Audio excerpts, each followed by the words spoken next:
Welcome everybody. Today is May 14th, 2014.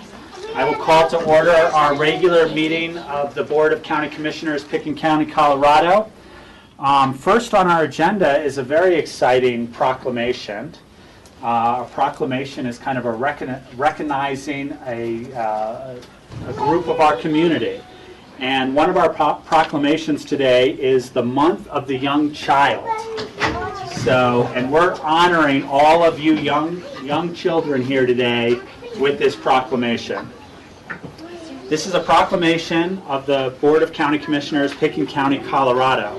Whereas Kids First Child Care Resource Center, the Roaring Fork Association for the Education of Young Children, and Pickens County Child Care Providers are celebrating the Month of the Young Child in May.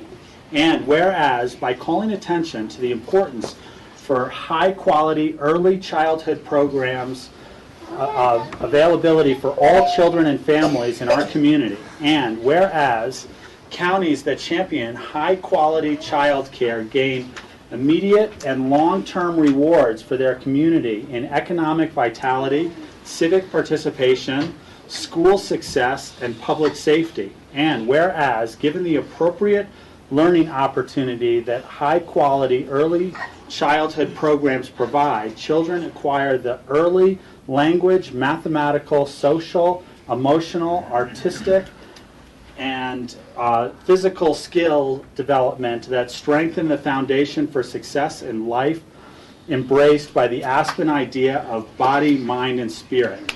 Now, therefore, be it proclaimed that the Board of County Commissioners and citizens of Pickens County join in the National Association for the Education of the Young Children in proclaiming May 2014 as the Month of the Child. We extend a heartfelt thanks and appreciation for all those who work so hard to care for and educate our youngest citizens, and we recognize these efforts and encourage community involvement of all citizens to recognize and support the needs of young children. This date, the 14th of May, 2014.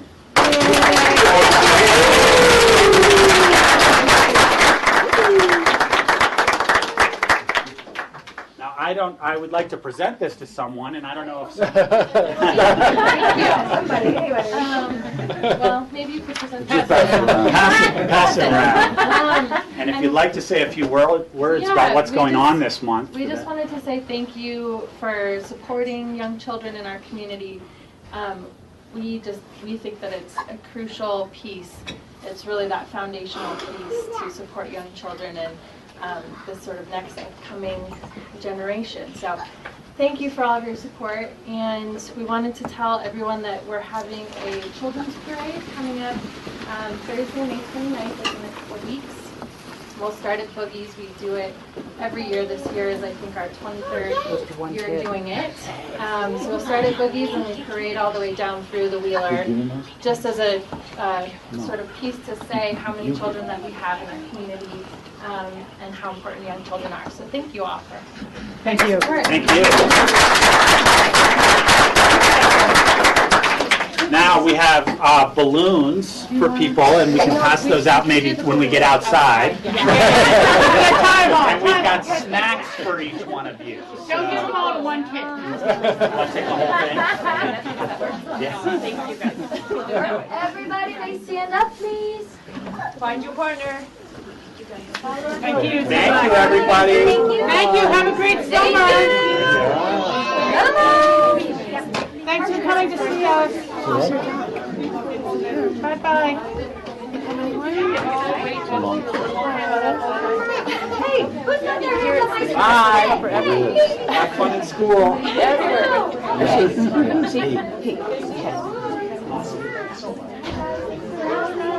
Those people with pet families. Very good, Rob. You guys are pretty cute.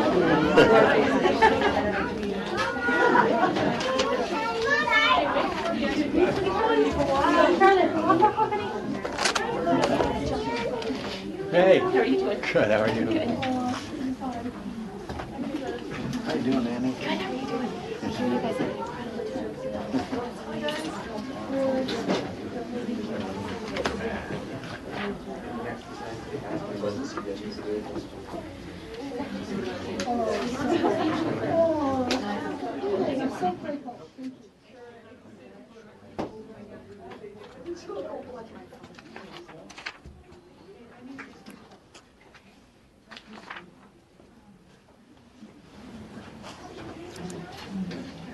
Next, we have another proclamation, which is for the other age demographic in our community that's so special and valuable to us, which is the Older Americans Month, specifically with the theme this year of Safety Today, Healthy Tomorrow, which the proclamation refers to. This is a proclamation of the Board of County Commissioners, Pickens County, Colorado, whereas Pickens County includes 3,855 citizens aged 60 and older, and whereas Pickens County Senior Services is committed to helping all individuals live longer, healthier lives, and whereas the older adults in Pickens County have made countless contributions and sacrifices to ensure a better life and future for future generations, and whereas we recognize the value of injury prevention and safety awareness in helping older adults remain healthy and active. And whereas our community can provide opportunities to enrich the lives of individuals young and old by emphasizing the need to take action to safeguard themselves from injuries where they live, work, and socialize, provide information on avoiding leading causes of injury for older adults, older adults, falls, motor vehicle-related incidents, suffocation, medication overdose, and fire and burns, helping older adults take control of their safety and well-being. Whereas Sherry Oates has been named the 2014 Senior of the Year, and Debbie Freilander and Laura Kornischewitz and Chris Nolan from Executive Service Corps for Aspen have been named the 2014 Friends of Seniors for their outstanding service to the community. Now, therefore, be it proclaimed that the Board of County Commissioners of Pickens County, Colorado, do hereby proclaim May 2014 to be Older Americans Month, 2014 theme, Safety Today, Healthy Tomorrow. We urge every citizen to take time this month to recognize older adults and the people who serve and support them as powerful and vital citizens who greatly contribute to the community. This 14th day of May 2014.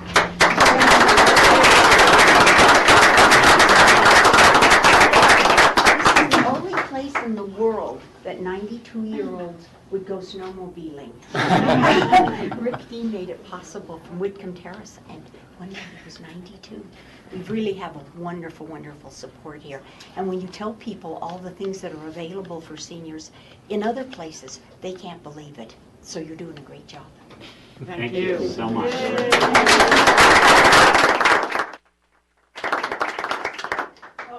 Chris Nolan is not here today, but I'm Mary Barber and I work at the Senior Center as the Activities Coordinator, and I'll accept the award for the ESC, which Passed it on. It's the Executive Service Corps, and they're working on the Aging Well initiative with us this year, so we're really thankful for them. Next week we'll be going to Summit County. Steve will be coming also, and Sherry and the others, and we're going to go do the same thing there for the Alpine Area Agency on Aging. So, thanks for coming. Thanks. Thank you.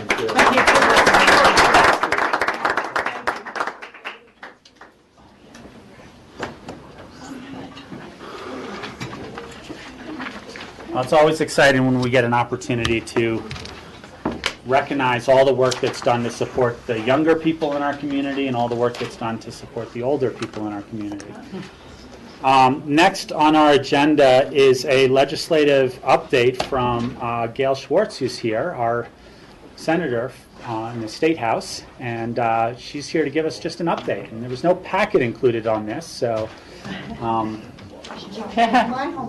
yeah. We know you're always doing homework, and you've done great things for us this year. So I think first I'd like to start off as chair by thanking you for a lot of your efforts on water protection, your efforts on the Independence Pass bill that was passed and will be signed in by the governor coming up shortly here.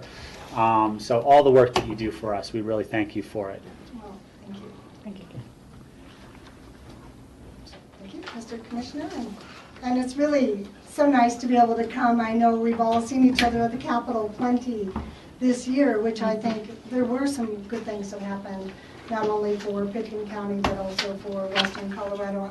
I want to thank you all for your efforts and being so consistent, because we could never have passed the bills we did without your support. And starting with the Independence Pass bill, I think, again, a good conversation with the trucking industry and the state and CDOT, and a good resolution at the end of the day. And I also thank the sheriff for coming down and testifying. I was looking for the picture of our testimony that day, but I guess I don't have a copy on my phone. But a good memory and a good bill that ultimately, when we passed around those pictures of these trucks getting stuck and the cost associated with their being having to be towed out of those predicaments could be half their pay for the year, or they could lose their jobs. So it turned out to be a win-win. And then also I want to thank everyone's help on Senate Bill 23. It has yet to be signed by the governor, and turned out to be a bit of a Donnybrook in the House. But a good conversation when it comes to understanding that the upper reaches of the Colorado are in some respect endangered, and how can we find ways to incent agriculture efficiency. Again, thank you, Commissioner Charles, for coming down, and Commissioner Richards and John Ely, everyone for their working for a good understanding of the bill. And at the end of the day, I think we had a reasonable resolution, and thank Representative Becker in the House for her very hard work on that, and all the collaboration. We have another bill, and that was the 10th Mountain License Plate Bill, which turned out to be another kind of all-consuming controversial bills, which really shouldn't have necessarily been that.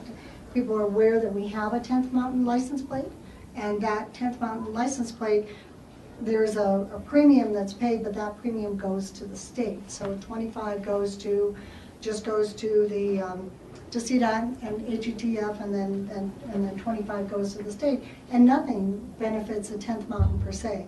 But we have 19 other plates that we call charity plates, where individuals make contributions to an entity, an organization, their college, breast cancer, etc., and it can benefit that cause. That bill is what that was the objective of that bill. And at the end of the day, I think we came with a pretty good resolution. One, we will keep the existing 10th Mountain plate, and that will be from this point forward, 2016 basically forward, only for veterans and their families. And then we will have a plate that says, we will differentiate the supporters. It will say support 10th Mountain. And that, and again, that premium, the donation they can make to 10th Mountain will go, as we know, to the history, preserving the history, will go to our Camp Hale preservation. And then lastly, it will be grant programs that's sponsored by the 10th Mountain, in part for our Vets to Huts. And that, we know how important that is. So those were three very directly related bills that I think can help us, and along with some bills that we have done around forest health. And if you don't mind, I could just speak briefly to that. We all know we have a new biomass plant in Gibson, 11.8 megawatts. And so from that perspective, that we have an opportunity to really address and have market-driven solutions when it comes to forest health. So with that biomass plant, they do have a stewardship contract, but we passed a bill this year that will now allow for the state to provide loans through the Water Resources and Power Development Authority for forest industries. We will be able to provide that interim financing as well as the long-term financing. It was one of the biggest challenges for that gypsum plant to actually get their financing in place. I'm pretty excited about that. You're probably all aware of the $20 million commitment the state is making to an air fleet. that will help be responsive and be able to do our mapping. And we will have then some of which we will own as a state, and some of which we will be leasing and have priority leases and sharing with other states. But I believe that's pretty important that we get a handle on these forest fires and the threats to our communities, both through forest mitigation work and then also through protection. And we had very significant effort on the wildfires. That we had a wildfire committee, and they probably carried as many as half dozen bills that will really streamline our efforts when it comes to fighting wildfires. And I know how important that is to our county. So I know we have a lot of bills. Just lastly say, every year about 700 bills are introduced. Approximately just over 400 will pass. And over 90% of those bills would be bipartisan in nature. And I think there was very good bipartisan work that took place this year. Rachel? Yeah, I'd like to just take a moment to say a word, Senator Schwartz, as you wrapping up 8 years in the legislature, realizing fully that you have duties that will extend until next January when there's a new election and interim committee, water, those things go on for you, so appreciate your work there. But as I just want to compliment you on the tremendous skill you have had as a legislator in developing the right coalitions to get bills passed and that are meaningful bills. And while it's easy enough for Gail to reflect on what happened this last session, you know, I'd like to just highlight the Building Excellent Schools Today program, which passed years ago and has provided hundreds of millions of dollars for school buildings in impoverished school areas. And it was an ingenious financing mechanism to say, let's use the lease revenue from the school lands to accomplish this. So finding new money in our state budget for things like that is very difficult. And, you know, the other day I read a letter written on a blog website, and I won't go into too much of the details of it, but in the middle he talked about the renewable energy standard and how much that is doing for the economy of the more impoverished Front Range counties. Because as the farmers are investing in the wind power and the solar power, they're seeing new income to areas that previously had just been water dependent and crop dependent. And it's bringing new life to towns that are dying on the Front Range. So greatly appreciate that. And you know, you've just always been there for us. And your skill, as I said, in bipartisan measures was honored by Club 20, giving you that Bridge Builder award between the West Club and the Front Range. So great honor, and you're an example for all of us. Well, really appreciate it. Thank you very much. I appreciate that. And your engagement means so much, either through CCI or through the individual issues that we've been able to work on. It has made, I think, a difference, and having a set of strong rural voices at the Capitol makes a difference. It does provide a greater awareness of what our issues and concerns are. We finally got our broadband fund passed this year. I think I've carried bills for 5 straight years, identifying this opportunity to create a fund that can help communities find the resources to actually put in place the broadband infrastructure. As we know, even in this county, getting to Redstone and Marble, what it will take. Hopefully this will be part of that solution. Thank you. Additional comments or questions? I would just echo Rachel's comments. Thank you so much for your service, and we look forward to a continued relationship wherever your future holds. Appreciate that. Thank you. Remains to be seen. Steve?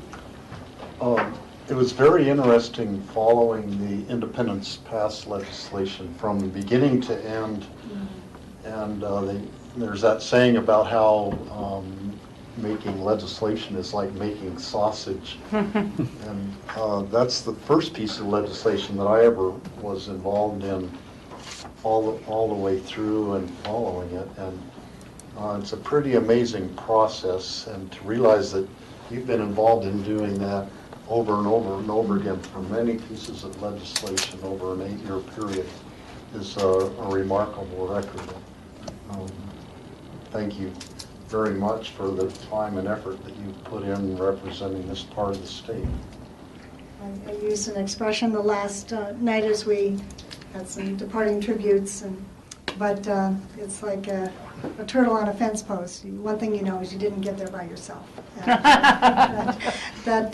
The ability to collaborate with good, strong partners like Representative Himner and folks like yourselves, because we may have 80% of the water, but we only have 20% of the vote. So this is where we're coming together and working together. We really can make a difference. Hey, Rob. Yes, John. I just want to thank you too, Gail. 2006 does not seem that long ago, but there it is, and it's a heck of a commitment of your time and dedication to public service and your resources and your family. And to have somebody who is as tireless as you, who is also our neighbor, is simply unexpressible, really. Thank you very much. It's been so important, having lived here over 40 years, that I'm working on the things that we value. So I really appreciate that, and everyone's insights on how we can get bills to work with stakeholders and get our bills to a place that they really do result in making a difference. Thanks for your work, John. And John. Yeah. John. And I just echo everything John said. We would not have gotten anywhere in Independence Pass without your leadership and guidance through that process. And really There's two things appreciate that. you don't want to see being done, and that's making laws or sausage. So that's the expression. It can be a rough process, and it does take your willingness to, just put your head down and get the work done, as you know. Well, Gail, thank you again for so much of your time and energy to the causes that are important to us here in Pickens County. We've got another 6 months or so, and beyond, of course. I'm sure you'll continue to be involved. So let us know how we can help in your efforts. So we will be having the water interim, and this year I'll be the vice chair of that process. We'll be having hearings in each basin when it comes to the state water plan. Certainly will be, this year we will actually be having Water Congress come to Snowmass, nice. Which is pretty exciting for our basin. We'll be having a public hearing associated with that meeting. And I'm hoping that everyone realizes you don't have to be a water buffalo to have an opinion about water. And we know what it means to our economy and to our region. And I think 23, as challenging as that was, Senate Bill 23 on agriculture irrigation, is a small change, but I think a significant change long term. So we'll see how we do, and we'll have a lot of work to do. I'll also be chairing the Capital Development Committee, and we will be traveling the state looking state assets, our prisons, our higher ed institutions, and other state assets. So we'll be out, we'll be working, and then in January will be a wrap on it. But always at the end of the session, it is at kind of a deep sigh of relief that we've gotten through another 120 days of hard work and I think some good solutions. Very good. Thank you, Senator. Thank you so much. I'm available. And you have that newsletters. And my homework, that's that pink sheet there. Thank you. Next on our agenda, are there any additions or deletions to the agenda, John? I know there's one swap. Yeah, Mr. Chair, there's no additions or deletions. However, we do have under consent public hearing, second reading. On item 15, our staff presenter has a schedule conflict potentially at 2 o'clock. And so I had asked for the board's flexibility to maybe move that to the front of the consent public hearings, second readings, as item 13. I believe we'll probably have enough time after the consent first actions, if that's the case. Thank you, John. At this time, we'll take public comment. I'll open up the floor to members of our audience who wish to make public comment. If they could keep their comments to about 3 minutes or so, please come forward and just state your name and come on up to the microphone. Actually, we're going to need to pull that table back to its proper place. The children, Yeah. there's so many children. Back in this direction. If you wouldn't mind helping us with that.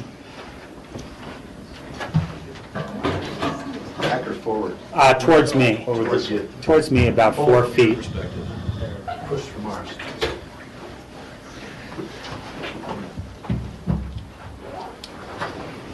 Thanks. Commissioners, Mark Hamilton from Holland Hart. It came to our attention that the hearing protocol for the Celestial matter was debated yesterday, and I had a chance to watch the video this morning. I wanted to briefly comment on that. I'll try to keep my comments to 3 minutes and do nothing substantive, only the procedure. First of all, I've now reviewed the staff memo for the protocol. That was completely acceptable. Our comments only relate to the changes to that protocol that came out of the Commissioners' discussion yesterday. First of all, it's our understanding that the hearing on May 28th is a hearing and not an appeal, and therefore evidence will be received, not just argument. The protocol that's been established to date has not been standard, but I think it's been accepted, at least by our side, and that's included that there were contemporaneous written submittals by both sides on the same date at the same time with no rebuttal, and that occurred on April 21st.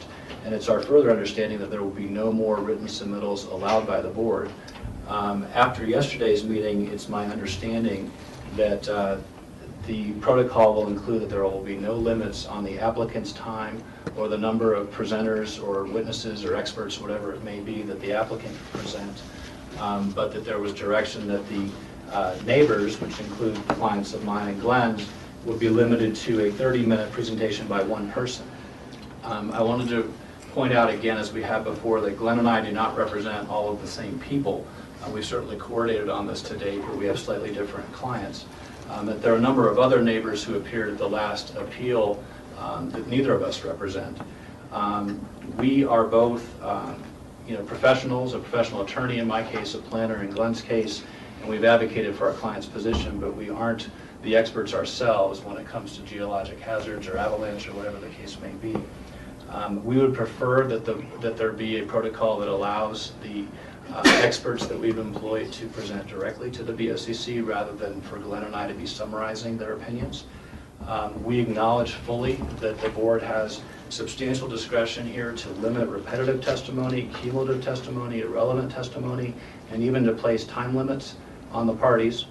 And we're not here to even question directly that Celestial apparently will have no time limits. But we would ask for the board to potentially consider allowing us slightly more time. We will live with the 30 minutes if that's final with the board, but if we could have even 45 or 60 minutes, we would prefer that. Secondarily, we'd like clarification that as long as we live with whatever time limit is established, be it 30 minutes or otherwise, that we could allocate that amongst our folks, not just be one person like Glenn or me, but we could have three people each speak 10 minutes or whatever the case may be. And lastly, with regard to the 5 minutes limit placed on public comment, we think this is the case, but we wanted to clarify in case there was any doubt that if anyone is in attendance who wishes to speak who hasn't already spoken, if I speak 5 minutes during our presentation, I acknowledge I'm not going to raise my hand now and speak 5 minutes again. But if somebody is in that mode, that they would be able to speak, and there's no limits on who those people are. So that's why we wanted to attend and make comment. I don't know, Rob, if you'd want to address that today or just defer it, but respectfully make those requests.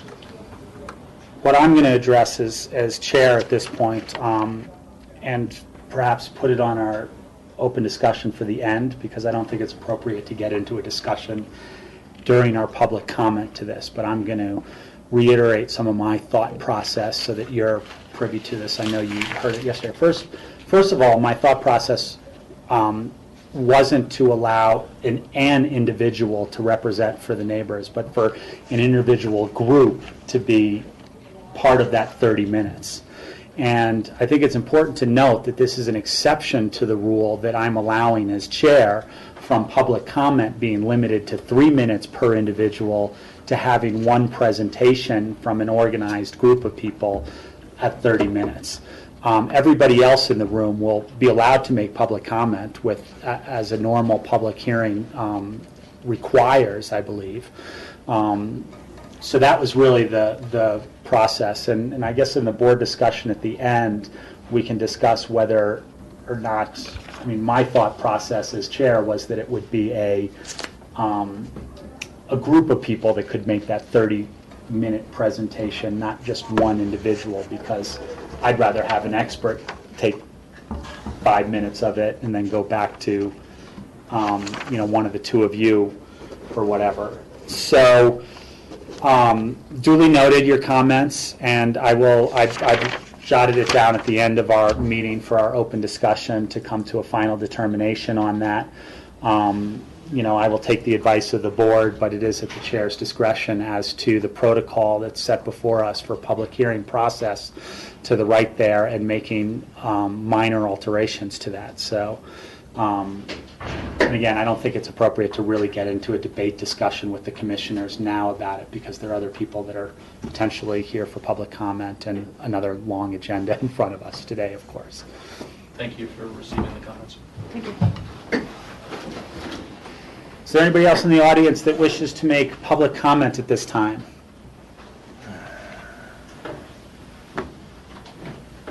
Seeing none, I will close the public comment portion of our agenda and bring it to commissioner comments.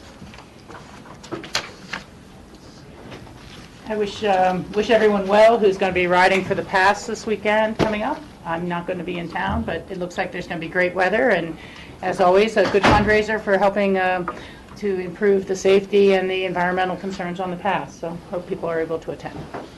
And I would just like to thank Rachel for all her tireless work. She's actually traveling a fair distance for a committee that she sits on with the National Counties Association.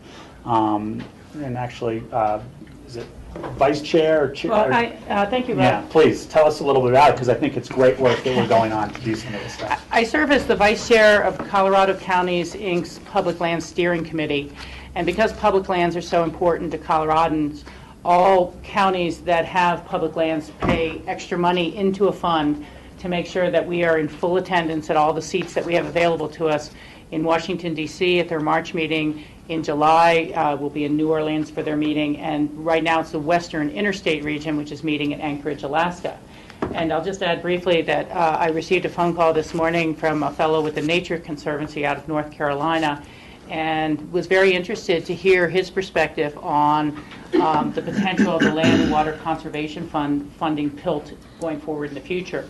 And as it turns out, the Land and Water Conservation Fund is up for reauthorization at the same time that PILT will be. And if they're able to identify the budget offsets necessary, they think pulling the two together will be enough of a coalition to see it pass in D.C. And PILT is worth $1.2 million to our budget annually. So when we get criticized for whether or not we're paving the last 4 miles of a road with the right type of chip grade, you have to realize, A, our mill levy for roads to do that sort of thing and wider shoulders did not pass. The public did not give us the money to do that when we asked for it. And then secondly, we have to work within our means. And some of our budget money, such as PILT, are just totally variable. We don't know from one year to the next if we'll get it. A few years ago, we only got 50% of it. Then we got 70%. Last year, we got 100%. And we hope we'll see it going forward. But we didn't even know we would get the money from PILT this year, payment in lieu of taxes for all the federal lands, until, was it March, April, when the Farm Bill passed. So very, very, very hard for us to gauge the budget on those areas.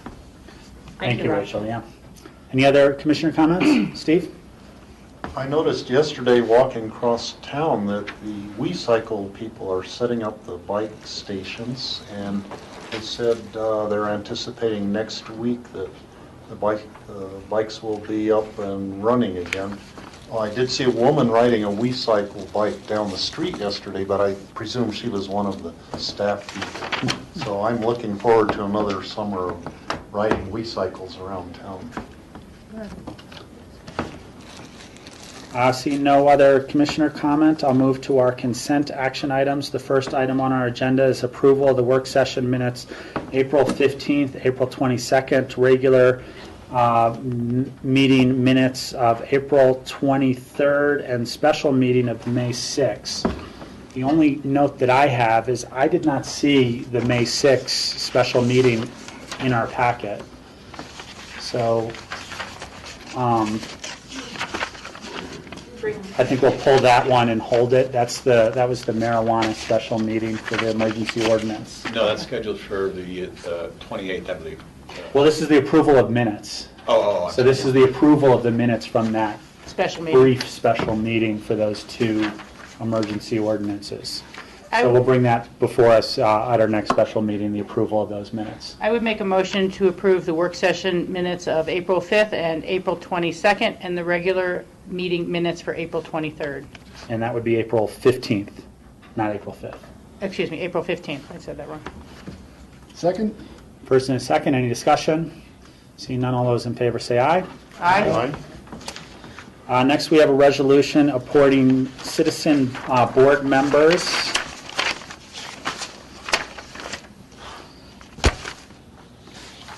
Sorry, I'm trying to find that agenda item. Here it is. And the resolution is to appoint some board members. It's Deborah Overrinder for the Senior Services Council, regular term 1. Joe High for the Senior Services Council Alternative, term 1. And Kevin Heineken, Translator Advisory Board. Well, I'd like to make a motion to approve these appointments, and as always, to thank all of our citizen volunteers. We depend on them to do a tremendous amount of work before items come to our board and manage issues, and appreciate their service. Steve? I'll second that, and ditto what Rachel said. The work that the citizen board members do is very much appreciated. So we have a first and a second. Any discussion? Seeing none, all those in favor say aye. Aye. Next is a informal resolution for the Water Smart Grant. And Kathy and Brian are, well, Brian is not here. Kathy Hull is here, our solid waste manager, if you'd like to come up. And my first question is, I don't think I've ever seen an informal resolution. Well, can't say that anymore. Yeah, an informal resolution. It'd be a one-read resolution. It's really to acknowledge to the granting entity, in this case, that the board is supportive of the county pursuing this grant. Not all grants require that kind of acknowledgement from the board. This particular one does. And yes, Rachel? The question I had is, what is the local match should we be fortunate enough to obtain the grant? Well, we put in, it requires a 50% local match. Our grant funding request is $149,500. However, installation of the septic system, hiring of consulting firms to do the pro forma, we were about $800,000. So what we're already spending will count as our local match. Perfect. Thank you. Kathy, I don't know if you want to give us a few words to describe this. It's kind of a unique study that's going to be happening. Mm-hmm. Through the U.S. Bureau of Reclamation, and it's simply a feasibility study. And as we're aware, we've talked significantly about the installation of the septic wastewater treatment and the amount of effluent that's going to come off of the treatment system. And that's a real challenge for us at the landfill and how to deal with all that clean effluent. So we were presented with this opportunity to bid on this grant, and it's just simply to do the feasibility study, to study use of the water resources, put in hopefully a pilot study project, and a big seller of the grant is involving schools or an educational institution to promote the educational outreach of it. Any further questions? Steve? Some of the things you're proposing studying seem like they're logical things to just go ahead and do it. Mm-hmm. And what's the logic you have for asking for a grant to study it before actually doing it? Well, we have some significant engineering challenges at the landfill, just being on a landfill. So we are involving SGM engineering firm, who's the county's contracted engineering firm, to study particularly the engineering challenges, particularly of a constructive wetlands to filter the water through. Another big sell on a grant like this is trying to come up with something innovative that may not have been done previously. So. So will the water that you're using for the dust control and things at the landfill, do you anticipate that will be what comes out of after the wetland treatment will be sort of the final treatment, and then that water coming out of there will be available for use for the different anticipated uses? Absolutely. We've identified about 500,000 gallons of on-site use for the landfill, including dust suppression, storage for fire, mitigation in case we do have a fire at the landfill, toilet, hand washing use. But we have about another 2 million plus gallons we've got to think about. So yeah, we'll be taking that water. Hopefully after the wetland use should be fairly clean. And then plus there's some significant permitting challenges as well if we send water off site. So that the grant will also study what we'll need for like a PDES permit. Rachel? Yeah, we'll see this again. I want to see the grant go forward, but it seems that perhaps even working with the Sand District to see if excess water could then be run through their plant and finalized and just released, and it'd probably be some of the purest water going at that point. But it seems like solutions are out there, and I want to make sure we don't overlook the obvious solutions, or even if that's a safety valve to a proposal if we end up with more water than the system we choose can handle. So I'd like to make sure we're having conversations with the Sand District. Yeah, and we got a letter of support supporting this project. Yeah. And we've had some really good conversations with them. So that may be an avenue for excess water already. Absolutely. Great. Steve? I went to a talk a couple weeks ago in Grand Junction by a couple of people from the Jewish National Fund who are doing water projects in Israel. And all of their projects involve doing a wetland treatment system for the sewage effluent. And then they're using all the water that comes out of that for mostly to go to agriculture. But I have some materials, and I'll get that to you because they might be somebody who could be a resource for helping design a wetlands project. Absolutely, yeah. It's complicated. All right, you ready for a motion? Yes, please. I would make a motion to approve the informal resolution supporting the application for the Water Smart grant. Second? We have a first and a second. I have one piece of discussion which isn't 100% related to this, and I'm in full favor of this study. I think it's a good use of the money to determine uses for that wastewater byproduct.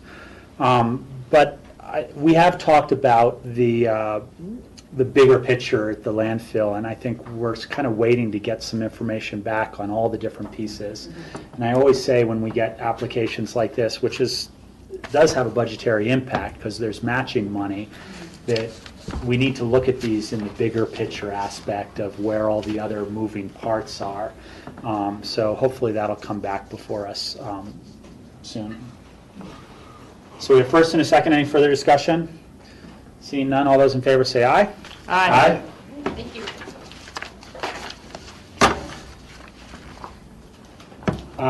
Next, Brian Griffey is here from the airport for an ordinance approving a aviation easement agreement with the Aspen Ski Company.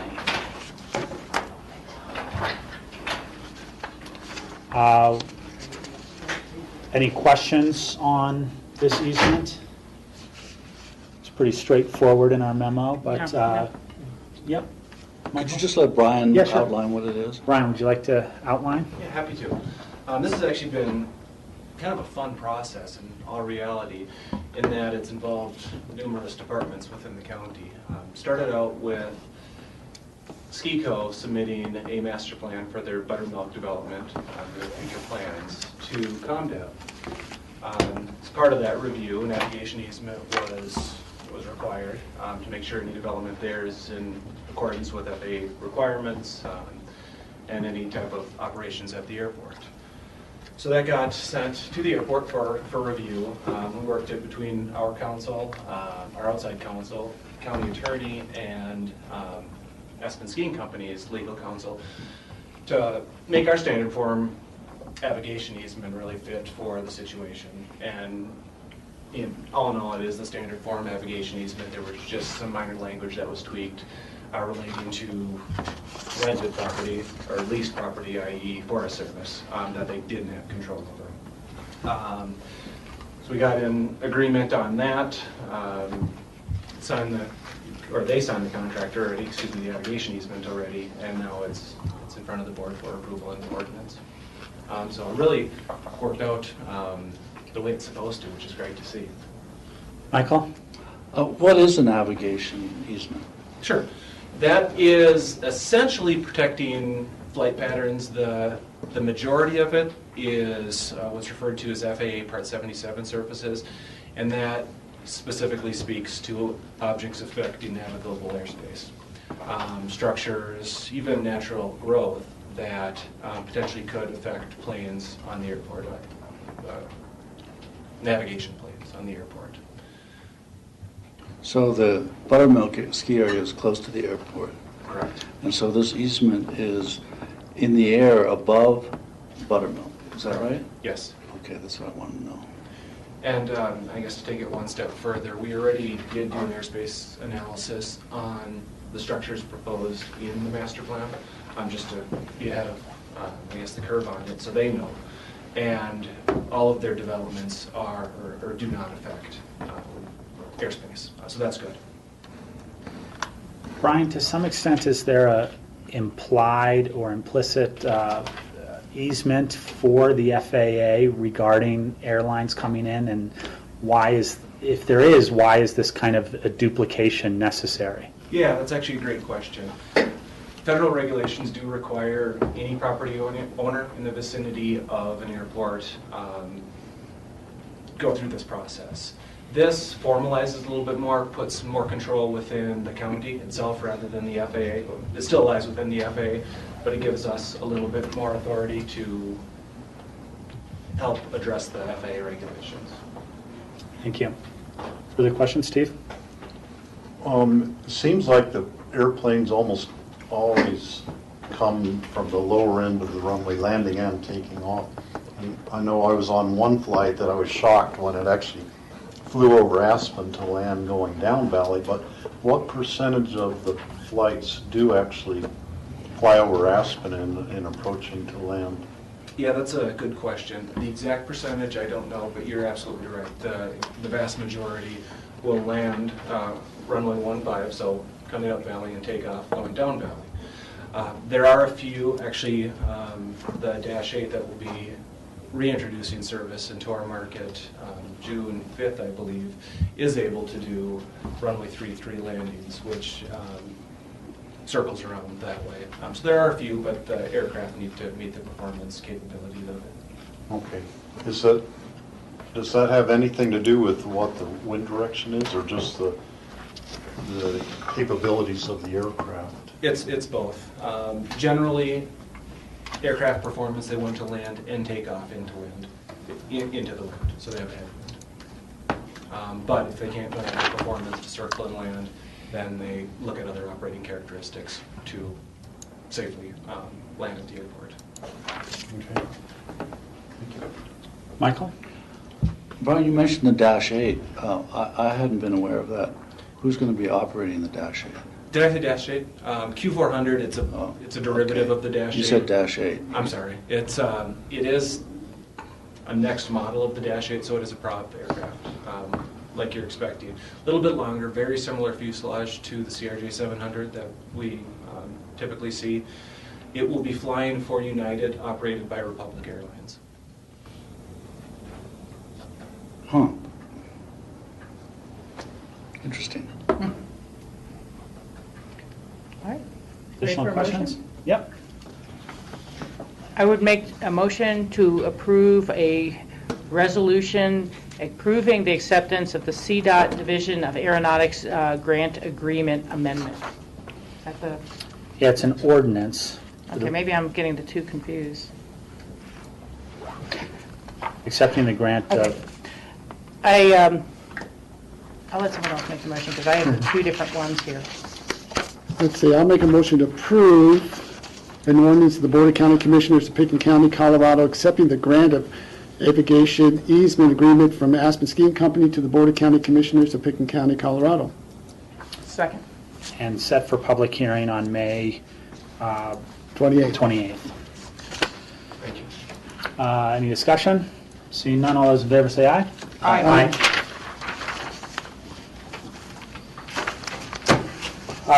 Next is a resolution approving an intergovernmental agreement, our participation in the Emergency Fire Fund with the State of Colorado, the Colorado Department of Public Safety.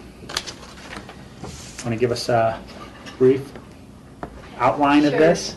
I'm Valerie McDonald, the Pickens County Emergency Manager. Essentially, the Emergency Fire Fund is a financing mechanism to help pay for wildland fires in Pickens County. The county's participated in this fund since 1967, when they changed their structure last year from the Colorado State Forest Service to the Department of Fire Protection and Control. We were presented with an IGA for the first time just to formalize our participation in the fund. Rachel? Thank you, Valerie. Is the contribution amount the same this year as last, or has it been going up a little, or? It stayed pretty stagnant. This year it's $46,200, and it's been within a couple $100s of each other. Yeah, I know a few years ago there was some discussion that the state, because this fund is rapidly depleted, it's used up generally before you get halfway through fire season, that the state was looking to double the contribution from counties so they could have a larger fund. But apparently that hasn't really hit yet, but it's something to keep track of for future budgetary purposes, because it is we would. It is important to be a part of, but we just don't want to be hit with a doubling on unknown, not planned for. Thank you. Other questions or discussion? Accept the motion. Steve? I move to approve a resolution of the Board of County Commissioners of Pickens County, Colorado, approving adoption of an intergovernmental agreement for participation in the Emergency Fire Fund, EFF, with the State of Colorado, Colorado Department of Public Safety. Second. Again, set for public hearing on May 28th. Any discussion? Seeing none, all those in favor say aye. Aye. Thank you, Valerie. Next is a resolution approving an intergovernmental agreement with the City of Aspen, Town of Snowmass Village, Town of Basalt, Aspen Fire Protection District, Snowmass Wildcat Fire Protection District, Aspen Ambulance District, and the Carbondale and Rural Fire Protection District concerning the continued operation of the Aspen-Pickens County Communications Center. And Bruce Romero is here too.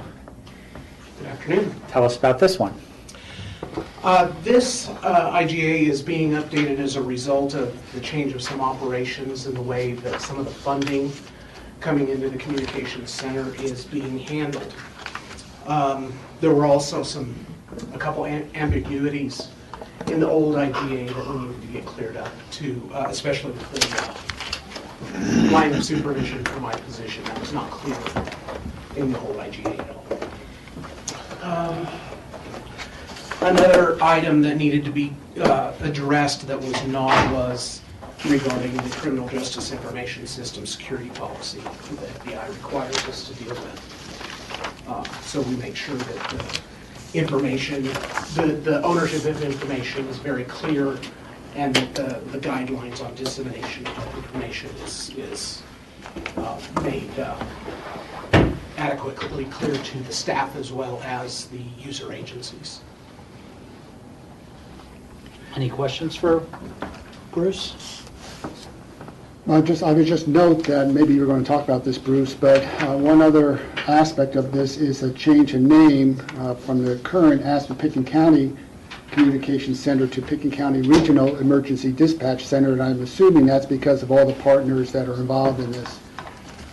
That is correct. The partners remain the same, However, the regional aspects, because we don't just deal with Picken County, we are working for agencies in Eagle County and Gunnison County as well. We felt like it was appropriate to make sure that we have the regional piece in there. It's also been cleared up that we are very much a part of Picken County government as an organization. So that's why the removal of the change from Aspen Picken County to Picken County.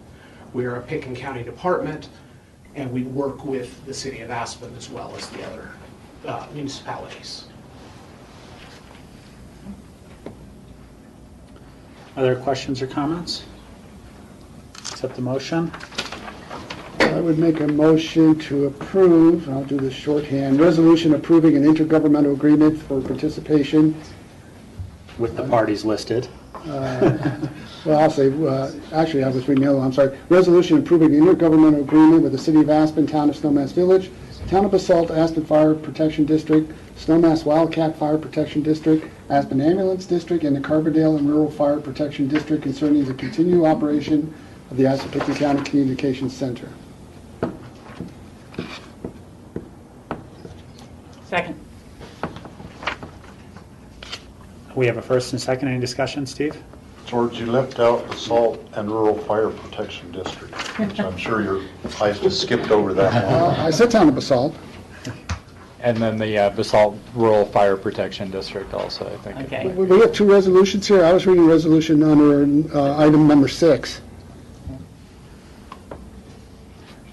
There are two resolutions. So my motion is for item number 6. Okay, it's left out on our agenda. It is included in the resolution in our package. Okay. Oh, it should have been in there. So I was reading it from the resolution too. George can amend his motion to include the Basalt Rural Fire. So as amended, And that's acceptable. Thanks for the catch, Steve. Any further discussion? Seeing none, all those in favor say aye. Aye. And next is a resolution of the Board of County Commissioners, Picken County, Colorado, approving an intergovernmental agreement with the City of Aspen, Town of Snowmass Village, Town of Basalt, Aspen Fire Protection District, Snowmass Wildcat Fire Protection District, Basalt and Rural Fire Protection District, Aspen Ambulance District, and the Carbondale and Rural Fire Protection District concerning the continuation operation of an emergency telephone service authority. Just have to keep saying. This IGA is generally looked at and updated at the same time as the one that was just approved. We, again, have made a few operational changes. Those are reflected in this document. But the major items to note here are the name change from Aspen-Picken County Emergency Telephone Service Authority to the Picken County Regional Emergency Telephone Service Authority. And that, again, involves other counties, and we collect 911 surcharges in all of Picken County, part of Eagle County, and part of Gunnison County, as well as changing defining in the document that Picken County is the fiscal agent for the Emergency Telephone Service Authority. Other than that, it was mostly cleaning up, formatting, making sure that it looked the same and did not disagree with anything in the other IGA that was just approved.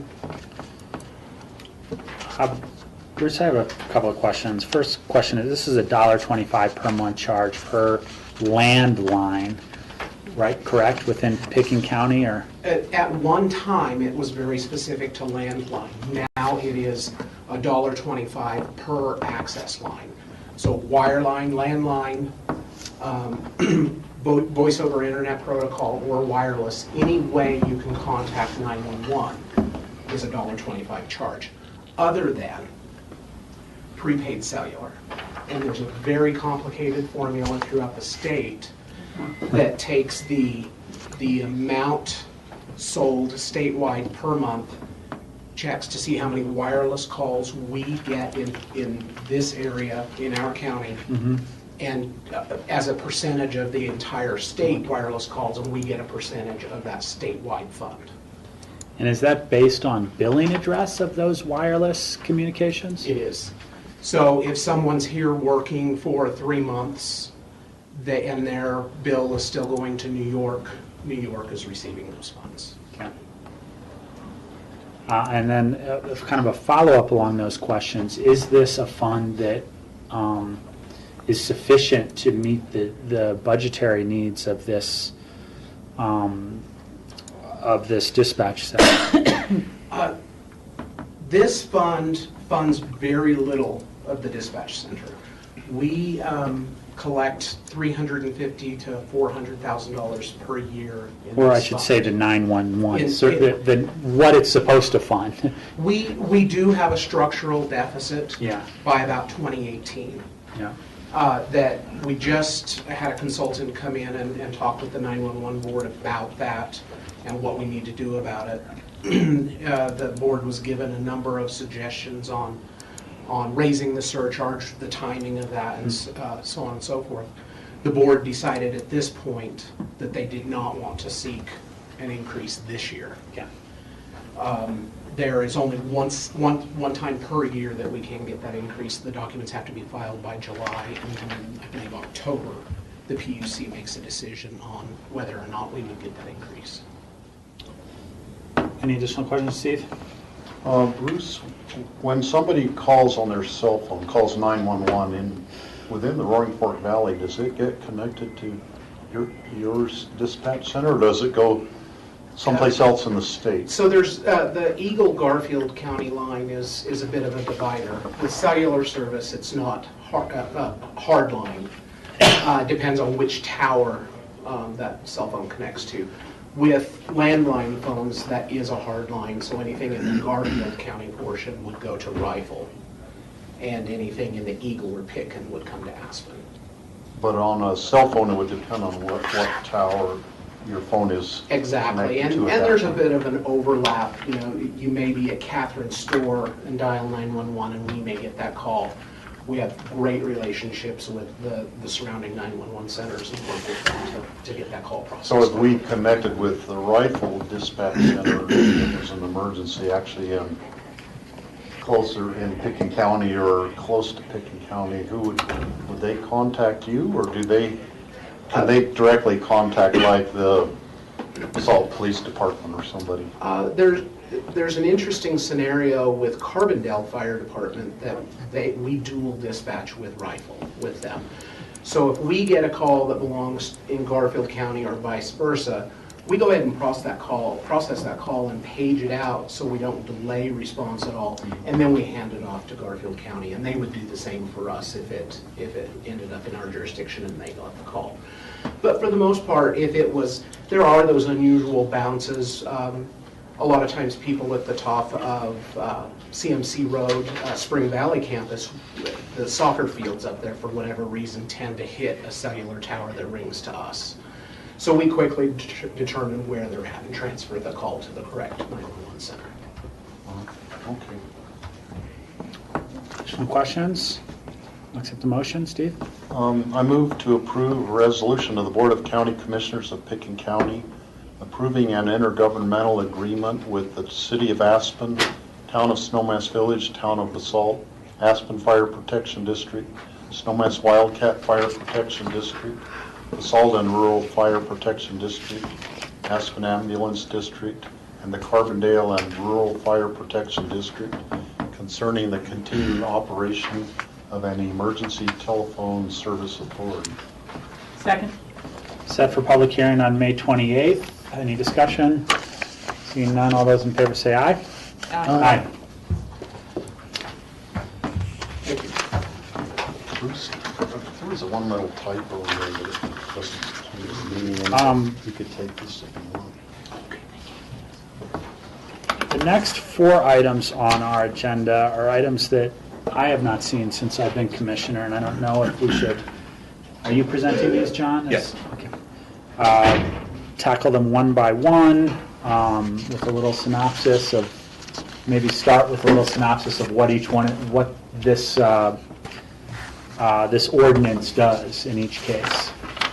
We can discuss all 4 actually a little bit. The ordinances themselves are unique in that they deal with different particular properties, but they are all ordinances making the same request to the county treasurer, and they all involve the same result, which would be the issuance of a tax deed to the benefit of the Board of County Commissioners for property to be held by the commissioners in trust for the public at large.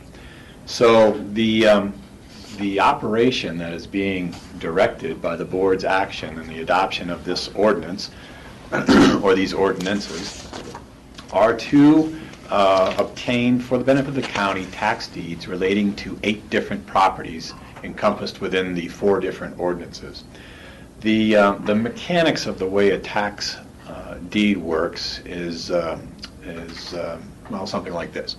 Every year, pursuant to state law, the assessor is obligated to list and coordinate all parcels of property within the county and to assess a value and to determine a level of taxation for those particular pieces of property.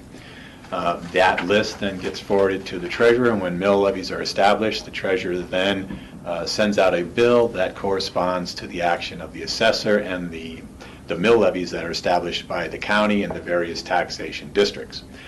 The tax for any given piece of property for any given year is due the following year. For example, taxes on all properties for the year that we're in, 2014, are then due the beginning of 2015. The taxes are due either in installments, which are concluded in June, or a one-time payment, which is made in April. If the property owner fails to make those tax payments, then automatically, by operation of law and immediately, a tax lien is generated against the property.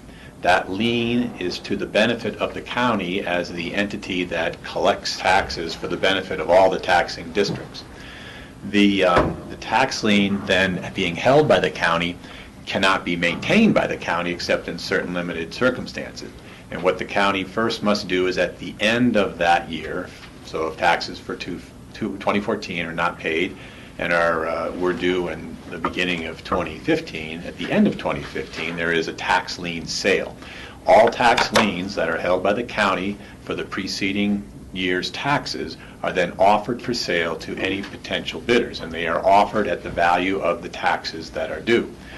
If there are bids, then those tax liens are sold by the county for the value of the taxes or anything more than that to an individual private entity purchaser. If there are no bids on the tax liens, then at the conclusion of the sale, which is always a multi-day event, the tax lien is then struck to the county. The county then holds that tax lien the same as any other private entity purchaser at that tax sale. If the tax liens stay in the possession of that purchaser or the county for 3 years or more, then those entities may apply to the treasurer for the issuance of a tax deed. In the circumstance of the county, it's a little bit different than a private individual. If the county has held those tax liens for a statutory period of time, there is no redemptive rights. So automatically, virtually, by the adoption of these ordinances, the county treasurer will issue tax deeds to the benefit of the county. Pursuant to the way these ordinances are all drafted, the property involved will be held by the county for open space purposes. The county can't just maintain those properties without a stated purpose, and that, at least initially, is the stated purpose for the county's acquisition of these property interests. The county can certainly change its position on how the properties will be held, managed, and what purposes they can be put to. In fact, the county can decide to later sell these property interests at any given date and put them back on the tax roll, so to speak, and make them available for private use or private ownership and development. So the first ordinance deals with property that is held by an individual named Bert BOCC. It is the liens that are held by the county relate to taxes for the year of 1997 and every year after that to the present date. The property involved in this case is just mineral interest, no surface estate. The mineral interest for a piece of property which is at the northern end of Jerome Park, at least the Pickens County portion of the northern end of Jerome Park. This property is underneath property that we already have an interest in as a county by virtue of conservation easements that were acquired through the Open Space and Trails program. The acquisition of the underlying mineral interests will further protect our already existing conservation interests. The taxes, except with the exception of one property, the taxes involved in all of these 8 properties are very minimal, considering the overall tax profile of majority of properties in this county. The assessed valuation, I don't have a total amount due from the assessor's office or the treasurer's office on this interest, but it's the taxes due are approximately $18 a year, and over the 16-year period puts the total accumulated taxes with interest at something less than $500. So that is the first ordinance. I should mention too, pursuant to state law, the reason why there are so many ordinances, and 4 in particular, with a non-corresponding number of properties, is by state law, an ordinance and a request by the county to the treasurer can only deal with all the properties owned by a single individual. So this particular individual, Bert Baca, only owns one taxed parcel of property, the mineral interest as I described. The next one deals with, yes, I'm sorry. Let me just ask a question that applies to all these as you're going through this. That $500, are the entities that we collect taxes for, ambulance districts, schools, blah, blah, all that, are they made whole at all, or they forego this at this point? That's true. They are not made whole for the delinquent amount of taxes. The only way that all the taxing entities are made whole is if the lien is sold by the county or if it was acquired initially at the tax sale. But it's gone beyond that at this point, right. And now we're basically taking possession of the property with no cash changing hand to any of the entities that we're holding that lien for, because we're holding a lien for the Asplin ambulance district or the various taxation. That's exactly right. And by the county taking ownership interest in the property as opposed to just a tax lien interest, the properties then, of course, go off the tax roll. Okay, so the second ordinance deals with 5 different properties all owed by the same entity, which is Blue Ridge Capital Corporation. These properties are all variously held as mining claims. They involve surface and mineral interests. 3 of them are generally up Independence Pass, pretty proximate to the Pitkin and Chaffee County boundary. 1 property is up the Frying Pan Valley, south of the village of Meredith, and the final property, the 5th property, is up Castle Creek near the Lindley cabin. The taxes due on these various properties are also very minor. They were delinquent as of the year 2000, and for the delinquent period they were only assessed at approximately $7 a year. So again, with the assessed taxes and accrued interest, we're talking about a relatively insignificant amount of actual cash. The third ordinance deals with property that is owned by an individual named Mark Frazier. And this property is delinquent in taxes beginning in the year 1993. The property is very similar to a property that the board struggled with on a development application basis. It's near Shieldo Mesa. It is just north of Johnny Draw along Snowmass Creek Road. It is essentially a very small triangle of land, similar to, as I said, another property that the board approved development for, and that presented a great deal of problems in trying to figure out how to allow a reasonable use of property in that instance.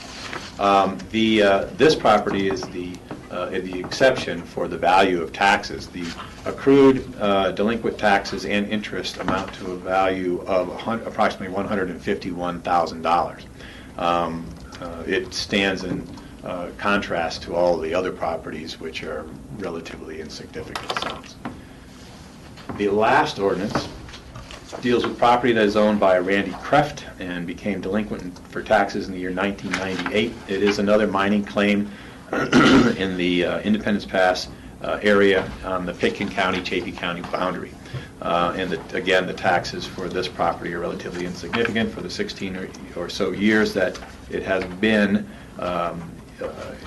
deficient or delinquent in payment of property taxes, the assessed valuation is only approximately $8 a year. So those are the various properties that we would recommend the county commission request tax deeds for, and that the county hold these various properties for open space purposes until otherwise determined to have a better useful purpose, and that the county direct the treasurer to issue those deeds to the benefit of the Board of County Commissioners. And pursuant to state law, we do need 4 different motions for the 4 different ordinances. And the deeds will be held by Pickens County, by us, for the purpose of open space, and managed by Pickens County Open Space and Trails. To the extent they need to be managed, the Open Space and Trails ballot initiative and its subsequent iterations, as well as the Home Rule Charter concerning open space and trails operations, allows for, and in fact essentially makes available, the open space and trails funds for the protection and maintenance of property not acquired specifically by the Open Space and Trails Fund, so-called orphan properties as they've been referred to in the past. Michael. John, the period is a 3-year period, but you outlined that some of these properties date back to 1990, 98, so that's a really significant period of time. Why wasn't this done at the end of it, the 3-year period? It should have been, and wasn't noticed. And when we became aware of it, we set this on the board's agenda. So this is all the properties that we're aware of at this point? There are a few more out there that are working through our system, so the board will see other ordinances like this in the near future. But with the culmination of this effort, there will be no other outstanding tax liens held by the county for a greater than a 3-year period. Okay, thank you, John. Steve. John, were TDRs given to the people who had these mining claims, and did they sell the TDRs off of them? To my knowledge, there is no TDR covenant associated with any of the properties. Okay. Rachel? Do you accept the motion? Yes, please. Item number 8, I move to approve an ordinance authorizing a request for a treasurer's tax deed on county-held tax certificate and directing the treasurer to issue said deed on the BOCC property. Second. First and second, any discussion? Seeing none, all those in favor say aye. Aye. I would move to approve an ordinance authorizing a request for a treasurer's tax deed on county-held tax certificates and directing the treasurer to issue said deed for the Blue Ridge property holdings. Second. First and a second, any discussion? Seeing none, all those in favor say aye. Aye. I would move to approve an ordinance authorizing a request for the treasurer's tax deed on county-held tax certificate and directing the treasurer to issue said deed on the Fraser property. Second. First and a second, any discussion? Seeing none, all those in favor say aye. Aye. I would move to approve an ordinance authorizing a request for a treasurer's tax deed on a county-held tax certificate and directing the treasurer to issue said deed on the Kreft property. Second. First and second, any discussion? Steve? Question. On these remote mining claims, a lot of them up in the Lincoln Creek area, we had a previous land use item where the people wanted to donate that, have it end up with the Forest Service being the owner of those mining claims. These ones that Pickens County would be acquiring, are we going to keep them in county ownership or somehow pass them on to the Forest Service? The ordinances as crafted state that the county will maintain the properties as open space. However, as I said, the BOCC, as the holder of the deeds to the property, can manage the property however you see fit and dispose of the property through conveyance or otherwise however you see fit, so that if at some point in the future you wish to convey the properties, at least the ones that represent inholdings in the forest and even the wilderness areas, several of these, to the Department of Agriculture through the United States, that's a decision the board can make and then direct that action. But for now, we'll just be the owner of those pieces of land. Right. Okay. So first and a second we've got. No further discussion. All those in favor say aye. Aye. Thank you. Thank you. And that's set for second hearing on May 28th, those 4 items, and public hearing. Next is an ordinance of the Board of County Commissioners, Pickens County, Colorado, authorizing the acquisition of the Moore River parcel.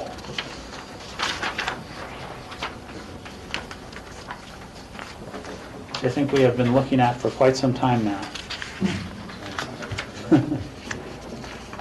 So, and I asked John to just get that up so we can throw sure. one of these maps up there so the listening audience can see where this parcel is and how it fits among the other pieces of the puzzle. And this is interesting. Dale brought this to my attention this morning. This is the cover of Health Matt, if you would Matters. just state your name sure. for the record. Matt Adeletti, Yeah, Open Space and Trails Land Acquisition Manager. Thanks. Dale brought this to my attention. This is the cover of the edition of the spring 2014 Health Matters Aspen Valley Hospital cover. And this picture here is pretty much the same picture that's up on your wall there. And that actually shows the property kind of on the bottom left corner. And when we bring some maps up, you'll be able to see that a little clearer, but it's right on the bottom left corner over there. This parcel of land, first I wanted to also state that even though Dale and I talked a little bit this morning before we left our houses to come to work today, we did not decide to wear the same jeans and white shirts today. So we didn't conspire there. I wanted to thank first the Moore family, Tommy and Carolyn, and their partners and family in working with us and potentially acquiring this property. And I wanted to thank everybody involved in implementing the Roaring Fork Gorge Management Plan as well, because that is a big part of this acquisition. That management plan is called out in several areas that this property has some great potential for additional access points for fishing access, and also to improve some of the amenities along Highway 82. In the event that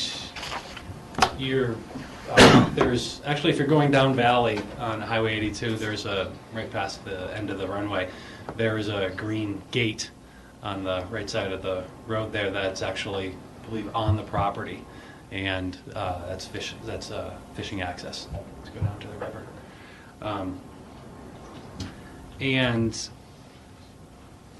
the Moore family and their partners, we've been having negotiations with them, and they desire to sell to Open Space about approximately 36 acres. We're having it surveyed, but it's approximately 36.6 acres. It's the parcel there in red that is bounded by Airport Ranch on the south side and the east side. So it's a great addition to expanding that area for viewshed preservation, ecology preservation, and recreation preservation as well. And it is, the Colorado Natural Heritage Program has identified the western slope sage shrubland habitat as imperiled and vulnerable, and that's I spoke to some of their staff actually this morning about that, and they told me about this area and some other areas that were on their list of places that should be protected. So this is right up there, and one of the big things about this parcel obviously is the fact that the Roaring Fork River just runs basically right through the middle of it, so it protects that, which is one of those areas that just very high potential for to have damage and that kind of thing. So if it's better if it's protected for future uses. The Moore family and the county have entered. Well, we haven't entered into an agreement yet, but the purchase price that we've agreed upon is $1,150,000, which is based on an appraisal that was done in October of last year. So that's where we came up with that price, and for comparables, that looks to be a good price comparable to everything else around the area. And our recommended action is that staff recommends that the board of Pickens County approve the attached ordinance at this first reading, and we're going to set the second reading for May 28th. Let's jump on real quickly and clarify. The Moore family have signed a contract. And Matt said we haven't signed the agreement. We're waiting for your authorization to fully execute that contract. Rachel? Yeah, first I'd like to make an observation that we have a lot of things that are going to be on the May 28th agenda, so it's really good we're able to look at the map and get more backgrounding on many of these issues now.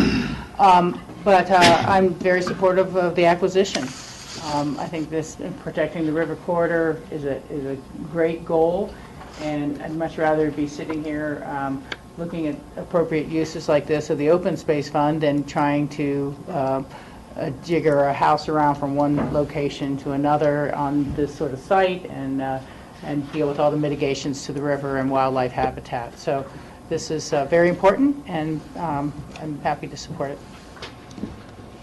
Steve? Looking at the sort of a Google Earth look that's in our packet, I can see not only one but three trails on there that show up.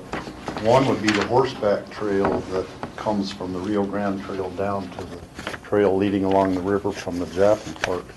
The main one, of course, being the trail coming from the Jaffe Park that goes along the river. But then also on the Highway 82 side, it looks like one of the fishermen trails where they park at Highway 82 and walk down to the river also goes through this property. So that it's gets a lot of public use on it right now, and I really appreciate the fact that the Moores let people use it all those years, and that they're willing to sell it to the open space and trails now to add to our whole system of publicly owned lands there. Yeah, thanks, Steve. I can't resist pointing out that the trail you mentioned that's along the river, little known fact is that was the original wagon road up valley into Aspen. At the time, the Highway 82 route was occupied by the Midland Railroad, and of course the Rio Grande Railroad came up where the bike trail is. The county wagon road came right up that through this property and actually crossed the river on abutments that are still there just upstream. In the early 1940s, the county entered an agreement with the Jaffes to relocate McLean Flats Road to where it is now, and gave up the wagon road that was down there. But that's a remnant of the historic egress into Aspen. You accept the motion? Yes, please. I'd like to make a motion approving an ordinance authorizing the acquisition of the Moore River parcel. Second. First and second, any discussion? I too just like to extend thanks to the Moore family through you. That's really nice working with Tom Moore, and people don't realize, but they were able to sell us the land where the above Highlands, where that forest is all sold as part of what made the Moore ball fields come together behind the school. I'll definitely pass that on. Thank you. Any further discussion? Seeing none, all those in favor say aye. Aye. Aye. Thank you.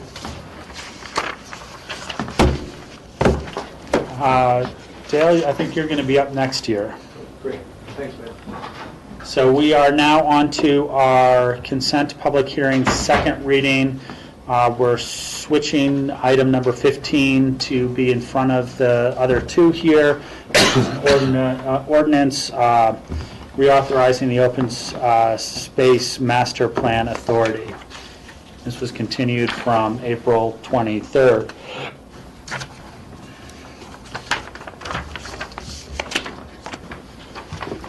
Thanks, Rob, and thanks for letting me flip ahead on the agenda. I've got a 3 o'clock meeting down at RAPTA, so I appreciate that. We've discussed this fairly thoroughly over the last 2 meetings. The significant change in today's packet is something that was suggested at the discussion at your last meeting, and I'll zero right in on that and not go over the whole introduction again, if that's all right. I think the basic concept here is fairly well discussed. But at the last meeting, there was significant discussion about this proposed flexibility for house size in the, I'll call it the Aspen area. It's a defined area, and there's a map that's in the packet that will be a part of this. And the notion there really follows two concurrent phenomenon that we've dealt with for years, which is number one, the large houses have primarily occurred in this area, and therefore, not surprisingly, the landowner expectations, people that own property in this area, are that eventually they'll be able to do what their neighbors have done. Certainly their expectations about their property values are tied to that neighborhood character. So we find ourselves kind of locked into expectations and resulting market value in this sub-area of the county, and that's why Cindy and I have proposed having the flexibility to increase the house sizes there, simply as a way to gain an entree to have discussions with landowners in this area that we think we might not otherwise be able to have. There was significant discussion by the commissioners about this, though, as being kind of a novelty. And since that discussion, I spent some time with ComDev staff looking at the code, and as outlined in the memo, there are several other locations in the current county land use code that allow house sizes to go above 5750 without the special review that goes along with TDR receiver sites. In some, those are for the Aspen urban growth boundary, as well as certain PUDs that were approved in that area. You can land a TDR as a matter of right. In addition, there's 3 other pieces in the code which were all intended to encourage people to voluntarily reduce density in return for added square footage. There's the low-impact residential in Owl Creek and Brush Creek as one example. Second example is the exemption for lots of 500 acres or more. Now that one probably doesn't apply within this sub-area because I don't think there's very many lots of 500 acres left in that sub-area. But the first one, the low-impact residential, does.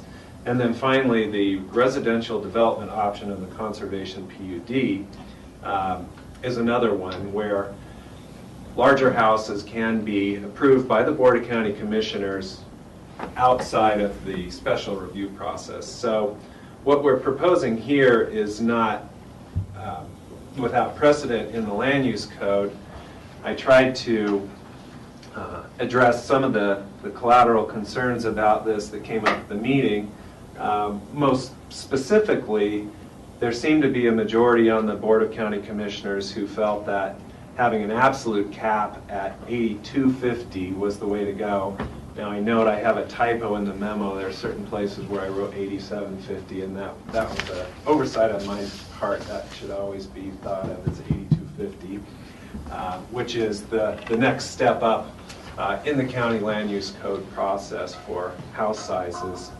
And Cindy and I have changed the recommended code to establish that as an absolute cap for this process, and to require that if that exceptional circumstance is found by the 3 entities that have to approve one of these, which are the Open Space Board, Director of Community Development, and Board of County Commissioners, if there's consensus among those 3 entities that there's an exceptional circumstance, you want to go to 8250, nonetheless, we will require, the county will require that an existing TDR be absorbed out of the current market. So I believe that will adequately address the concerns that were raised at the last meeting. And maybe I'll just leave it at that and see. Rachel? Yeah, my primary concern out of the last meeting was I did not want to see this code creating additional square footage outside of the TDR program. And now that that has been corrected or changed within the regulations, I can support it. And I think we just have to see how it plays out. If it should be something that existing underlying zoning within the urban growth area would allow a 10,002 or 15,000 square foot hat, and that's what the individual property owners that you're negotiating with on a conservation deal want. And again, it's within the urban growth boundary and underlying zoning. We have to look at changing that at the future. I'd be open to doing that, but if it's works best for passing it now and having a broad consensus, I think it's better to write it more narrow and then see if there's circumstances that may push us to look at it differently. Other comments, questions? Steve? A couple comments and questions. First question, Dale, it says that it must be initiated by the county on these. Could you explain what that means? Could a landowner come to you and then suggest it and then you proceed? It was suggested by them, but what exactly does that mean? Well, I could answer that, but I actually must credit John Ely with inventing that element to this program. It was part of the 2007 code as well. John, you want to specifically describe how that sets us up differently than would normally be the case with a land use application? Well, the primary difference is it gives the county complete control over the application, and that the application can only be filed by the county, such that if there isn't agreement going in to the process on what the development should look like, what the considerations should look like, and what the conserved elements, the quality of conservation on the property should also look like, then the county would not make the decision either through the Open Space Department or ComDev to file such an application. So it gives us complete control over the process, as opposed to receiving an application from a property owner requesting this type of development approval. Okay. Second question, a landowner could pursue other options besides this as a way to develop. For instance, outside this urban Aspen area, if someone wanted to do a conservation easement and wanted a bigger house than 57, they could still use the existing methods to achieve that? Yes, this is not an exclusive avenue, and I would suppose if someone in the situation you just described wanted to do a conservation easement that involved an open space purchase, we'd simply have to do it the old-fashioned way, which is bring it in as a contingent contract where open space would essentially say to the county commissioners, look, we'd like to do this purchase if this land use approval is appropriate, and then we turn it back to Cindy and her department to work with you to make that second determination, and if it was determined appropriate, then we'd come back to consummate the contract.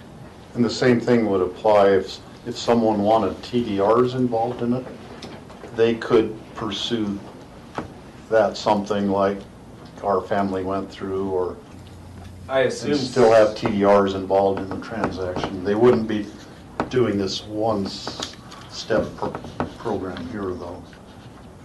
That's correct, but let me make sure everyone understands that the eligibility for TDRs would have to relate to an existing section of the code.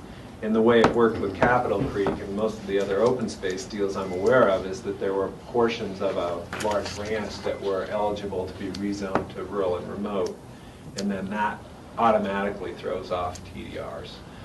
So there's nothing exclusive about this process, and if someone wanted to propose something like that, again, if it involved an open space contract, then ultimately you'd be able to say no to the contract, and it would have to go through a bifurcated process to get there. Okay.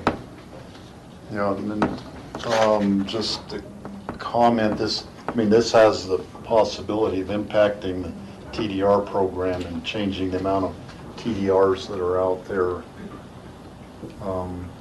it's also sort of implying a change in policy where outside of the Aspen urban area, houses bigger than 5750 are frowned upon or something to that effect. That's kind of the way it's worded. And it's like I don't remember, I don't want to paraphrase what was said, but in talking to realtors about possible sale of our ranch down there, every one of them says there's such a demand. Anybody who buys this is going to want a house, an 8250 house. They want a bigger house. They expect a bigger house on a down valley property. It's not just in the Aspen urban area that there's that kind of pressure.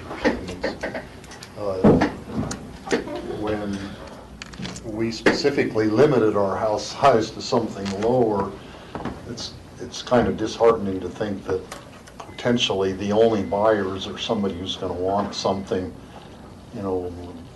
more approaching a monster house, what we would consider a monster house. Well, the Open Space Board and myself, neither one are attempting to express a general policy discouraging larger houses. We're simply saying that if you want to use the incentive package that's embedded in this program, we don't want to go this route. If you're looking for larger houses that are outside of this area, and really I think it's a rural character issue.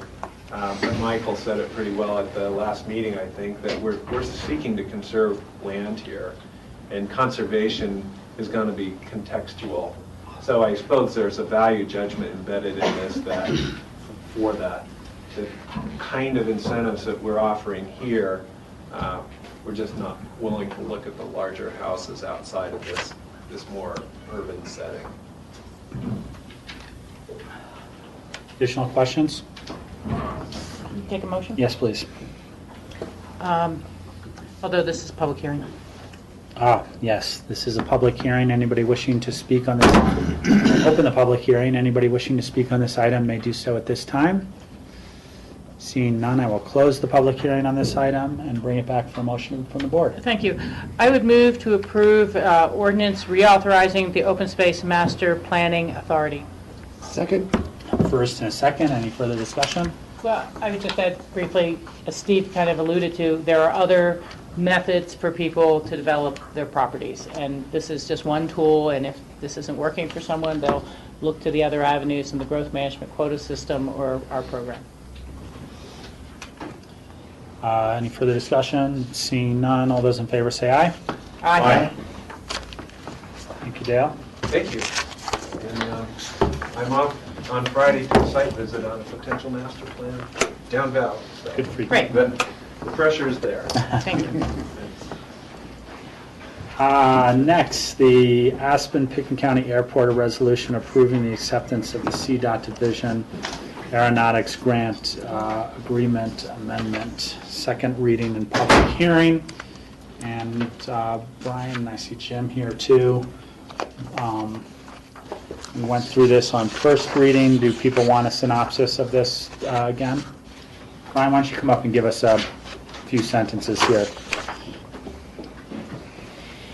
Thank you. Again, this is really just cleaning up an old grant, and the grant was specifically for the runway extension project. It was a state grant that had two parts to it: match the federal component for the local share, and runway snow removal equipment. This amendment adds a third element to it, and that is essentially solely funded grant portions of the runway extension project. And what it does is allows us to utilize all the grant funds in that grant. It doesn't appropriate anymore, it just really lets us use it and close it out. Any questions?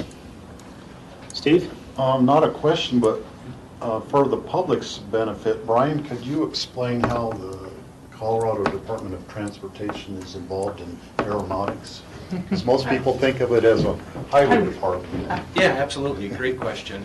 So CDOT has a division of aeronautics, a complete department really, that's dedicated to aviation in Colorado. And it's funded through fuel taxes, primarily fuel taxes, a few other avenues that are escaping me right now, but essentially it's a user-based system that's funded by the users and then appropriated through airports throughout Colorado. It's a great program, and it's a good asset to Pickens County. Thank you. This is a public hearing. I'll open up the public hearing on this item. Anybody wishing to make comment on this agenda item, they may do so at this time. Seeing none, I will close the public hearing on this, bring it back to the board for motion. Steve? I move to approve a resolution approving the acceptance of CDOT Division of Aeronautics Grant Agreement Amendment. Second. We've got Rachel as a second, Steve as a first. Any discussion? Seeing none, all those in favor say aye. Aye. Thank you. Thanks, Brian. Next, Susan Atwood is here for a second reading, a resolution of the Board of County Commissioners, Pickens County, Colorado, providing supplemental appropriations to the 2014 budget for the 2013 carryover projects. These are all projects that are in motion during 2013 and need to be carried over into our 2014 budget because monies have not been expensed at this time, or expended, have not been put out there yet, whatever the right word is. We had a little discussion and correction of a typo under first reading, and I don't know if there's any further questions that people have on this. I would say that it's interesting to go through to see which projects are still moving along, without calling out any in particular. Steve? Yeah, just a comment. I did the same thing, looking through all these different projects which we did last year, or maybe some even more from previous years, and every one of them is making things better so the county can operate better, and so it helps the public out. We provide better service for them. We have more amenities for the public, and on and on. It's a lot of really good projects that are involved that we're, hopefully we'll get them all finished up in 2014. And then we can carry the 2014 projects over to 2015. Yeah, we'll find some way to We'll do find that. some way to do that. But We don't end projects on a fiscal basis, on a yearly, annual basis. They tend to carry year to year.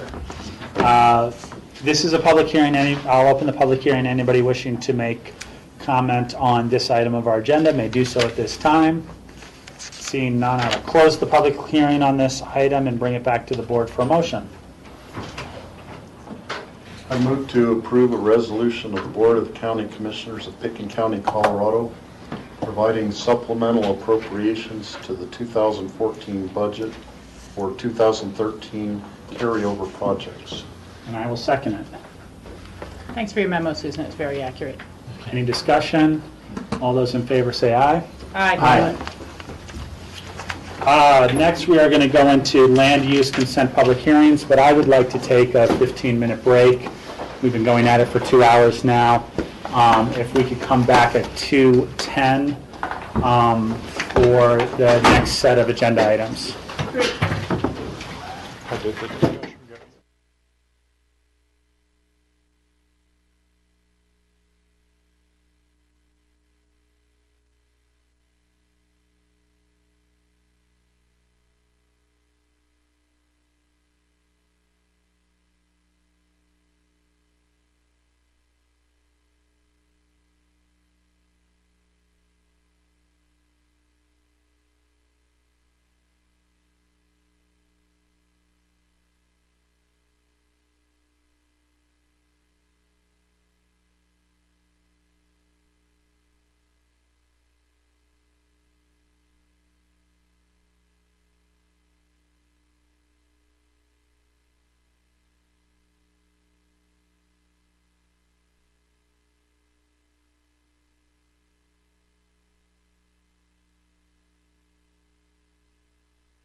Thank you. Welcome, we're back. It's May 14, 2014. This is the Board of County Commissioners regular meeting. We are on our land use consent public hearings. We've got 2 items that need to be continued to further to dates down the road. So I will entertain a motion for the continuance of the GOVT 33 LLC extension of vested rights to continue to June 11, 2014. I will make that motion, but you also need to open Yeah. the public hearings. In case somebody's here. I'll second. So we have a motion and a second. This is a public hearing. Anybody wishing to speak on this item may do so at this time. Opening the public hearing. Seeing none, I will close the public hearing on this item, bring it back to the board for a vote. Any discussion? Seeing none, all those in favor say aye. Aye. Next is the Woody Creek Metro District Service Plan, second reading, continued to May 28, 2014. This is a public hearing. I will open the public hearing on this item. Anybody wishing to speak on this item may do so at this time. Seeing none, I will close the public hearing and bring it back to the board for a motion to continue this item to May 28th. So moved. Second. We have a first and a second. Any discussion? Seeing none, all those in favor say aye. Aye. Continuing with our land public hearings, the next is the Chamonix Homeowners Association subdivision detailed submission and final plot. And Mike Kramer is here to start us off with the staff presentation. Okay, thank you. Mike Kramer with Pickens County Planning Staff. And this is the Chamonix Detailed Submission Final Plat and Planned Unit Development. And next to me is Glenn Horn representing the Homeowners Association. And next to him is Rick Jones, who is the president of the HOA. No, I'm the designated representative. I'm no longer on the board. Designated rep. And the location of Le Chamonix is 1501 Maroon Creek Road, and we all know it as you're going up to Aspen Highlands to ski on the weekends. You can see it on the right-hand side. It's directly across from Prospector Road. And the request is to gain detailed and final plat approval and PUD approval to finalize the rezoning and the land use code amendment that we did prior to this. And Rob, I was wondering, do you want me to go into history, maybe a brief history? And Yeah, I think a brief history, because they did some restoration projects that had to do with changing of their plat, and then there was some nonconformity, which I think the importance is, I think it's important to understand the nonconformity of some of the spaces that we're trying to get into compliance. Yep, okay. So if you can give a brief timeline of what we're rectifying here. Yeah.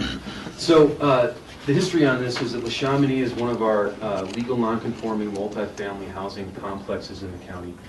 And the history is that it was built sometime in the 60s and 70s, and as rezonings went through in the county, we are now zoned AR10, making it a legal nonconforming structure and use in the AR10 zone district. And over the years, as years go by, owners have wanted to expand their units, remodel their units, and as time flipped along, we noticed that there were some illegally built out basements and illegally enclosed decks at the Chamonix. And because it's a non-conforming use in the AR10 zone district, any expansion of a non-conforming use that necessitates a major change had to come to BOCC. So maybe a few board members remember we brought expansions of non-conforming uses through basement built out to the board ad hoc. So basically when a unit owner wanted to expand, they had to go to the board. And it was cumbersome on staff, it was cumbersome on the board, it wasn't a comprehensive review. So the board said, the Chamonix, go back and address this in a comprehensive fashion, come back to us where the Chamonix can be expanded in a way that's equitable and can happen in a comprehensive fashion, so we're not doing this ad hoc. So that's what they did. Another reason for this is that a non-conforming status is also cumbersome for the HOA out there. And with this proposal, they'll eliminate the non-conforming status through the creation of their RMF, that's the Residential Multifamily Zone District. So that's the basic history of this. Fast forward, this is a 5-step review, and in this 5-step review, we had to do it through a PUD, which stands for Planned Unit Development, and a conceptual and detailed final plat subdivision. Now I say subdivision, but there is no land being subdivided, and there's no additional units being created, so no more density. The Chamonix currently has 12 units of density on that property. So what Glenn and the HOA did was that they came to staff with a proposal for a PUD and the creation of this RMF zone district. And if you remember, last year we reviewed that as staff and as a board with the P&Z additionally, and the board ultimately approved the RMF zone district and approved the rezoning. And we created that zone district and then rezoned the property. However, that is not effective yet, and would be effective once detailed and final plat gets approved. So that's where we are in the process. And right now, this is first reading for detailed final plat approval, and then second reading is scheduled from the board for June 11th, so next month. So the board will see this again. But basically, the request is to give the ability for the Chamonix to build out basement space. And of the 12 units, there are certain basements that have been built out, some of them have not been built out. This would create an equitable situation for all 12 units, and this detailed and final plat submission will give unit owners the ability to do that. So that's a basic crux of it. One notable on this is that they have to comply with conceptual submission, and that's BOCC Resolution 95-2012. And they have addressed all those things. And of note, we actually, the county will receive a trail dedication easement from this too. If you look at the Chamonix map that staff has on their memo, Room Creek is on the northern property line, and through this application, the county will get a trail easement through their property to connect trails down there. And staff has the resolution drafted such that that would get conveyed and finalized when we apply the court on this.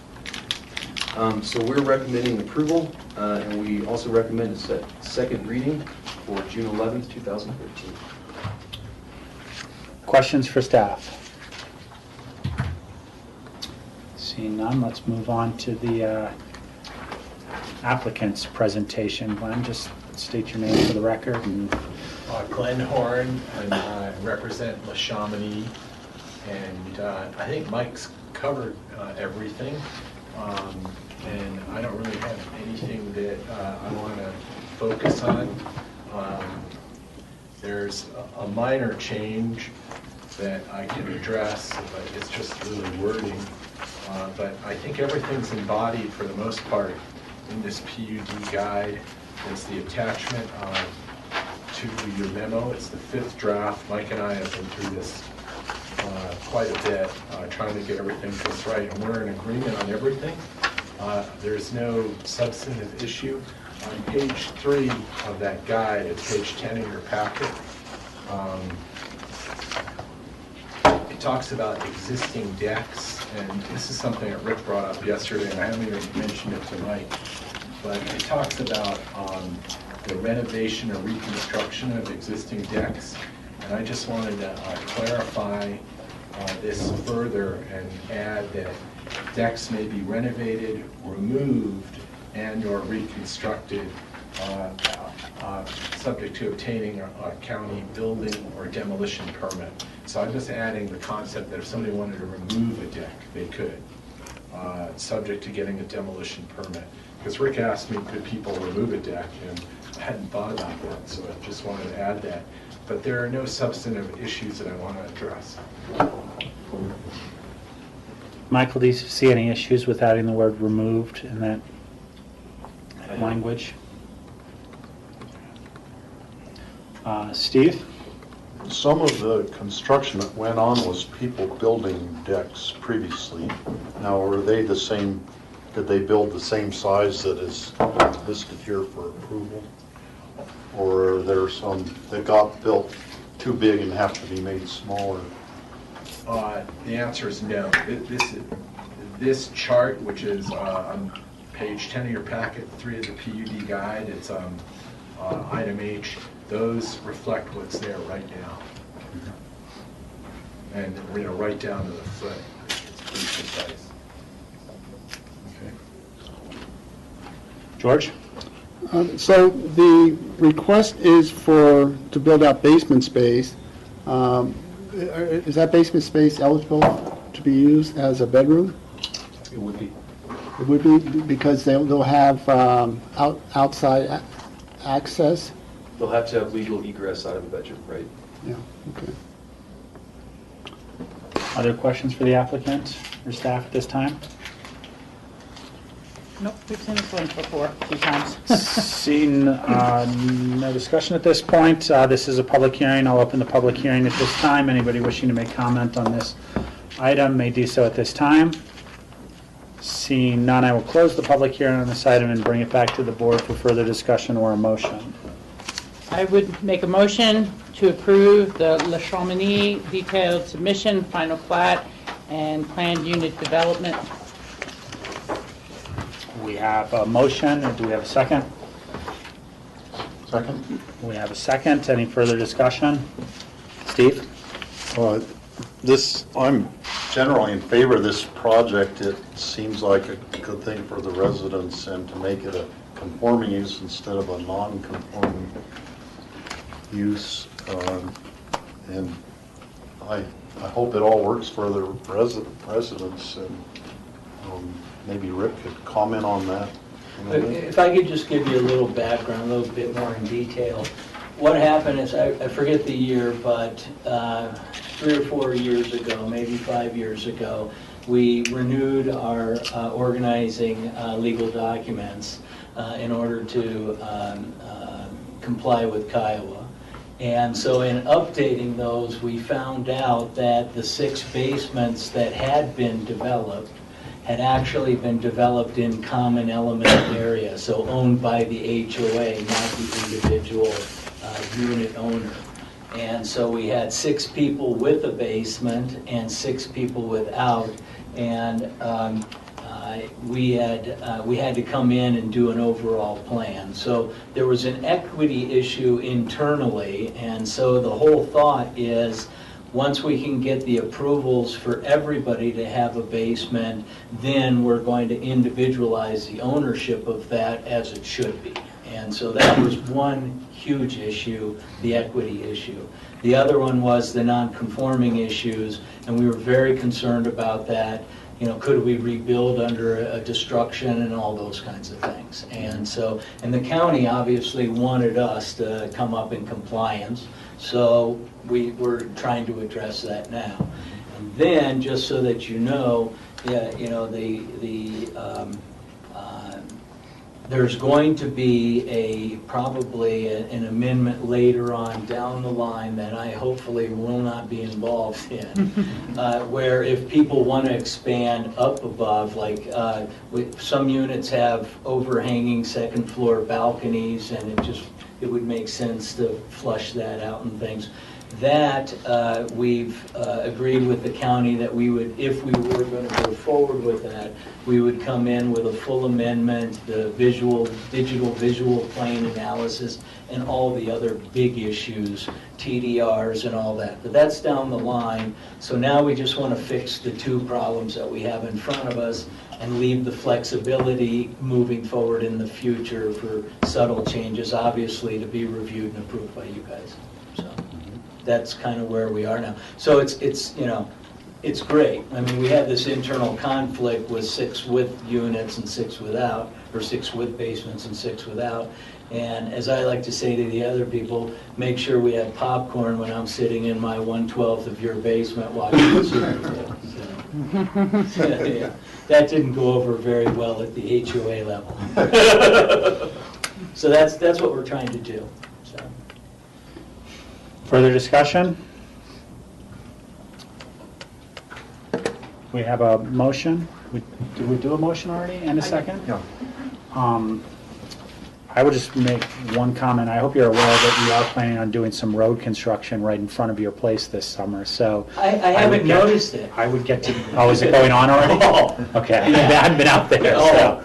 Yeah. Hopefully it'll make some improvements to some of those concrete intersections and. Yeah, they're actually speed bumps, moving so. pretty quickly. They've already finished off the one that's further up valley, the second entrance. Yeah. And now they're currently working on the first one. They have stoplights out there, our own stoplight. Yeah. Because I know there's some pretty tight right-of-way with the county road and the parking structure, the parking area for your complex. Oh, ours, yeah. Yeah. Great. No further discussion. I'll call the vote. All those in favor say aye. Aye. Aye. Thank you Rick. very much. Thank you. And good to see you all. Next is an activity envelope and site plan review for bank stabilization.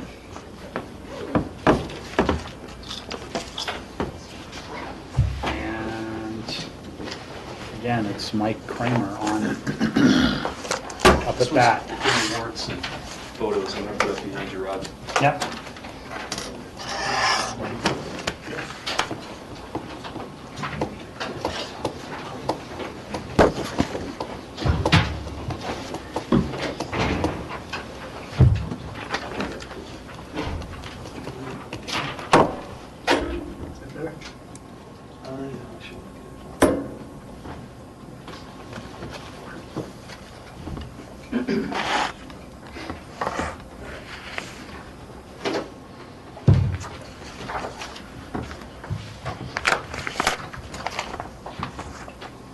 Okay, this is the Eichstadt activity envelope and site plan for bank stabilization, and the applicants are Carl and Gabriel Eichstadt Living Trust, and their representative is next to me, Paul Courier, and Max is also next to Paul. The location is 48 Riverbend Road, Lot 10 of the Samuelson subdivision, and this is a map of the area here, and pardon the glare, but outlined in orange is the parcel we're looking at, or I should say lot we're looking at, lot 10 of the subdivision, owned by the Eichstadts. And this is Highway 82 right here. The Roaring Fork River is flowing downstream this way as I use the arrow to move along with it. And they have some severe bank stabilization issues on the property. And for reference too, here are some pictures of what we're looking at. And for context of what this bank looked like at one time, I'm going to put up a picture of a 2007 photo that we dug through and found for the last bank stabilization application we had on this one. And I'll zoom out here.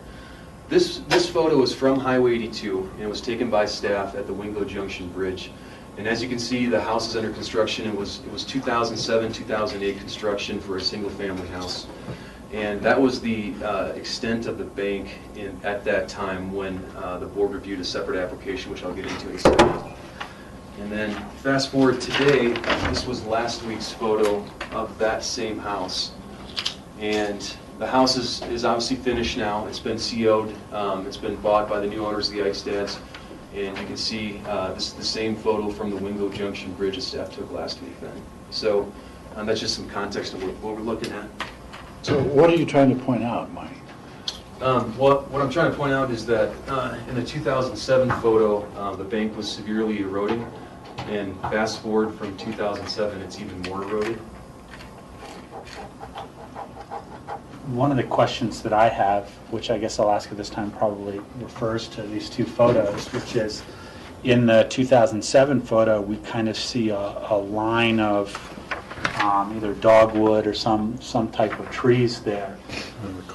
Did those, cottonwoods, do those trees naturally kind of fall into the river? Or what kind of happened there in terms of the time frame of maintaining this bank from 2007 to 2014, in the sense that, the river is working its way closer?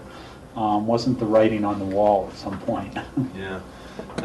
To be honest with you, there was no effort for rehabilitation of the bank from 2007 to this point today. And staff doesn't have really an answer for that. I'd like to think that the cottonwoods naturally went away. I don't know if they were maybe cut down for a safety issue or not, but as of today, they're not there. And the bank is even more eroded, it appears to be. And as part of that, what is the vegetation rehabilitation plan for this? I know it talked a lot about boulders being placed to mitigate the soil erosion, but is there a plan to bring this riverbank back into its natural state, which might include what potentially would be large trees at some time? Right. I know that in previous hearings of similar circumstances, we've defined a pretty substantial area between the river, the high water mark, and number of feet away from the high water mark to keep as natural vegetation as opposed to a groomed vegetation up to the river bank as part of the conditioning. So is there a vegetation plan, and what is that? Yeah, there is a revegetation plan. In addition to what you just said, Rob, boulders being placed at the toe of the slope to basically recreate the slope that was there at one time. And we can let Paul explain that. But the tenets of this is the idea that at one time the bank did go into the Roaring Fork River. And what Paul is proposing is to put boulders at the toe of this slope and recreate where the slope was. Yeah, if I can, I can do the line here. And just for reference too, this is about where the property line is right here. This is the subject property, and then this is the Gerchik property just to the left over here, and this is her land where it's been rip-wrapped right here. And the idea is that boulders be placed at the toe and in the river to recreate the slope where they would backfill with amended soils and then revegetate with matting and then a planting plan that we would then approve. A watering plan would go into place, infrastructure for that would go into place, and then the bank would naturally take back for revegetation. Rachel? Yeah, there was some history with this property that I think may have preceded your time on the board, Rob, and unless I'm getting confused, where the former owner, I imagine we're in a different set of owners now, that built it more as a spec home, and because of the needs of the wastewater treatment plant and the leach field, and then perhaps oversizing the house given the constraints on the site, it was so close to the river's edge. It was also approved under the old code before the stream setbacks. But their application at that time was to come in, and what their restoration was actually lowering the stream bank significantly so that the views from, you can barely see the windows on the bottom there, would be more of a walkout patio and walkout, with a few steps down to the river. We met repeatedly on trying to negotiate a good outcome to that, and eventually did not and get any concessions from either side, I suppose would be the way to say it. And so I've been watching this as I go by the river regularly. Long way of getting to my question, Mike. What is in that patio area now? Is it a walkout area, and will the stream bank be maintained at its current height as part of this proposal? Yeah, so that's a really good memory. It's from 2007. But that's exactly what happened. This was appealed to the board. It was ultimately denied by the board. It was a stream bank restoration where the applicant wanted to take away the stream bank and create a walkout basement. And to answer the question, yes, there is a basement out there, and what's down there are bedrooms. And by building code, the bedrooms have to have legal egress from that. And to create that walkout basement from that bedroom was created, and then there are stairs to get out from that basement. And they wrap around and go around the side yard of the house out to the street. And the proposal is to not lower that any further than what it is today. Behind what we can't see behind that dirt and some of those shrubs growing up is a cinder block wall that is the basement. And Paul is not asking for removal of that wall. That wall will stay, and the slope will be recreated to create a slope that will revegetate that hillside. Yeah, I guess I'm just eyeballing it now. I hope you'll get into it more clearly. But between the two photos, not only are the trees missing, but the telephone wires seem new in the picture. But the bank is cut down considerably, just so you can see those steps that wrap around the back, and so you can see the windows of that lower basement area. And it appears that the natural stream bank had already been lowered, 6 or 8 feet in that region directly. Comparing where the tree is across to the steps on this newer picture, that didn't used to exist. I mean, it's like a pretty big dugout already. And is this proposal bringing it back to that natural height, or is it this new kind of modified height? The proposal brings it back to the top of the wall that we're not seeing. So the wall, the cinder block wall behind the dirt is where the top of grade would be. Okay, but is that the natural grade of the surrounding edges of the stream bank, or is it been a cutout, basically? Well, the natural grade would be what we look at from that 2007 photo. And we can let Paul speak to how grades could catch up and try and meet that grade. But his proposal is to meet the top of grade at that wall. And you're right, we are seeing some of that basement level and some of those stairs on the recent staff photo from last week. Thank you.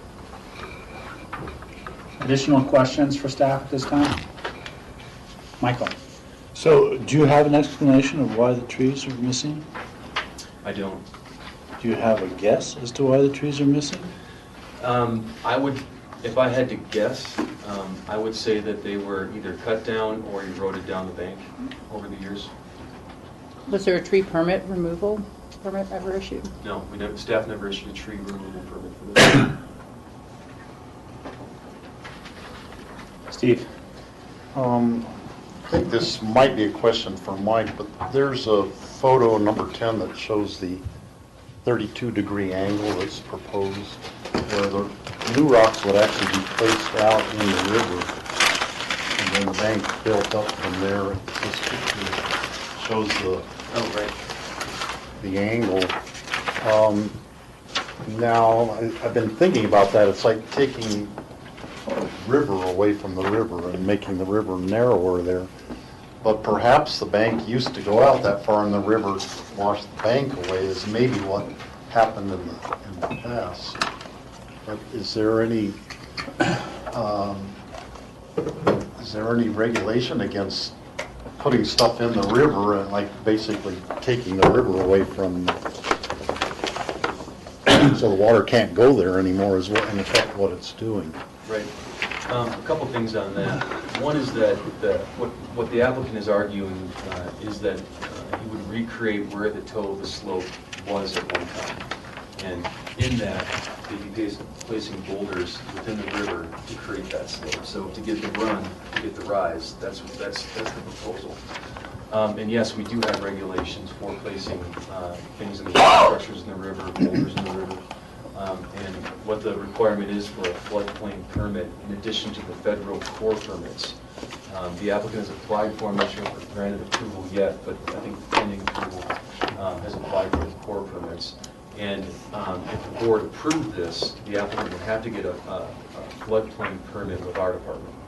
The floodplain permit requirement is that they would be burdened with showing that they are not increasing the 100-year flood elevation for this by placing these boulders in the river. Okay. Additional questions? Rob, there's a couple other things I want to show, just to show please. access and some other notables Sure. on timeframes too. I'm going to put this map back up, showing the subject property. One thing I just wanted to point out was that the applicant can't get to the bank from the house side access. So one would think that in a traditional construction concept, you would access through your property and reconstruct the bank. And just given how steep it is and how tight it is in between the houses here and right here, the applicant has proposed to use the Lazy Glen property. And the Lazy Glen property is where you can see where their sewage pond is right here. And what the applicant has already done with the Lazy Glen board is to use and stage their property with their equipment so that they can access in low water times through here and to get to the bank. And it's problematic in a couple ways, and I'll explain. One is that you certainly can't go into the river at high flood times, and that's approaching that right now. This is proposed to be a fall project. And actually there's two reasons why it's a fall project. One is that we just don't have that much water in the river. And second, there's also a fall spawn for trout. And the Colorado Division of Parks and Wildlife has commented on the application, and they propose to use a time frame September, that's August 15th to September 30th. And that'll avoid the trout time, or the trout spawning time. So I just wanted to be clear that another property is implicated in this to get to the bank. And thirdly, the Gerchik property, which is right here, a portion of the project would also be on her property. And Ann has submitted a letter to us saying she consents to the application. The major work would happen on the subject property, but there would be tie-in of grades over here on the Birchett property. And we have a letter in the file stating approval for the application. Mike, how exactly do they access from this property to place 4-foot boulders in that property? I mean, do you use Straight through the river. crane, a bulldozer? I mean, what do you drive through the river to get a boulder from here to here? Yeah, it wouldn't be a crane or a bulldozer, and we can let Paul expand on the intricacies of how he sees the construction of this going. But what would happen is that they would stage materials and boulders on the Lazy Glen property, and then use a front-end loader to load the material and bring it across the river over here to place the boulders. A front-end loader, so with a big cat that has a bucket, and then they drive it through the river. That's correct. To get to the other side and drop it off at low water. Exactly. And it can go over without damaging the river beneath it when they do that. Okay. Well, They limit the dimension. Yeah, I know. It depends on the definition of damage. Yes, I agree. So that's the construction plan for this project, and there certainly are some concerns involved with getting, yellow equipment in the river. And the board has seen other projects where applicants have proposed equipment in the river, and I think almost all of us were here for the East of Aspen River project that indicated 4 separate properties. And we did a land use code amendment to facilitate ample and reasonable river restoration project and bank stabilization projects. And this application comes under that code. So we have seen it before. That's the point I was trying to make. Well, but that let me, if you don't mind. Yeah, please, Michael. That project was for stream improvement. This project is for bank stabilization, which is not the same thing. Because I don't see anywhere in this application where the qualities of the river are going to be improved. All I see is some sort of bank stabilization, which is different from the project that we approved. I would ask specifically that the applicant address that during their presentation, because I think that's going to be a concern of several of the commissioners. Michael? Does community development, did they take this application and have a river restoration engineer or specialist review this application and come up with his recommendations, independent recommendations? We didn't hire a consultant like we have done in the past. And one of the reasons that we don't, actually there's 2 reasons. One is that now we have a revegetation and floodplain administrator planning engineer that reviewed the application. And Susan Pearson did look at the application and provided comments, and with the floodplain permit, this could be approved at the staff level. The second reason we didn't hire an engineer is that when we did the land use code amendments in 2008, the county actually hired an engineer to review the amendments that were being proposed at that time.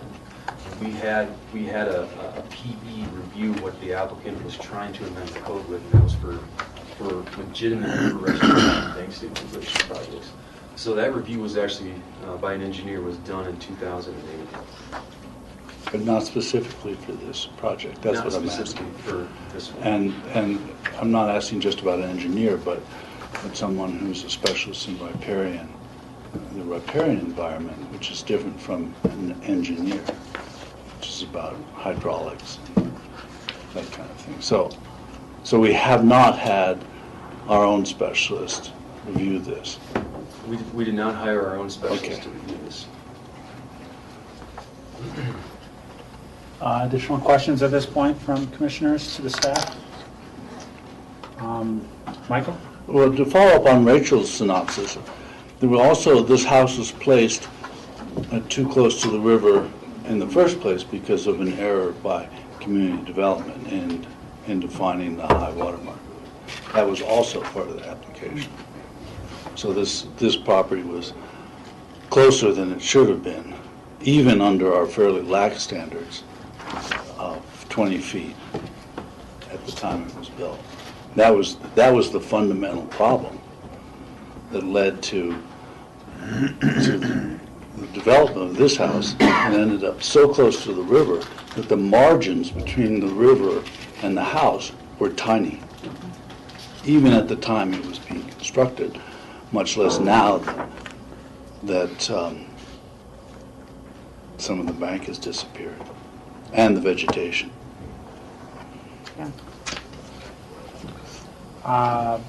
Applicant, if you'd like to proceed with your presentation, just state your name for the record.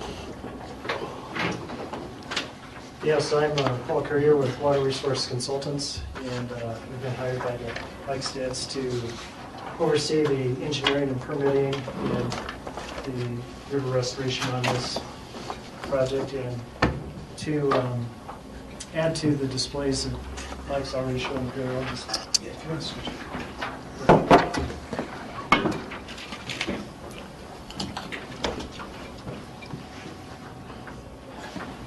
We have to have a crash course in using this.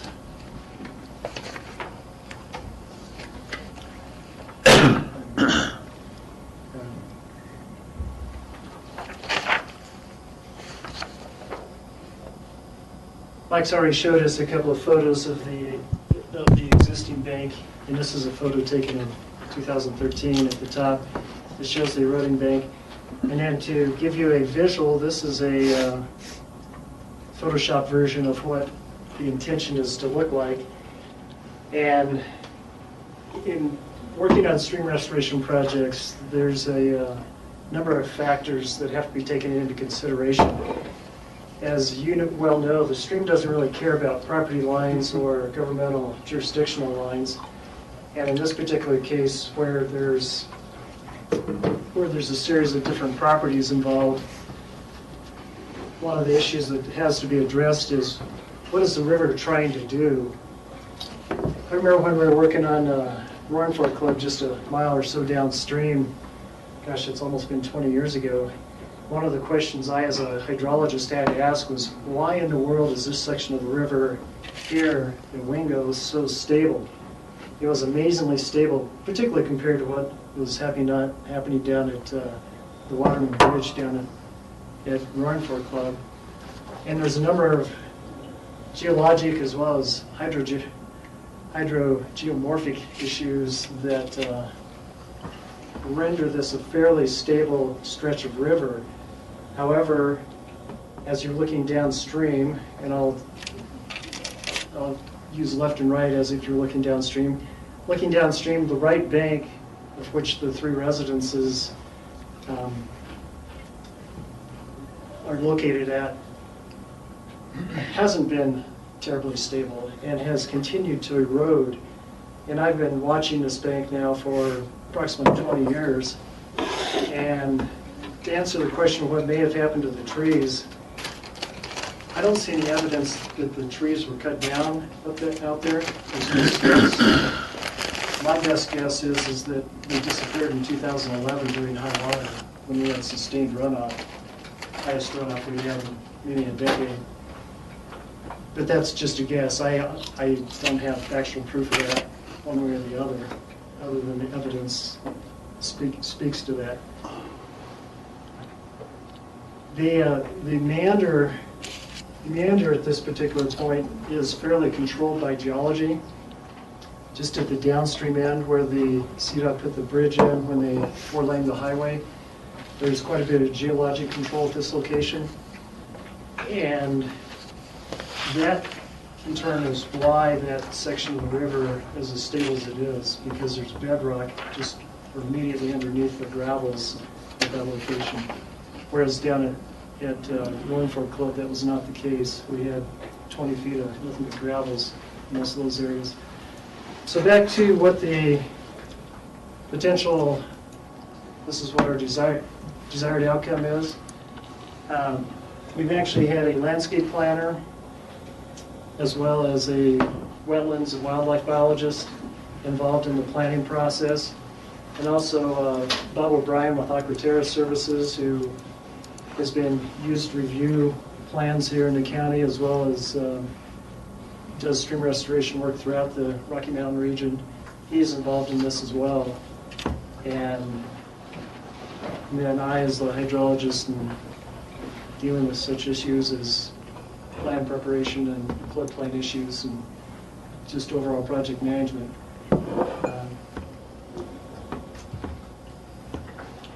The question about the sequence of construction.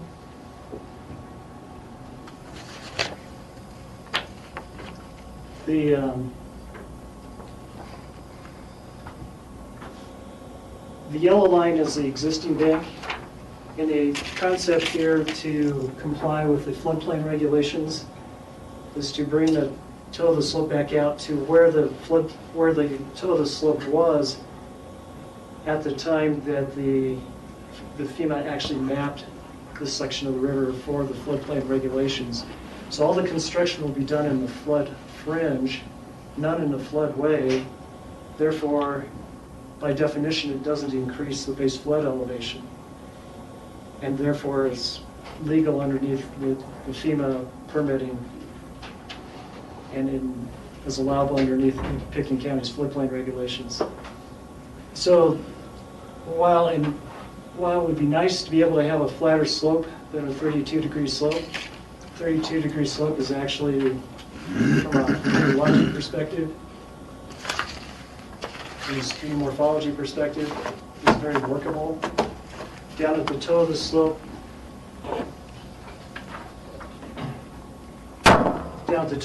we'll have large boulders.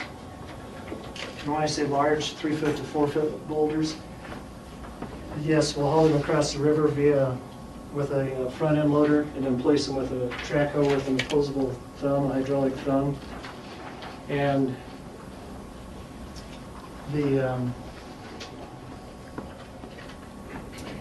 this is a common practice in stream work throughout Rocky Mountain region. As far as the issue in terms of impacting the stream, the impact of the stream is very minimal. In fact, in terms of its impact on aquatic life, as long as you do it outside of the spawning seasons, it's pretty much impossible to measure. I've been involved in stream biotic studies since 1989, and it just gets really, really tough to actually measure any impact on the macroinvertebrates in the river unless you're dealing with reds. Reds are the small gravels, R-E-D-D-S, the small gravels that your salmonid fish will spawn in, and there are no reds in this section of the river at all. This is not a spawning section. They're spawning a little bit further upstream and a little bit further downstream, but none right in this section. So back to the access that Mike showed us earlier.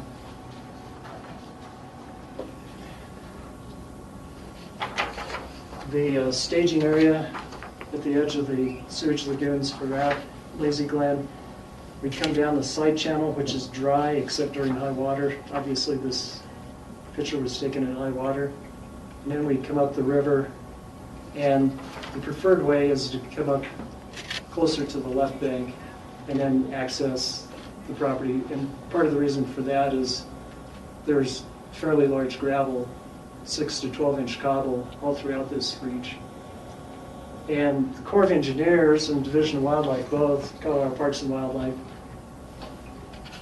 they've softened over the years in terms of their attitude, but for the last 20 years they've preferred rubber-tired vehicles for river restoration work as opposed to cleated and tracked vehicles. They've softened because they've realized that tracked vehicles actually have a lower pressure, lower PSI, but they also realize that neither one really leave a permanent impact on the river. So And like I said, it's a common practice with stream restoration projects throughout the Rocky Mountain region, and works extremely well. The intent of what we're trying to do overall is we want to respect the meander and make this flow so that, and you have to think of it, when you're doing a stream restoration job, you have to think of it in terms of how does the river see this stream bank? Not how do I as a person see it, but how does the river see it at high flow here about June 15th? And then you have to look at it again in terms of this particular reach, you have to look at it in about December 15th and say, well, what happens when I get 4 feet of ice in here? Because ice in this particular reach really down at Roaring Fork, or not Rancho Roaring Fork, but Roaring Fork Club up past Lazy Glen, just because it's in the shadow there, icing causes more scour than, often causes more scour than runoff in the spring. And so that's another issue that the whole idea is to make this resilient to both the spring runoff scour and icing scour. And last but not least, a well-done project actually enhances the aquatic habitat, in part because you're reducing sediment loading. Like I said, I don't know for factually 2011 is where the trees went to, but I do know a lot of that bank disappeared in 2011, just comparing aerial photographs. And so the sediment loading from that was significant, and a well-done project will reduce that sediment loading. In fact, it should eliminate it. Should eliminate it totally.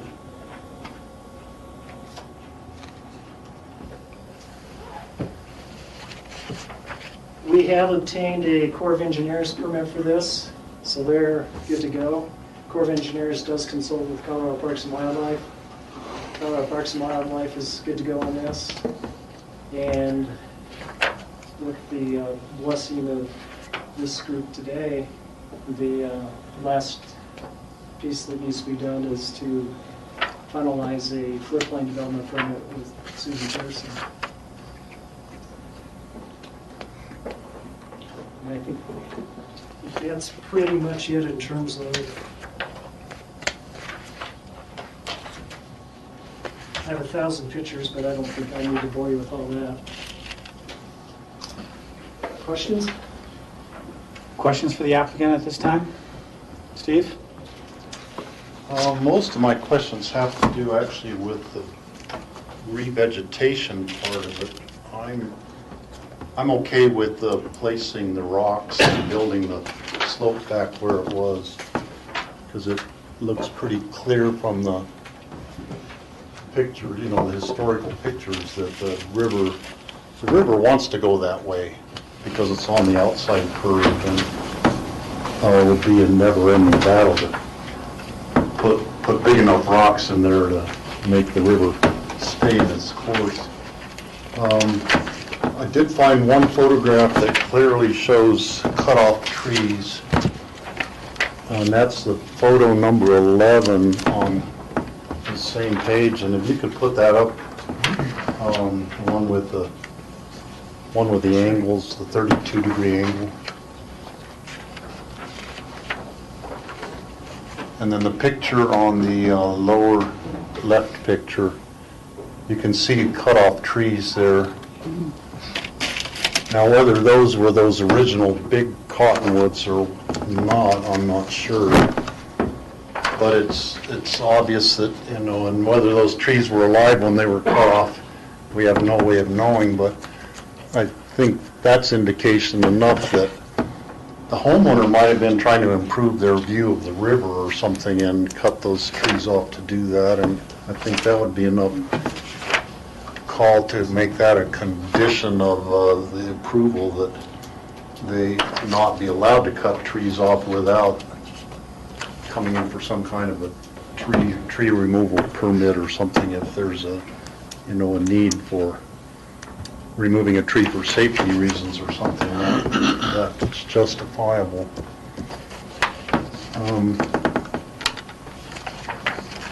there's a couple of the revegetation things. Number one, on the back of the map, oh, it's not on the back, it's L4 sheet of these big sheets, and it has a noxious weed list there with 12 weeds listed on it. And I'm curious about how this list came to be put together. Are these noxious weeds that, and they're not actually all on the state noxious weed list, but some of them, to my knowledge, there are no examples of these weeds in Colorado even, or they've been so rare. Now, have these noxious weeds been found on the property, or are they ones that the homeowner is being cautioned to look out for, or what?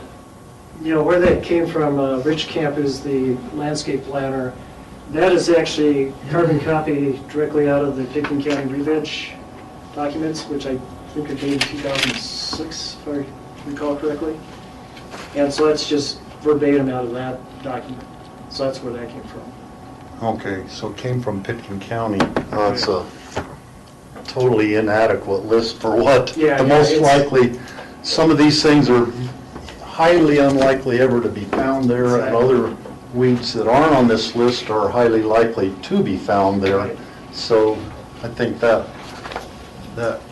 list should be revised, and definitely in the Pickton County revegetation guide, it needs to be explained better or something. Regardless, this project will need to be up to date with regards to whatever the current state and county noxious weed requirements are, so that's okay. And then in the approval, the resolution, actual resolution, number 6 item, it says the applicant shall comply with all conditions of the February 5th letter from the Colorado Parks and Wildlife. And the Colorado Parks and Wildlife actually sent 2 letters on February 4th and 5th, which had different conditions, and the one on the 4th said that there should be no alpine currant or choke cherry, things used in the revegetation. And yet this item 6 specifically calls out the February 5th letter, which talks about other items. It doesn't talk about the revegetation. And I'm wondering if the February 4th letter was this being ignored, or was it just an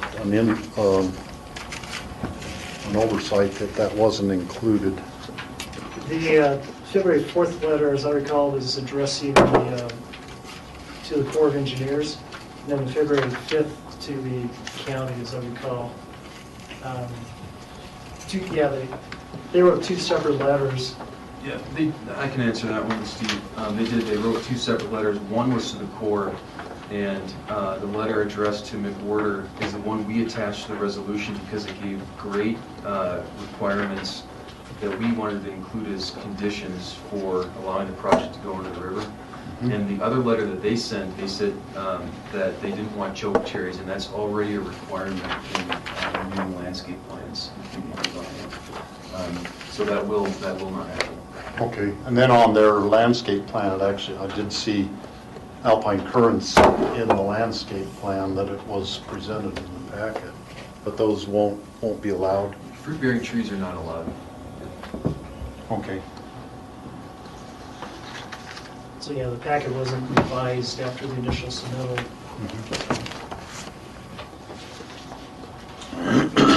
Additional questions?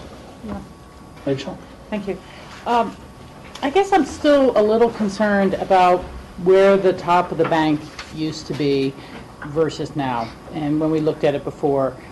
And your rendered solution option doesn't seem to restore that bank up to more of its natural height.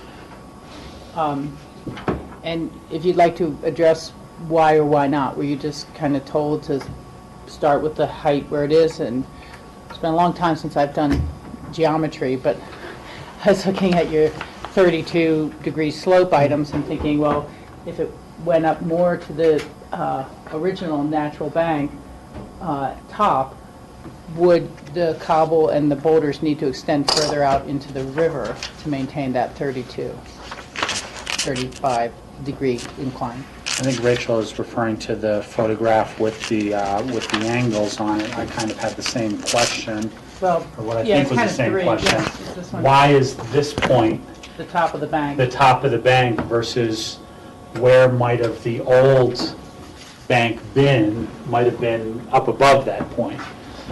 If that top of the bank has worn away. This is the existing right now, but was the previous bank up here, height-wise? And why is it not being restored to the previous height of that bank? Which would change, you know, if you're doing a 32, it might come out to there. May I respond? I'm Max Yeah. Ellis from Divine Creek Builders. And yeah, we looked at all those things, although to tell you the truth, until Michael put that first shot up there, I didn't realize how much it does look like it is lower than the very original. We've only been on this project for the last few years, so I don't know what things look like. That was the first time I'd really seen it.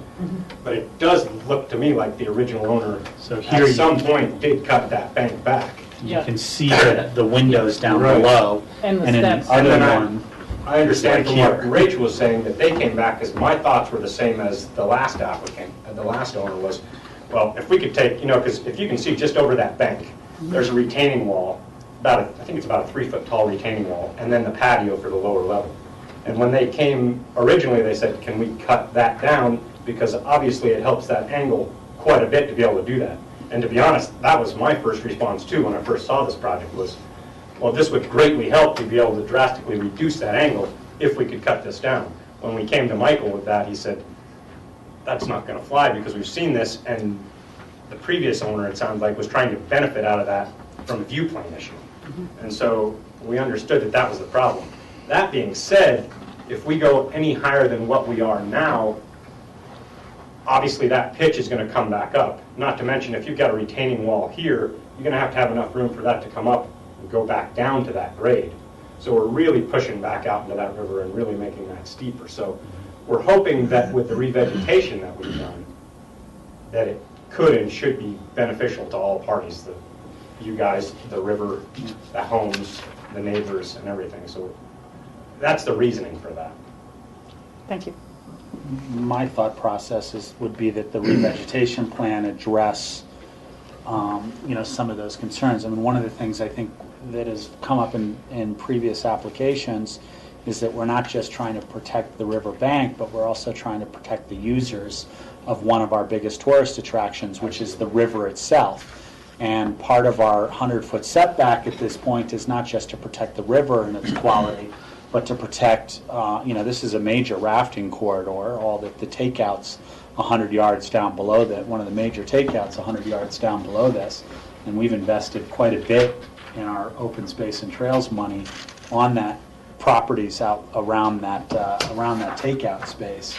And having, you know, major houses right on the river's bed isn't our intention for our tourist community through the rafting or fishing community that use that river. It's for them to be in a little bit of a secluded or protected area from the houses around. So, you know, I would like some language in the resolution to say that, you know, trees will be allowed to grow in a natural state if whatever they are, cottonwoods or whatever the trees are, start to grow. That's not going to be cut back, and that will be part of the plan 20, 30 years from now. You might have, because of the moisture on that piece of land, you might have some of those big trees blocking the view plane if they naturally grow.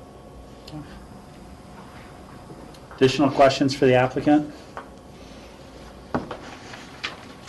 This is a public hearing at this time. I'll open the public hearing. If anybody would like to speak on this item, they may do so at this time. Just come forward. You should be able to pick, the mic should be able to pick you up pretty well if you just stand in front of it and just state your name for the record. Yeah, thanks. Thank you. My name is Ann Gerchik, and I'm the property owner downstream that has been referred to.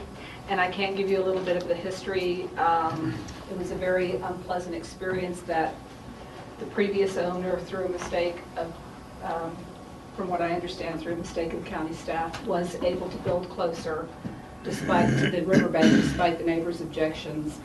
And after that, the riverbank was cut lower by the previous owner. The trees were cut down. There was constantly construction going on there. It was very unpleasant to watch.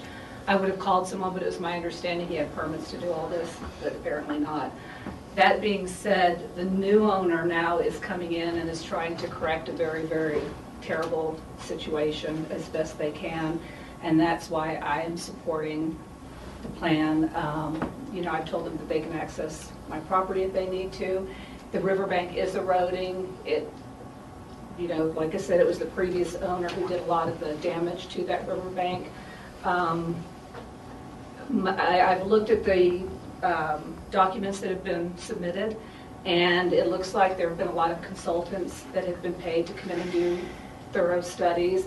I've been told that the riverbank will have the riparian growth on it, and that crossing the river is a common practice and it won't do damage to the river. In a perfect world, none of us would want any construction or anything to happen to that river, myself included, but it is eroding, it is a problem, and I'm grateful that the Eichstadts are willing to spend a lot of money to try and stabilize it in some form or fashion. If I had, you know, my wish, it would be to take the height back on that home to where it was. I don't know if that's possible. I don't have the, you know, the information or the knowledge to make that call, but I do support the riverbank being restabilized. And again, it's not the new owner's issue that what happened in the past has happened. The trees were cut down. Thank you. Okay. Yeah. Well, you know, I'd just like to put it out there, maybe it's wrong in the middle of public comment, I don't know if there's any others on this one, but I'd like our staff to investigate whether there's any punishment for cutting down the trees without a permit, even though he's no longer in ownership of this property. But, you know, when something comes to light, whether it's 2 years ago or 3, and we're all dealing with the consequences of that, I think that we should, you know, try to investigate what could be done. Agreed. Thank you. Still in the public hearing, if there's anybody else that'd like to comment on this item, they may do so at this time. Seeing none, I will close the public hearing on this item and bring it back to the board for further discussion. Michael. I mean, I sympathize with the owners and their situation.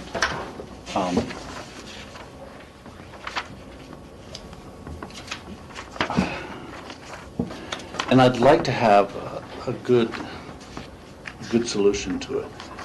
But I'd also like to have the county be able to analyze it and make sure, you know, every time we get one of these applications, the applicant brings experts in and assures us everything's going to be fine. And we essentially have to take their word for it. This part of the river is very dynamic because it's on a meander, and meanders essentially want to straighten themselves. They don't want to stay a meander, they want to go straight. And straight is through this house and Ann's house. So a solution here has to be reached that is as permanent as can be. One of the things that putting boulders, whatever's put in a river, the river can take away. And this is an area where the river, the force of the high water and of the ice, which is the river, it's not different from the river, it's just a slightly different form, can take away whatever restoration's done if it's not done right. So this is not going to be, we're going to be faced with this essentially forever now that those houses are there. So the burden for me is this the best solution? And is it going to be a permanent solution? And I think one of the other problems when you look at river restoration is that if you look at just the property lines, as the applicant said, you know, the river doesn't respect property lines. So it's really a question of the dynamics on this property and on Ann's property and the construction of CDOT. And so it really needs to be considered, is this, the activity here, going to be good for the adjacent property, and is it going to be good for the bridge? And we don't actually have an answer for that. The answer we have in front of us is it's good for this property. This is what, and we'll get this kind of rendition. I'm not so sure about that. And I think we should, and it's hard to be back here again. This was a very long hearing and a really, really tough hearing. And we came to some tough conclusions, and apparently they weren't respected by the former applicant. And so now we're in a situation that leaves the current owners in a tough position. It leaves the river in a tough position. I would really suggest to the board that we direct community development to get another set of eyes on this, and that the answers we're looking for, will it be good for this property, will it be good for the adjacent property, and it will be good for the CDOT property. And what is that overall solution? Because the dynamics here, we've essentially trapped a meander. And that meander is going to stay in its location now permanently in the foreseeable future. So, and that's something that's actually anti-nature, to make a meander stay where it is. So these properties are on the most dynamic part of the river. So I don't know that we have a solution that's going to fix all those questions. And we need another consultant of our own to say, this is adequate, this is inadequate, we need something else. I know it's not a good answer for the applicant, but it's a good answer for us. Michael, are you suggesting that as part of the resolution, a condition be put into place for a independent study? I'm suggesting that we don't do it yet. Don't pass it. We table it until we have a consultant come back to us, our consultant, and say, this is a perfectly adequate solution, or this is a partial solution, or this is not a solution at all, whatever the conclusions are. Because I can't give approval for this as it stands now. There's too many outstanding questions. So your suggestion is to table the issue until Pitkin County can find an independent analysis of how the effects of this restoration will be on the hydro aspects around this area. Yeah, you know, as the applicant said, the river doesn't respect property lines. So we have this property, we have Ann's adjacent property, and we have the bridge. And what is the solution? What is the solution within that small area? It's still not a particularly big area. Mm-hmm. That is going to be adequate for some time into the future, and is going to create some sort of plus for everybody concerned. You mentioned the rafters, the natural state of things. It's fairly discouraging to look at the state of that bank now. And within just a few years, I mean, we're just talking 5 years or something, where it went from bad to terrible. I think that's a result of the trees coming out as much as anything in that root structure. Can the applicant respond to what they have done or what they might do to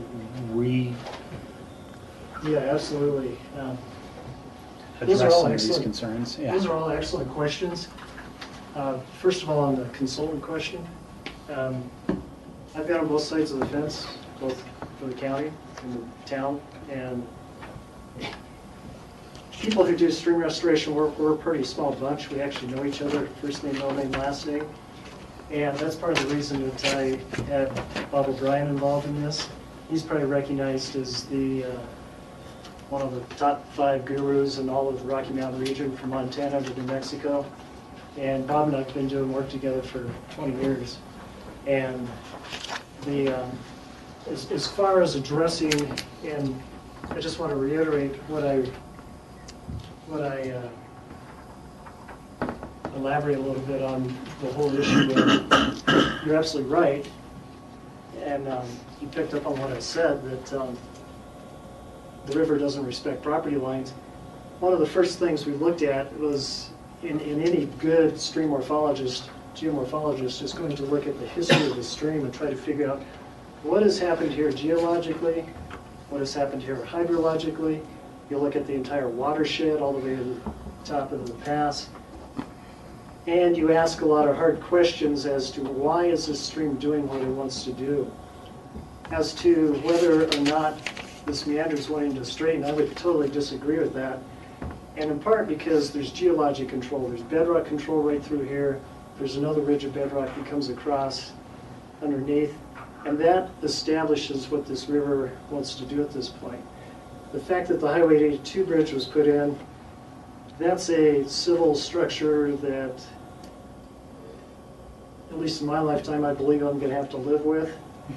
And I think CDOT actually did a really good job of siting that bridge, locating that bridge, because it is on geologic control. There's bedrock, particularly on the right descending bank, that's exposed at that point. And so this section of the river has not changed dramatically. Compare that to, say, Roaring Fork Club, or go further downstream, Ranch of Roaring Fork, where there's places from 1980 to between 1980 and 1995, the river moved 600 feet laterally. This river hasn't moved that much. As far as the trees being the reason that the bank is eroded, I don't believe that's the case either, because the trees, you will note, are high up on the bank. When I looked at this, starting in detail in 2013, and like I said, I've been familiar with the property for nearly 20 years, but I never had reason or inclination to actually walk this property, that have worked on properties upstream and downstream. I came to the conclusion that the high runoff we had in 2011, as much as anything, was the culprit for scouring out this bank to make it look what it looks like today. And in terms of how do you address that, you try to reestablish it. You try to reestablish a bank that respects what the current is going to do at its maximum scour potential. And so that is the reason why not only are we addressing this subject property, but we're also addressing Ann's property. Some of this work will be on Ann's property next door to tie into the existing riprap. And I have some chiefing.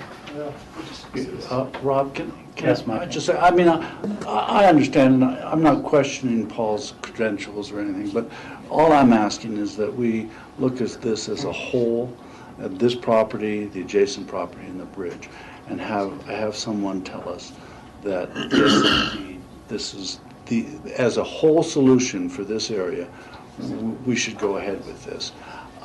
Because in essence, this is about one property. And if we approve this now, as it is now,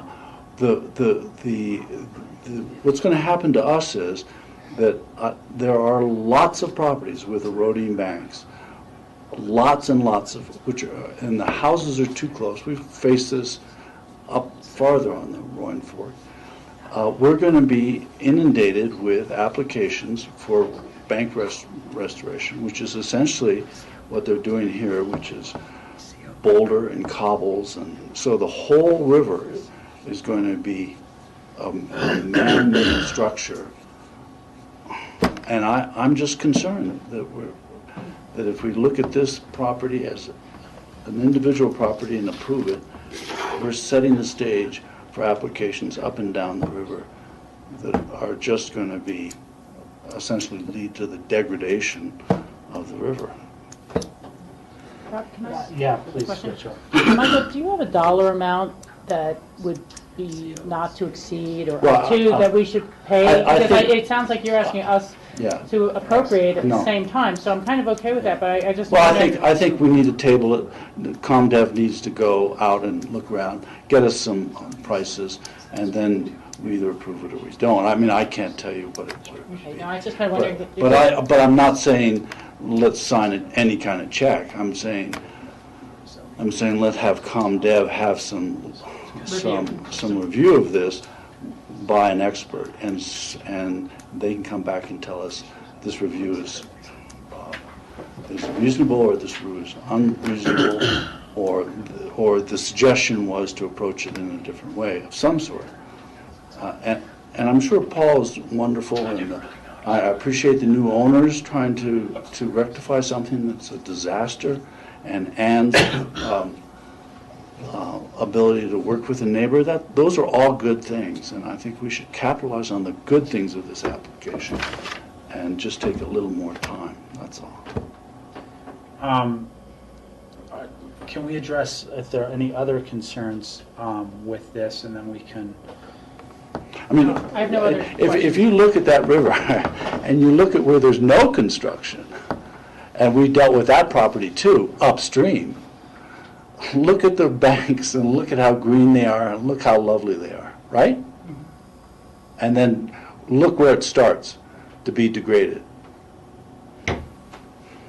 Well, and So there's something going on there that I'm not aware of. And I see that as the flow of the river. And, Possibly. And this is a straight river, so there's no less bank erosion. This is the turn. And that's where the I was a kayaker powers for many years. That's where the power's being exerted. The speed of the river up the side is dramatically different than the speed of the river. So is a on this- 4-foot boulder adequate there? Yeah. Or are we going to be asked to put in 6-foot boulders and then 8-foot boulders and then concrete? So I'm going to ask the board at this time if this is, if there's consensus on Michael's suggestion. I would like to hear, if we could, from the one applicant who seems to have represent a comment on this topic first, before we get that vote. Yes, so the one comment I just wanted to make, Michael, because I completely see where you're all coming from. Let's make sure, especially on a property that you guys have dealt with for years like this, let's make sure we don't make another mistake, that what we're doing is the correct thing for everyone, for the river, for everything. The only thing I want you to consider as you're thinking about that, and Paul can tell you more of what it is, but at some point here, this does become time sensitive. There's only a certain point of the year that if we do get approved that we can go in there. And this thing, just from layman's terms, watching this riverbank erode as each season goes past, I've got clients who are very scared they're going to lose a tremendous investment, and none of us would want to see that. So I'm not telling you what I think you should do, I just want you to make sure that you consider that at some point it will be somewhat time sensitive, and that if it strings on too long, hopefully we don't have bigger issues to deal with. Yeah, I mean, I recognize that too, and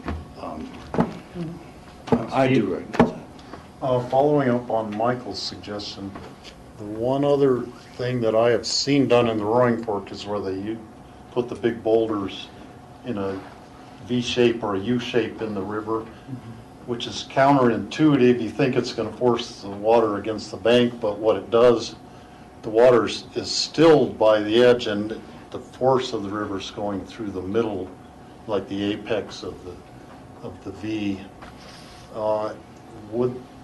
Would that work on a curve like this as a solution to how to use the boulders the most effectively to? We actually looked at putting in those reverse veins. Oftentimes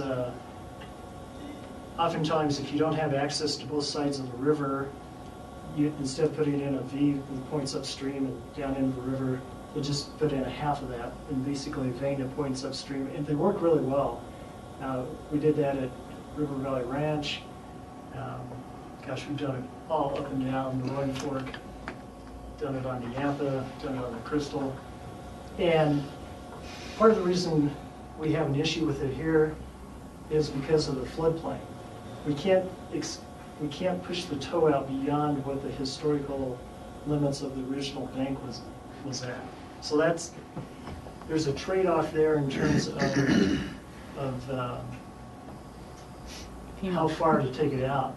Now, if I thought it was detrimental to the overall health of this reach of the river to not put, that we actually had to take that toe out a lot further, I'd be the first to say so, because my professional engineer's license is on the line if something goes wrong here. I'm the guy that's going to get shot, none of you. And it's my livelihood, so it's, if anybody should be sweating bullets, it should be me. And so that's yes, the concern of looking at the overall health of the river, that is number one paramount in any stream stability and stream stabilization project. The veins work wonderfully well in the right situation. In addition, when you have a tight bend like this, their effectiveness is reduced dramatically. You actually have to place them so close together. It becomes a matter of physics and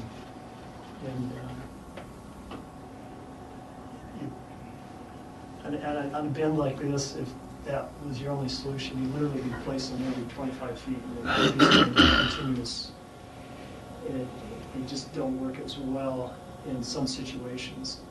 A little bit further upstream, like say up in here, they'd work fabulous.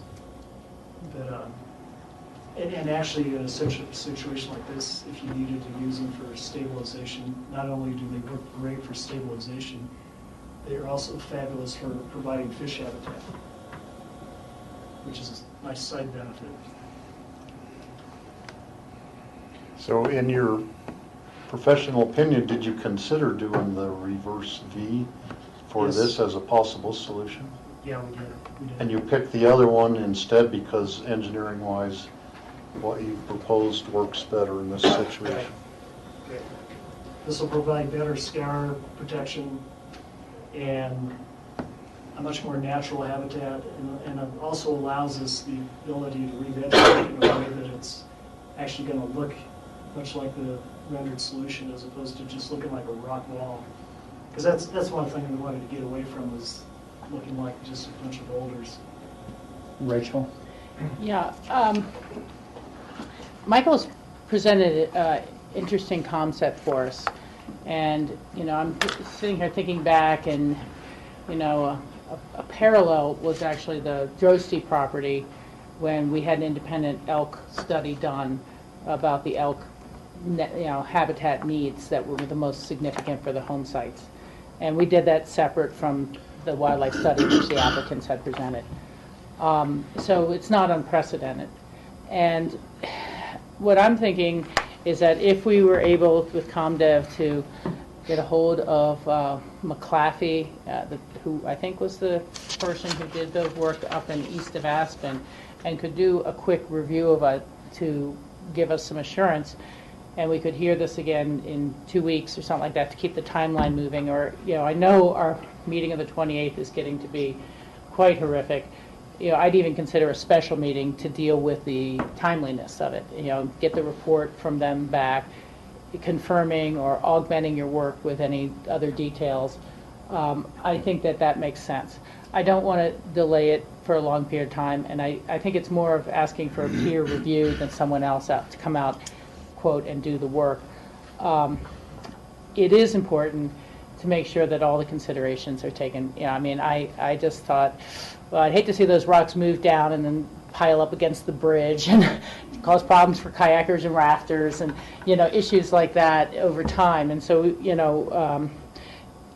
once the rocks moved off the site, I don't know whose responsibility it would be to fix it. Would it be us? Would we got to tag those rocks and know if they end up in somebody else's front lawn? I don't think so. But in that sense, if we could do it at a relatively minor cost and in a timely fashion, I'm willing to take that caution. I know that when we were doing the East of Aspen, at some level we faced some of the same questions, and the board at that time chose to move forward with the plan as it was presented. And I think, Michael, you did not support it because you wanted to say let the river heal itself. And we've all, unfortunately, have to realize how diverted and managed the rivers are to begin with. So nature doesn't really necessarily get the full flow it would need at times to do the restoring of itself up in the North Star area. And that project did turn out well, and as far as I can tell at this time, the willows are filling in and the gravel sandbars are doing what they're supposed to do. So I don't know, would we be asking Mike if he thinks that that might be possible to reach out and see if we could have someone do a little peer review, and obviously we could look to the budget implications later. If the other board members feel that that would be valuable, and if we could do it in a fast enough time. Mike, what would your suggestion be? Well, like Rachel said, it's not unprecedented to hire a consultant. We have done that in the past. I think we probably have a short list of consultants that we've worked with before. Mike Claffey was one of them, and Matt Weaver. They did the Easter Aspen project. If you remember last year, we reviewed the PT Ranch project. I don't know what the unknown is, timeframes and money, though. Yeah, and I'm actually asking for not just this property. Right. I'm asking for the sort of the small system there. Yeah. What's that curve? What's the best solution within that curve? And because it turns out we can get the neighbors to cooperate, I'm sure CDOT will be helpful, and because we have to have a solution that's long lasting here and suits the current applicant, suits the downstream landowner, and is going to come up with a solution or at least a direction that is going to be good for that whole section. There's River Road down below on the Homestead ditch. I mean, there's going to be a tremendous amount of. So this river is a very dynamic thing. Yeah. And I think if we just look at it in the terms of the interests of one property owner, we're making a mistake. You know, I would just say, I think I've heard fairly clearly from the applicant that they did look at this in context, and we're making sure professionally that their proposed solution wasn't going to harm anyone further, and they were looking at it in context. But I, take your amplification of it, my proposal seriously, that we want to make sure they're looking at this solution for this applicant in the context of the bend. Are there other things they would like to suggest? We'd love to have them, but we obviously couldn't compel any of the other neighboring property owners to implement them, but we would have kind of a master plan to see things going forward. Possibly. I mean, this may be totally adequate and be fine.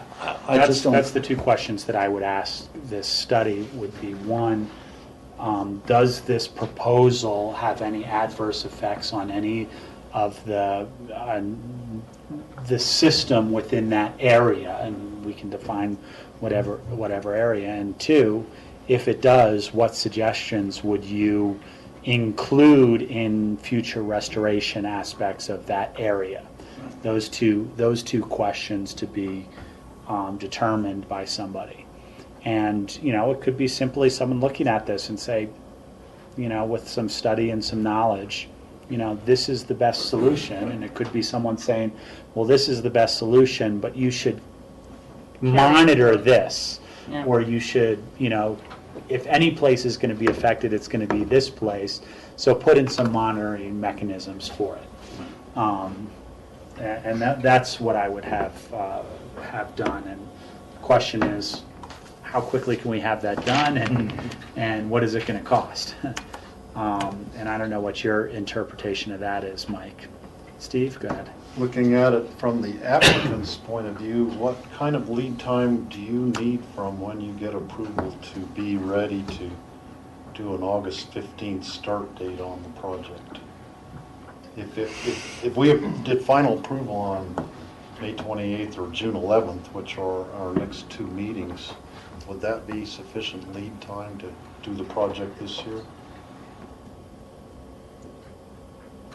I'll defer to Max a little bit on that. Part of this project, there's the stream bank restoration project that we haven't touched on.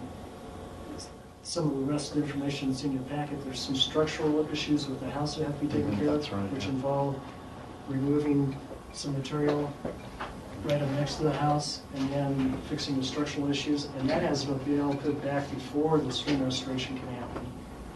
And then we're limited by the August 15th to the September 30th window on the stream restoration. So backing up that schedule, it makes it awfully tight. Max, you have anything to add? Yeah, I mean, it's pretty tight. I don't know, I'd like to work with you because I'd like to be able to see you feel comfortable in your decision, but it's all getting pretty tight. I'm just trying to think if we could flop some things around with that structural somehow and integrate them and finish out some of that structural work at the same time. I'd have to talk to the structural engineer about that. Maybe we can come up with some concepts for that. It's pretty tight. Steve?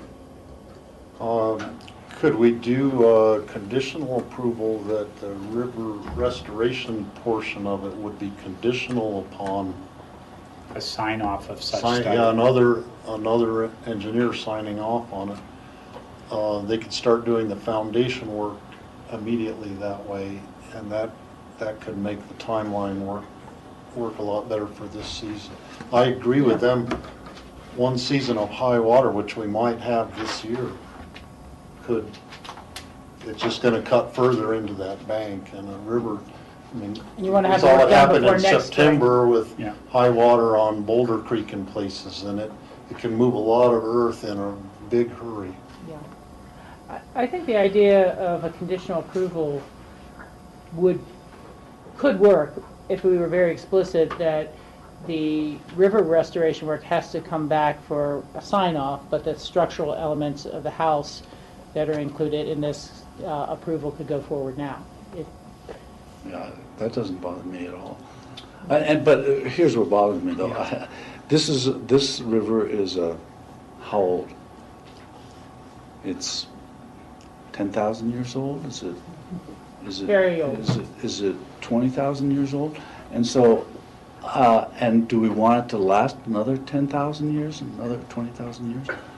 So, I appreciate your tight time schedule, but I'm talking about making something last for a long time.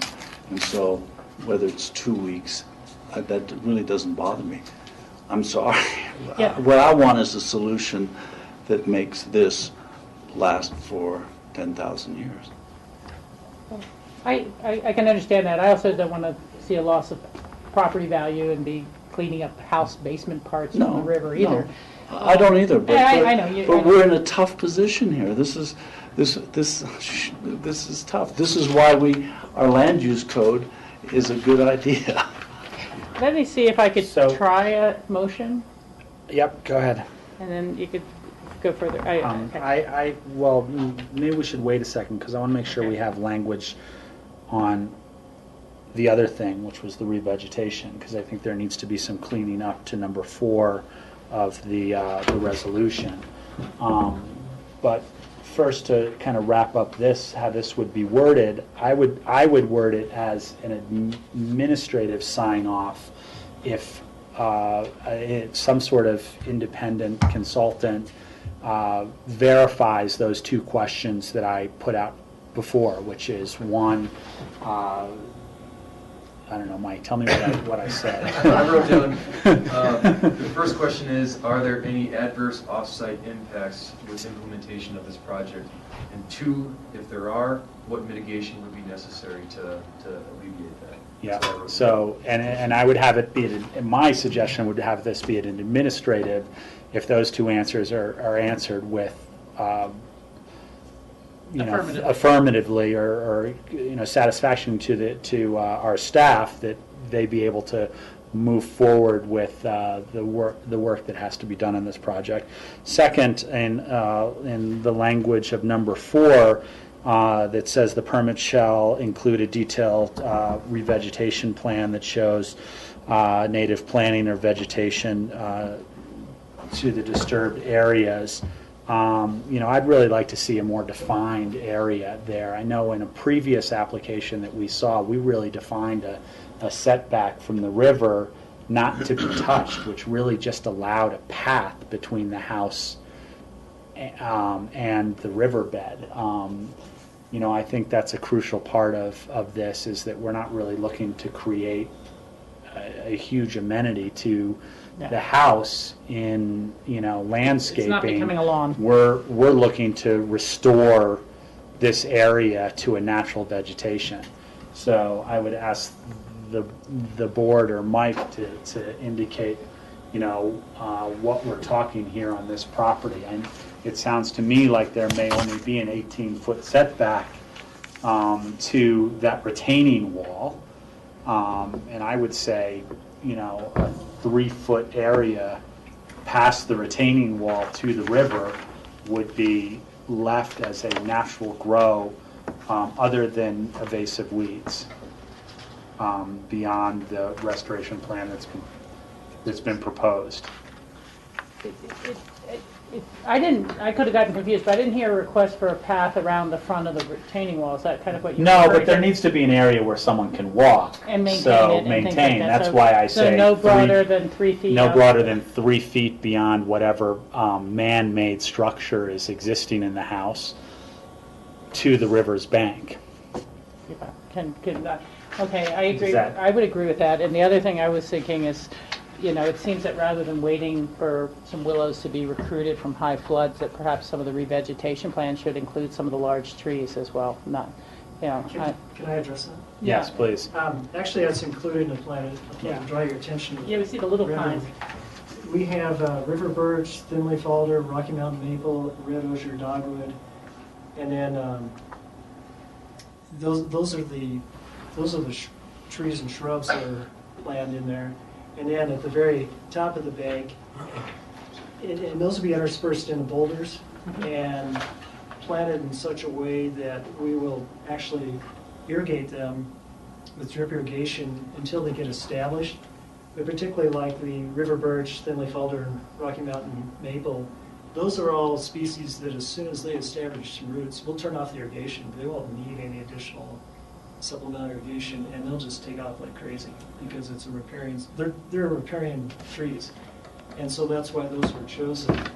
And then at the top of the bank, when you get out of the capillary zone from the river where roots won't go down, the idea there is to plant native grasses. And you've got Idaho fescue and green needle grass at that location. And so, yeah, we've included that whole plan in there. We've included it. The Corps of Engineers requires you to have a re-veg plan, and so that was part of the original Corps of Engineers application, which then became part of the Pittman County application. And so that's all in there. So. Was there any reason you didn't choose willows in that plan? If you look at this particular reach of the river, there's not a lot of coyote willows. There's some, but not a lot. Willows, if you want willows in there, we can put willows in there. It just wasn't part of that particular reach. There are other reaches that are, you go to Conundrum Creek, willows are a dime a dozen. Well, I just think eventually there's going to be some natural seeding of the area. It will happen. And it's a wetland. I was just looking to the trees that were removed. Yeah, I think and it those seemed are like there were naturally some going to willows grow there in at some so, point. Yeah. That's the only reason I thought it might be appropriate to at least, throw one in to get it started. Steve? In this sheet L3, it's a landscape plan, and the landscape is all around the house. It doesn't show anything about what, if anything's going to be put in the stream bank place. So Yeah, Steve, the plan there says refer to the engineering plan, and that's all included in the engineering plan, which was it's almost like you have two separate submittals merged into one, essentially. So is the engineering plan on one of these big sheets? yeah, it's all in the 8.5 by 11s. It has the photos. Okay. Let me see if I can see that. Yeah, So you actually have a plan for, So you're basically- putting in some blue spruce and some cottonwoods there and things. Are they actually going to be planted or just allow them to grow naturally? They'll be planted. They'll be planted. Mhm. So you'll have a lot of green growth in there in the first 2 growing seasons. So there are 2 adjustments at this point proposed to this application, to this resolution. If there's a commissioner that'd like to make a motion. I think Michael should, because I'm afraid I might not capture his... I just, I'm more about the passion of the subject than I am about the nuts and bolts of the subject. Okay. So I really Rachel's very good at forming See if we can do motions. this.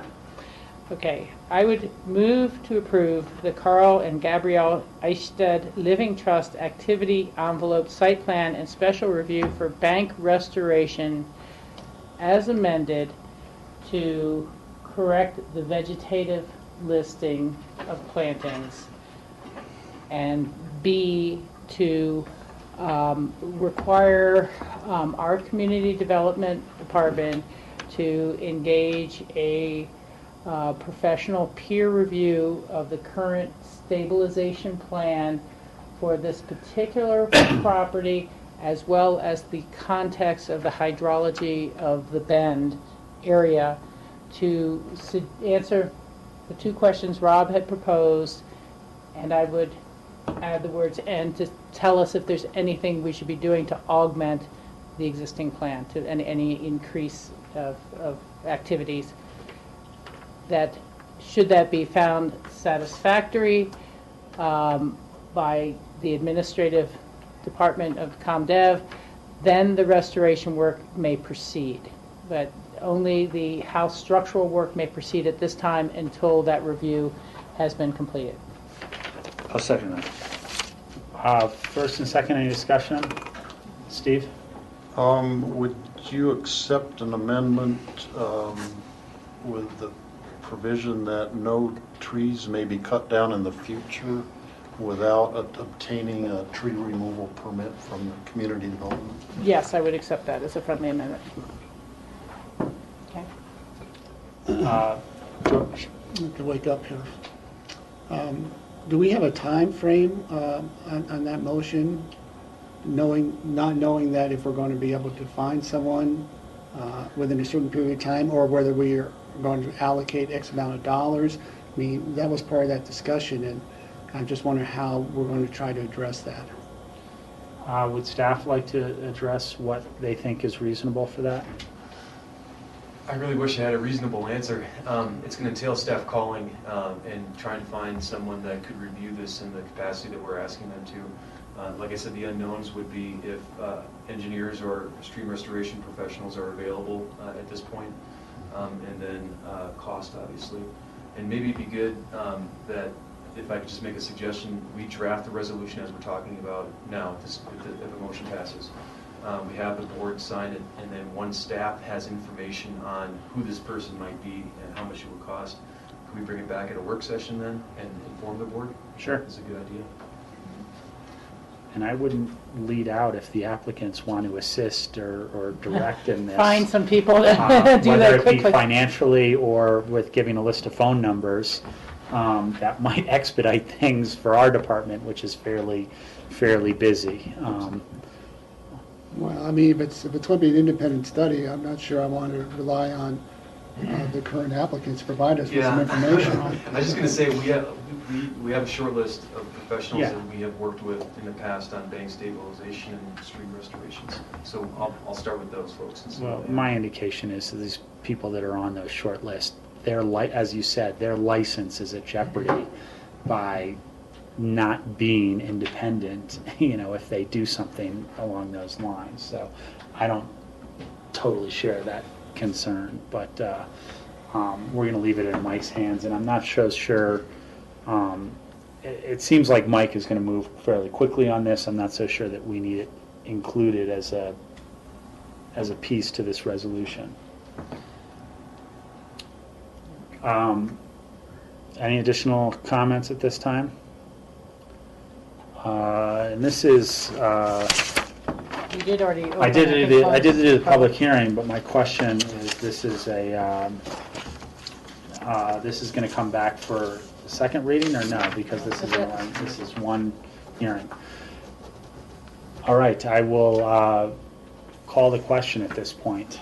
All those in favor say aye. Aye. Wonderful. Thank you very much. Thank you. Thank you for your diligence in hearing us out on this. Yeah, appreciate it. I'm going to give you your pictures back in case you can use them for anything. Next, we're going to move into our land use action Can we take 5 minutes? plan. Yeah, let's take Let's take 10 minutes, come back at 3:10. 4:10. I'm sorry, yes, 4:10.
County Commissioners' regular meeting, Wednesday, May 14, 2014.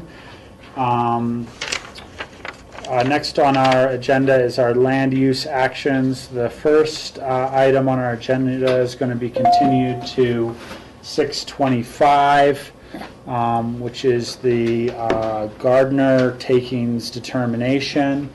So I'll take a motion to continue this item to 6/25. And is that a public hearing? Do I have to have a public hearing on that? No. Okay. So move. So we have a motion to continue, and Michael, was that you with a second? And a second, any discussion? Seeing none, all those in favor say aye. Aye. Next is our Soldner family LTD partnership subdivision concept submission, activity envelope review and special review for TDRs for new development right, second reading. And Suzanne Wolf is here to present for the staff. This is second reading, so I think everyone was here last time. I guess I didn't keep track of that, but Stephanie is here representing herself today, as Alan Richmond is on the beach somewhere in Mexico, celebrating his son's graduation from college. So Stephanie gets to stand in. I did put the just the aerial photo up behind Rob, so you can see that the triangle in the middle there is the property. I think everyone remembers the location out between Harmony Road and Stage Road. Surrounded by the city of Aspen at this point, but still within the county. There really weren't any issues that were outstanding to address after the first reading, and there were no changes to the draft resolution based on your discussion. So, essentially, you have the resolution in front of you, and we're recommending approval. Any questions of staff at this point? None would be, Steve? The only question I would have is why do we have two readings on this one and some other land use things we only have one? A subdivision request requires a formal resolution, which requires two readings. Most of our land use items are informal resolutions and only require one hearing. So that's comes out of the Home Rule Charter. Okay. Did I get it? She's nodding her head, that's good. Would the applicant like to add anything at this point? No, not at this point. I really appreciate the time that you all have taken in the last meeting, and that you are listening to our request. I hope it's approved, and we can move forward. Thank you. Any questions of the applicant, Steve? Oh, I just was going to say I supported it last time, and I still support it this time. I will accept the motion. Is this public hearing? No, this one's just land use action. I would make a motion to approve the Soldner Family Limited Partnership Subdivision Concept Submission, Activity Envelope Review, Special Review for TDRs for new development right on second reading. Second. We have a first and a second. Is there any discussion?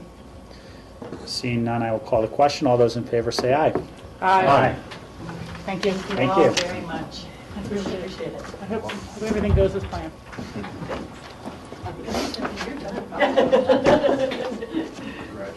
Thank you very much.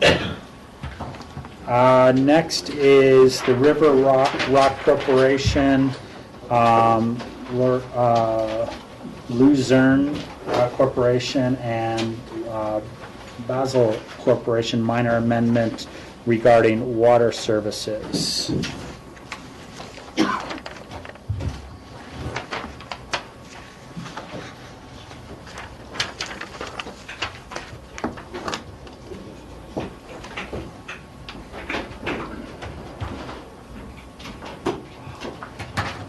And Suzanne Wolf is also our staff member on this item. Okay, so Ron's got the map up behind us. I think you all are familiar from recent reviews of these three lots in the Knollwood subdivision. This area, as you can see, the highway runs along the top. There's the East Aspen Trail running through the bike path easement. and these lots are in between the highway and the river. The recent approval, I think that was just January of this year, where you approved an amendment related to these lots. The prior approvals for all three of these lots, this is just specific to water service to the lots, and the prior approvals had essentially said that the applicant should obtain approval for water service from the city of Aspen.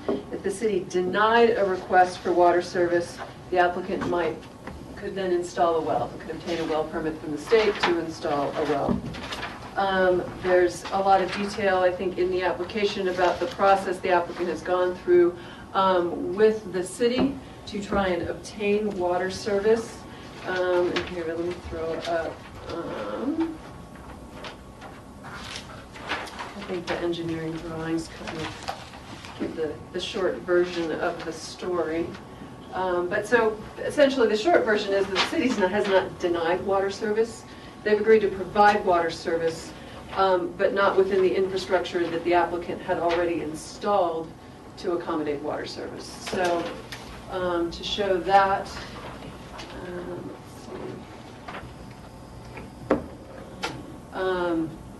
as you can see, and if you're familiar with being out there on the East Aspen Trail, the trail and the highway are at one level. You drop down a steep bank. The Salvation Ditch flows below that bank, and then you get to down to these lots. Culverting of the Salvation Ditch was part of the approval that was granted by the county in order to accommodate the driveway through there. When they culverted the ditch, they obviously wanted to, at that point, accommodate all of the utilities to go underneath the ditch. And the Salvation Ditch Company at the time had said, we want everything in one corridor, which is what they did. So you can see here, what's shown is that there are 3 existing water lines within that utility corridor that was put in at the time. That required substantial construction, disturbance of the trail. While that was all done, disturbance of the slope down, and obviously installation of the culvert and the driveway. In meeting with the city recently to try and obtain water service, the city's basically asking that, saying that they could not, they would not accept those 3 lines within the one corridor underneath the ditch. They want 3 separate lines that come directly from the water line in the highway. So you would have 3 points where, I mean, essentially they could use the corridor for one of the water lines that's already been installed. They would have to install 2 new cuts for the water lines to go, again, underneath the bike path, through the slope, underneath the Salvation Ditch to get directly to the lots. Obviously, that's another substantial disturbance to the area. The Salvation Ditch had been very strong in their statement that they wanted everything in one place.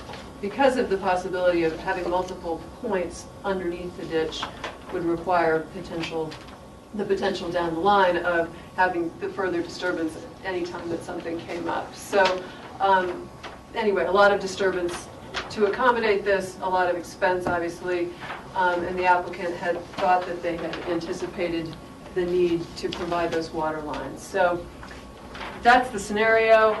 Given what the city has stated in terms of we'll provide water, but we'll only provide it if you meet our requirements for infrastructure, the applicant is now asking to amend their condition to say that we would allow them to install wells, not only if the city denied water service, but if they imposed conditions on the provision of water service that are infeasible and would result in unacceptable environmental impacts. We have agreed with the applicant that, you know, it seems reasonable that they had anticipated the need to provide the water lines and had addressed that at the time they did the installation underneath the ditch, and that coming back now and redisturbing this entire site to accommodate the request from the city, I guess seems unreasonable at this time and seems unnecessary in this location. So we've supported their request to be allowed to install wells instead of providing city water service. Questions of staff, Rachel? Will the application to the state for a well permit for each of these 3 residents with trigger requirements for augmentation ponds on site? They're legally existing lots, so I don't think so. I don't think they would. Okay, because I just know they've been getting so cautious and tight with every molecule of river and interested in the return flows. And I've talked to others, in the upper Roaring Fork who've said they've had issues with, now I've got to build an og pond somewhere on my site. So I think my understanding would be for legally created lots, they would be eligible for household use only permits. But maybe somebody else can. The lots are created before 1972. It's Glen Horn for the record. So each lot is entitled to a well. A domestic use well. Yes. Is it a household use only, or I guess I don't It know. doesn't matter because we have a right out of the ditch. That was part of the deal with the ditch company for the irrigation on the site. Okay. So they can use ditch water for the on-site irrigation. Okay. Thank you. Additional questions to staff at this point? Glenn Horn, if you'd like to make any presentation you'd like to make at this point? Okay, thank you. It's Glenn Horn. I represent the 3 entities that have been named as the applicant. And let's just say we're disappointed that we're back here on this item. I really didn't want to come back. What? Come on, what are we trying to say? We've worked hard to try to get City of Aspen water, and everything's been engineered for there to be City of Aspen water. It required the coordination on all of the utilities with the Fire Protection District, the City, Salvation Ditch, Aspen Consolidated Sand, and also CDOT. So it was very complicated. Everyone agreed to what this plan was, and it's disappointing now that there's been a change in the way the city approaches the water service, where they want these individual lines to be cut through the ditch, and then they would go, this photo here kind of shows you the area where we would have to run these lines would be up here and then up here. So it would go underneath the ditch, through the retaining wall, under the bike path. So you have 3 separate service lines at Highway 82. And it was our goal all along to have all of the utility lines go down this lane, which is essentially it serves 3 lots, but it's like a lane, and we thought that it was good planning to do it that way so that all the utilities were in one corridor. So there was a change in the way that the city looked at this in terms of their policies, and that they want an individual cutoff at every lot at Highway 82. And so all of this, the capital improvements that they put in would have to be redone. Part of what we would have to do is rip up the entire Salvation Ditch pipe, because it's all one section and they don't want any welded seams in that pipe. So it's disappointing. We feel that the environmental impacts and the disruption of the neighborhood associated with putting in these individual lines would be unnecessary and don't need to be done.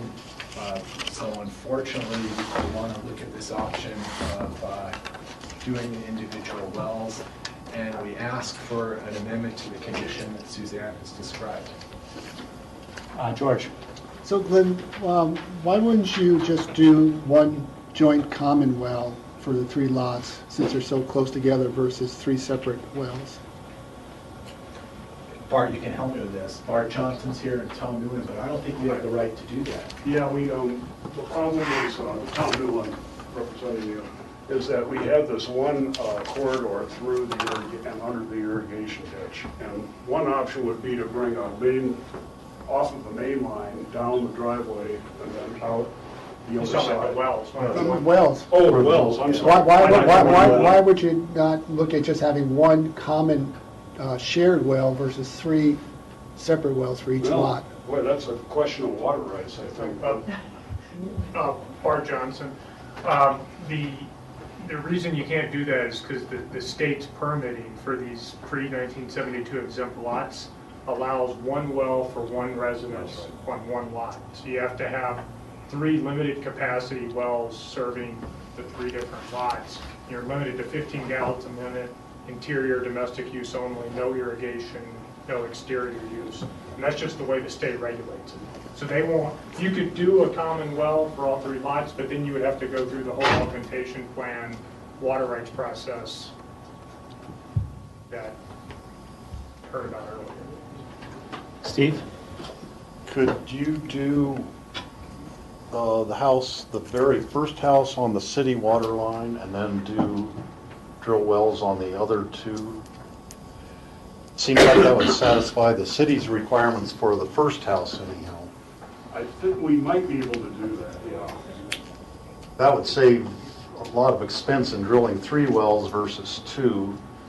Savings probably won't be realized when you consider city water tap fees. Well, yeah, I don't know what city water tap fee is, but this stretch of the Roaring Fork River is where the hole in the river is below the Salvation Ditch during the late summer when the river flow is down. But since the wells would only be for domestic use within the house, that probably would have negligible effect on possible river flow. Also, well might be being fed by just seepage from the Salvation Ditch, so. Yeah, you know, we did do a water level study on the properties to see how deep the water table was. It's about 14 feet. 14? Yeah, and it seems pretty constant. Is that what it was before we culverted the ditch and after? So There's one potential issue with using the water line that's in place on lot 1, Tom, Steve, is that, you know, when we met with Mike McDill, he said they also have this new requirement for the depth, and he explained how he would apply it in this situation. Basically, they require that the water lines be 7 feet deep for the frost line issue, but he's saying because the Salvation Ditch is a culvert, he would not treat, even though it's underground, he would say we wouldn't treat it as being underground. So you'd have to start measuring your 7 feet from the bottom of the culvert. What our engineer did was use this engineering standards that we understood the city had followed them to insulate the line, because he knew that the pipe, the ditch in the wintertime wouldn't have water in it, and it could have cold air running through it. So he accounted for that for insulation in the box culvert that the utilities go through underneath the ditch culvert. And what Mike McDill told us when we met with him is that I don't really care about that. Our standards are 7 feet below where I decide we start measuring, and so your line may not be deep enough either, even if you've insulated it. So I don't know that we could definitely use the existing water line. We have to follow up on that if that were a point of concern. That's a good point. Rachel? Yeah, refresh my memory on this. Are these lots going to be collected to Aspen Sanitation District? So there's no septic systems involved? So that makes me feel a little better about the wells. And that infrastructure is in as well, and all that was done at the same time. Other questions? Glenn, do you have anything to add at this point? No.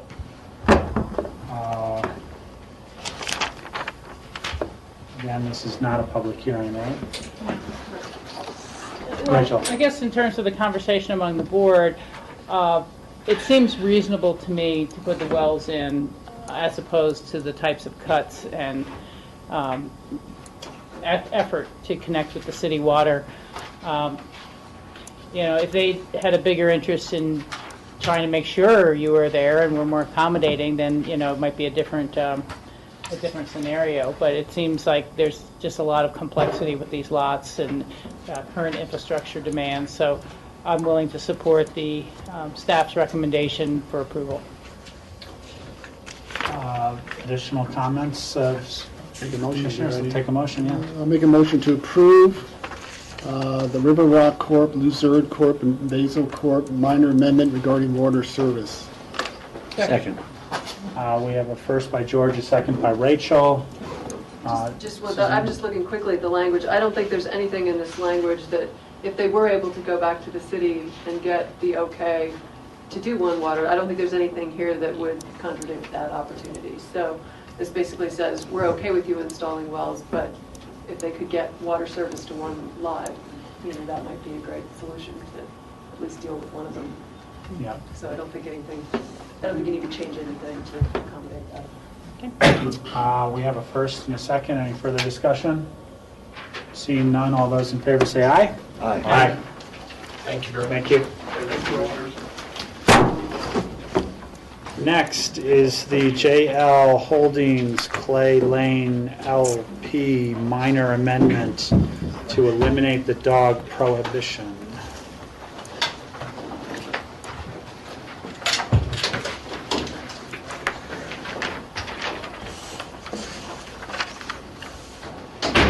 And Suzanne Wolf is also the staff presenter on this application.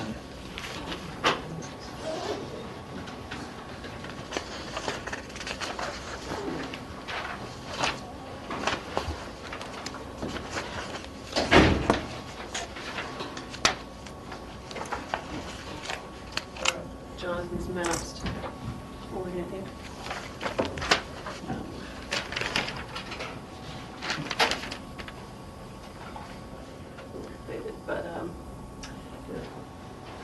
But so the lot we're talking about, you can see outlined here in the middle, the JL Holdings property is basically surrounded by the East Owl Creek subdivision. So that's what you're seeing, all of the houses surrounding here. So Owl Creek Road is running up here.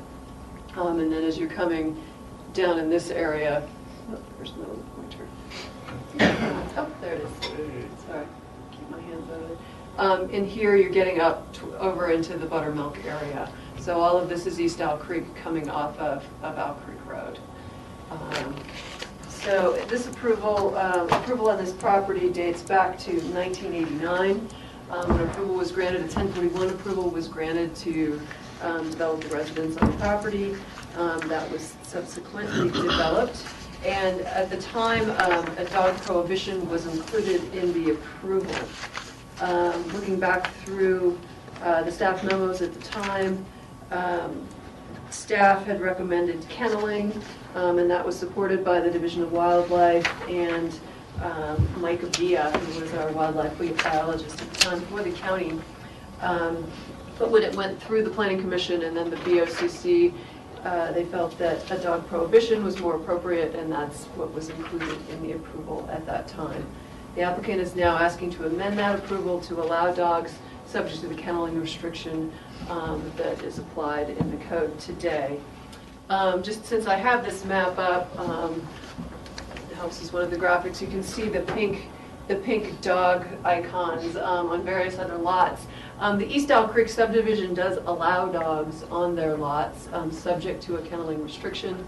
Again, this map came out of Mr. Lowski's report, and it shows where there are dogs actually living on adjacent lots. So clearly there are dogs in the area, and that is allowed on the surrounding properties. So, so that is a consideration, obviously, here.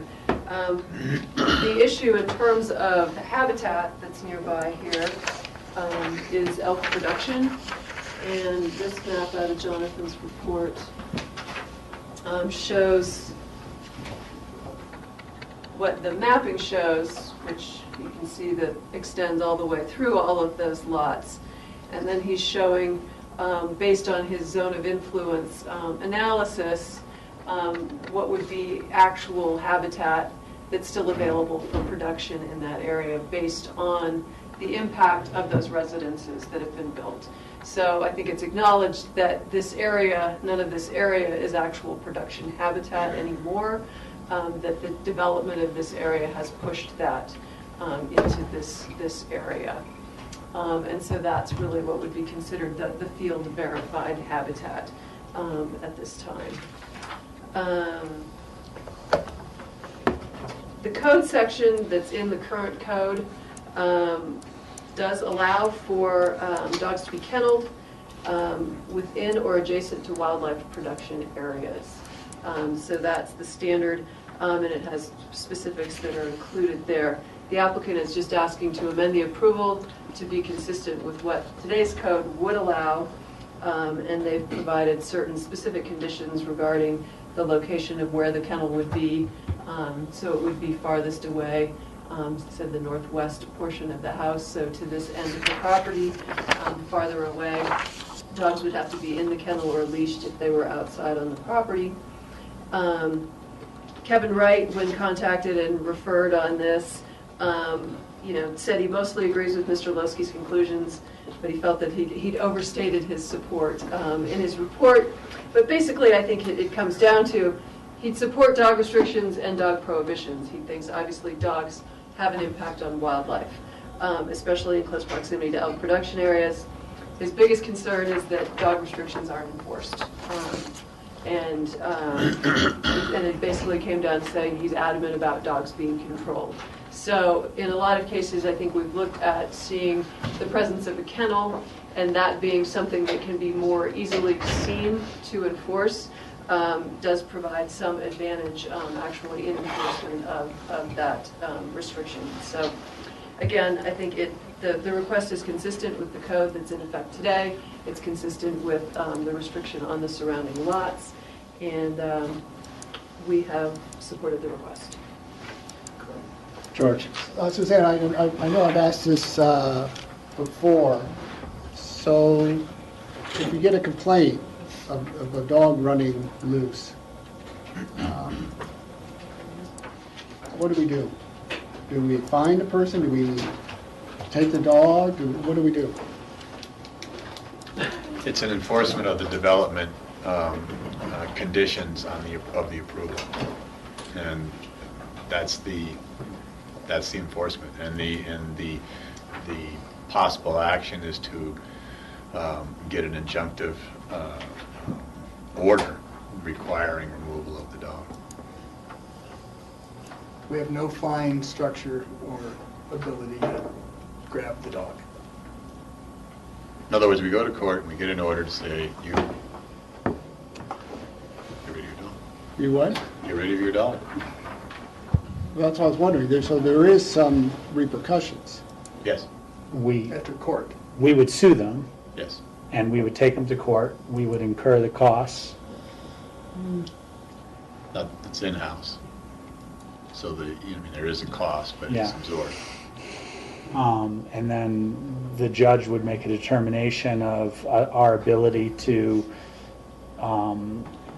place a new prohibition on that piece of property, and therefore have them make sure that the dog's no longer on the property. Well, to enforce the existing prohibition. It's an existing condition. It's merely to evaluate whether or not the condition has been complied with or not. But we can, at that point, revoke the condition of kenneling and make the property. If that's how it's set up in the resolution. Yeah. You'll do this, and if you don't, then Yeah. Just a quick, why don't we have fines for something like this? Has that ever been discussed? The ability to collect a fine is determined by a reviewing court anyway. We do have a fine structure that's established within the land use code for a violation of the code, which this would cover. So we can go in a criminal context and try to obtain a fine, but to be honest, that procedure is not as fruitful as the injunctive relief procedure, because the injunctive relief will put the use of the property in compliance with the underlying resolution of approval of the development, whereas the fine, write a check and you're done. Yeah. Okay, thanks. Steve. Suzanne, why are there dogs allowed in that East Owl Creek subdivision? How did that come to pass? And also on the West Buttermilk Road, are dogs allowed in those houses farther to the... I didn't look on the West Buttermilk side. I mean, those are mostly individual lot approvals. I did not look at, which of those lots had restrictions or not. The East Owl Creek subdivision approval goes back to the early 90s, I think it was. And, the code in effect at the time had provisions regarding when you required kenneling and when you required dogs, and presumably this allowed for kenneling, which is consistent with what staff had originally recommended on this lot, based on the distance to the actual habitat area. So essentially, that's the standard that would have been applied at that time as well. But when this went through the approval process, a more strict standard was applied by the P&Z and the board. Rachel. Yeah, I guess I'm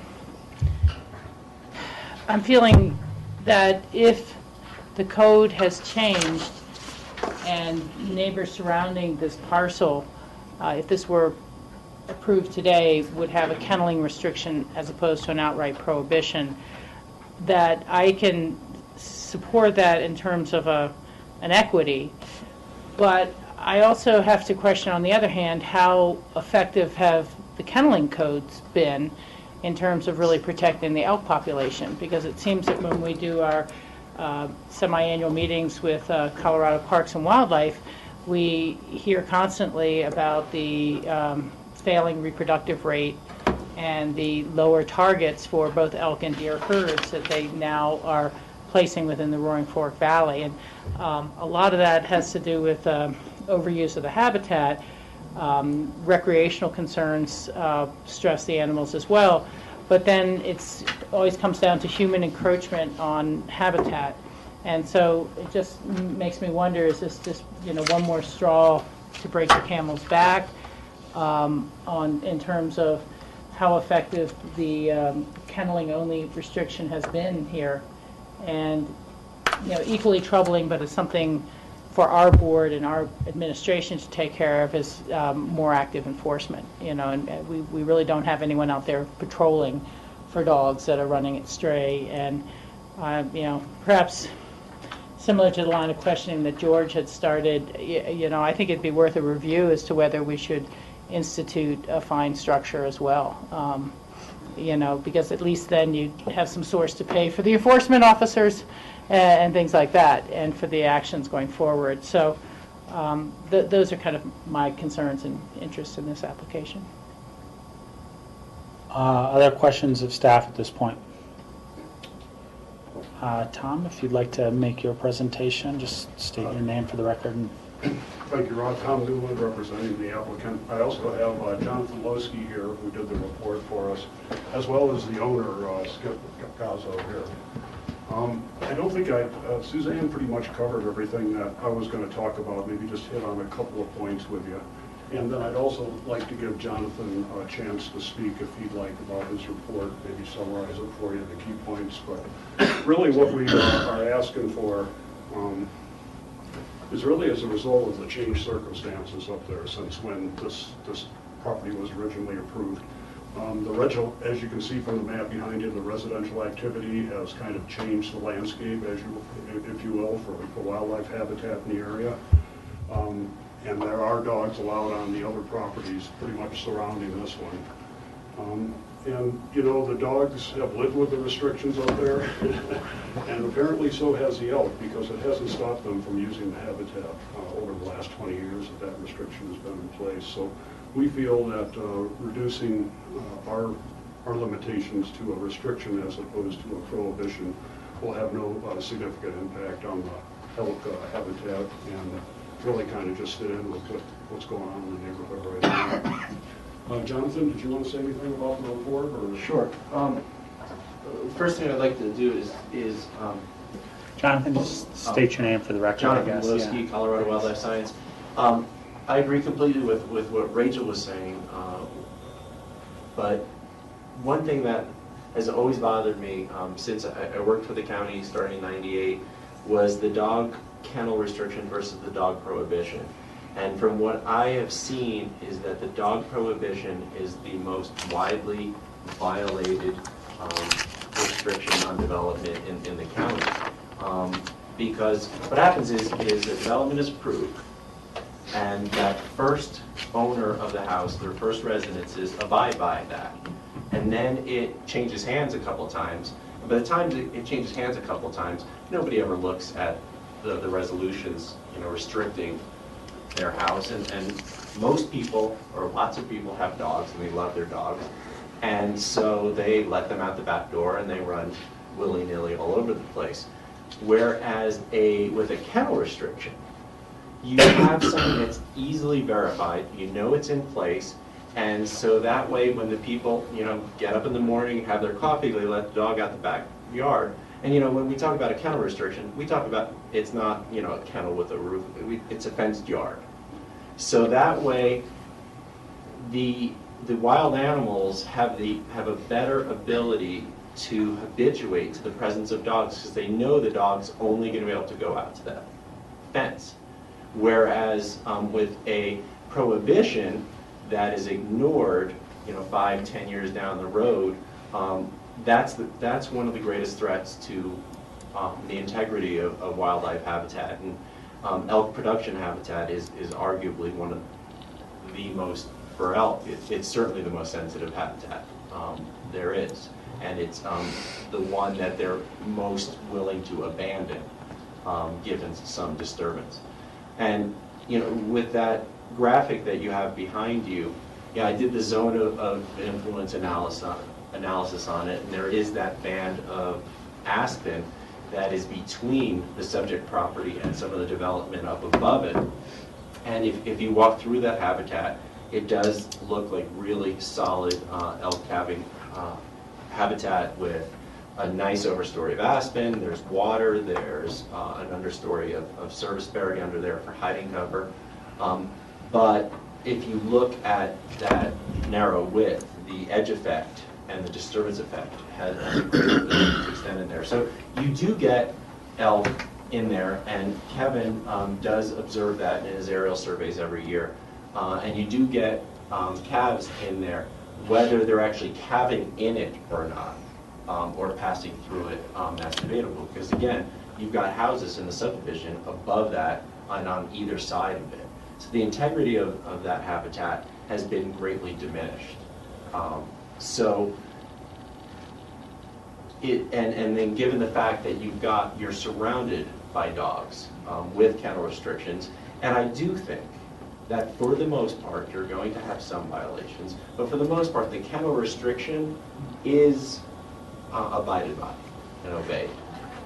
And that's evidence in this subdivision, because when Kevin says that the meadow that's what we're looking at immediately to the right of the property, during the spring and fall is very heavily used by elk that come down in the evenings, and Mr. Gazzo did comment on his observations as well, that they still use that. If dogs were running throughout the subdivision, they'd be less likely to do that. So there are elks still in the East Owl Creek area. We know that nearby on the former Mandalay Ranch, there's a ton of elk, and there's elk that use the Owl Creek subdivision, Owl Creek Ranch subdivision as well, and there's dogs there as well. So I do think the presence of dogs on the property, if they follow the restrictions that we placed in there, would be really unlikely to diminish to any further extent the integrity of that. Thanks. Questions of the applicant? And this is not a public hearing either, so I'll bring it to the board for discussion. Any thoughts? Steve? It seems like the trend, based on what you're saying, Jonathan, and just what observations are and what the Parks and Wildlife people said, is that it's better to have houses with dog kennels and dogs allowed in there than it is to prohibit dogs, in which case the prohibition is ignored, and then you end up with, they don't have a kennel, so then they let the dog out the door, the dog's running through the woods. Yeah, I would say that in some areas of the county where you have an undeveloped property with lots of undisturbed habitat on there, I think it's worth the effort to try and have that prohibition, because dogs do, when you have that zone of influence that, we're typically using 180 meters, dogs do extend that further. But, you know, in an area that's completely developed, the kennel restriction where to keep them, if that is ignored down the road, from going into the undisturbed habitat, I think is a better choice. Yeah, just, I mean, the elk get used to disturbances. Going home last night, they were up by the end of the runway, so there's airplanes taking off and landing. The elk don't mind that at all. They don't mind cars driving by them over Watson Divide. There were a bunch of elk right next to Dwight Morin's, 30 yards from Dwight Morin's house last night. The elk get used to being by people. If a dog goes out and chases them, they probably think, maybe it's a coyote or something chasing them, and then they take flight at that point. But they can get used to people being there, and that's probably why, they still go right there in the woods and in the field. They still retain a predator response to dogs. George? Given that this is a developed area, given that neighboring houses do have dogs that are kenneled, the request is just to bring it up to the current code. I would support this request. Additional thoughts of the board? I'm of the same agreement that having the kenneled area built and that infrastructure, it gets used more than letting the dog out when they're lazy or it's cold outside. And we all know the winter is some of the hardest time on the wildlife because the wildlife is strained and that sort of stuff. So as opposed to not having that infrastructure connected to the house. Michael? Well, what about the point that Rachel brought up, which is, to revoke this? Should this be abused? And I one of the things that with our restrictions on things, it makes us feel good, but there's a real practical matter about, can it be enforced? Will it be enforced? Will subsequent owners listen to it? So forth and so on. So this might be a good opportunity to have the ability to revoke this privilege in the future if we go to court and there's just a finding that they let their dog outside of their kennel. That's a suggestion to this. Yeah, I had in my notes to basically bring forward from the board that at a future board meeting we need to have a discussion about how we can execute better enforcement of the existing dog restrictions, whether they're an outright prohibition or the kenneling, to see if we're really getting the compliance that's necessary. And, part of that discussion, I would believe, would be should fines become part of the funding source. Now, I understand the complications of collecting those or using those, but it seems that if you're going to get compliance by a court action to begin with, which involves a lot of staff time, you might as well get some fines as well that start to pay for increasing and better enforcement going forward. But that's a separate discussion. Michael, the way you bring it up, since we're taking existing prohibition and saying, here, let's try and see if it works, and if people really are cooperative and engaged in it, it should. Then, but that if it fails, that ability to have kenneled dogs would go away and it would revert back to the original prohibition. I could see doing something like that. I'm just not sure what the language is, how we would add language to this resolution. But I think it's if it's a concept we want to go forward with, we should put it in this resolution. Yeah, I mean, Jonathan says that people are responsible with kennels. That's an assertion. I don't know that you can prove it, For the most part. but it's an assertion, and that's fine. So, and we're granting that privilege to this owner, and we've granted it to other owners. But I think we really do need to say we're serious too. We're serious that you look after your dog, or you're going to lose this privilege. And that's the power we have. And I think we should do that. I agree, and the assertion that I heard from Jonathan was people that have kennels are more responsible than the others because they've got an option that's easy for them, as opposed to someone who's just ignoring their underlying covenants of not allowing it, having a dog. They're already breaking a rule if they know about the covenant, and if they don't, they're letting their dog, go run in the field for an hour and come back. That the logic of that seems to make sense to me, but I do believe that there is some further work that could be done regarding a work session or something on enforcements. And I think it goes across the board, not just with dogs. Yeah, there may be other items as well, but but I don't want to become a police state with a lot of things too. I'm not sure that we can handle that infrastructure either. yeah. No, I just want a discussion about it because it doesn't do the environment any good for us to pass a condition that's not enforced. We feel good about it at the table, but that's not enough. And I just would like to ask the attorneys a question. When we get to number 4 of the resolution conditions, it is failure to comply with the conditions of this approval may result in revocation of this approval. So do we need language stronger than the word may? Should we say will? The revocation is an action that is taken by the BOCC, and so it's discretionary with the board. Okay. And so if the board determines to revoke, then it will. If the board determines not to, then It won't. But the may doesn't put us on shakier legal ground that someone may challenge our decision to revoke because it said you may not or anything. well, any action can be challenged. So, Okay. as long as the action is taken in conformance with the established code and the adopted resolution, then we're in pretty good ground. Thank you. I'll entertain a motion, yeah. Thank you, George. Let's see if I can find it. I would motion to approve the JL Holdings Clay Lane LP amendment to Board of County Commissioners Resolution number 98-109 regarding dog restriction. Second. We have a first and a second. Any discussion? Seeing none, all those in favor say aye. Aye. Thank you very much. Appreciate it. Take good care of those puppies.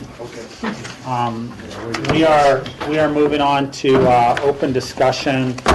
I know of 3 items that are to be discussed. 1 is the celestial hearings discussion. 2 is the future agendas regarding some site visits. And 3 is, I believe there is a request for some discussion to move forward from the airport on the discussion that we had yesterday regarding the advertising. I'm wondering if we might start with the airport item. We've got some folks who've come back and been waiting for that. Is that okay with the board?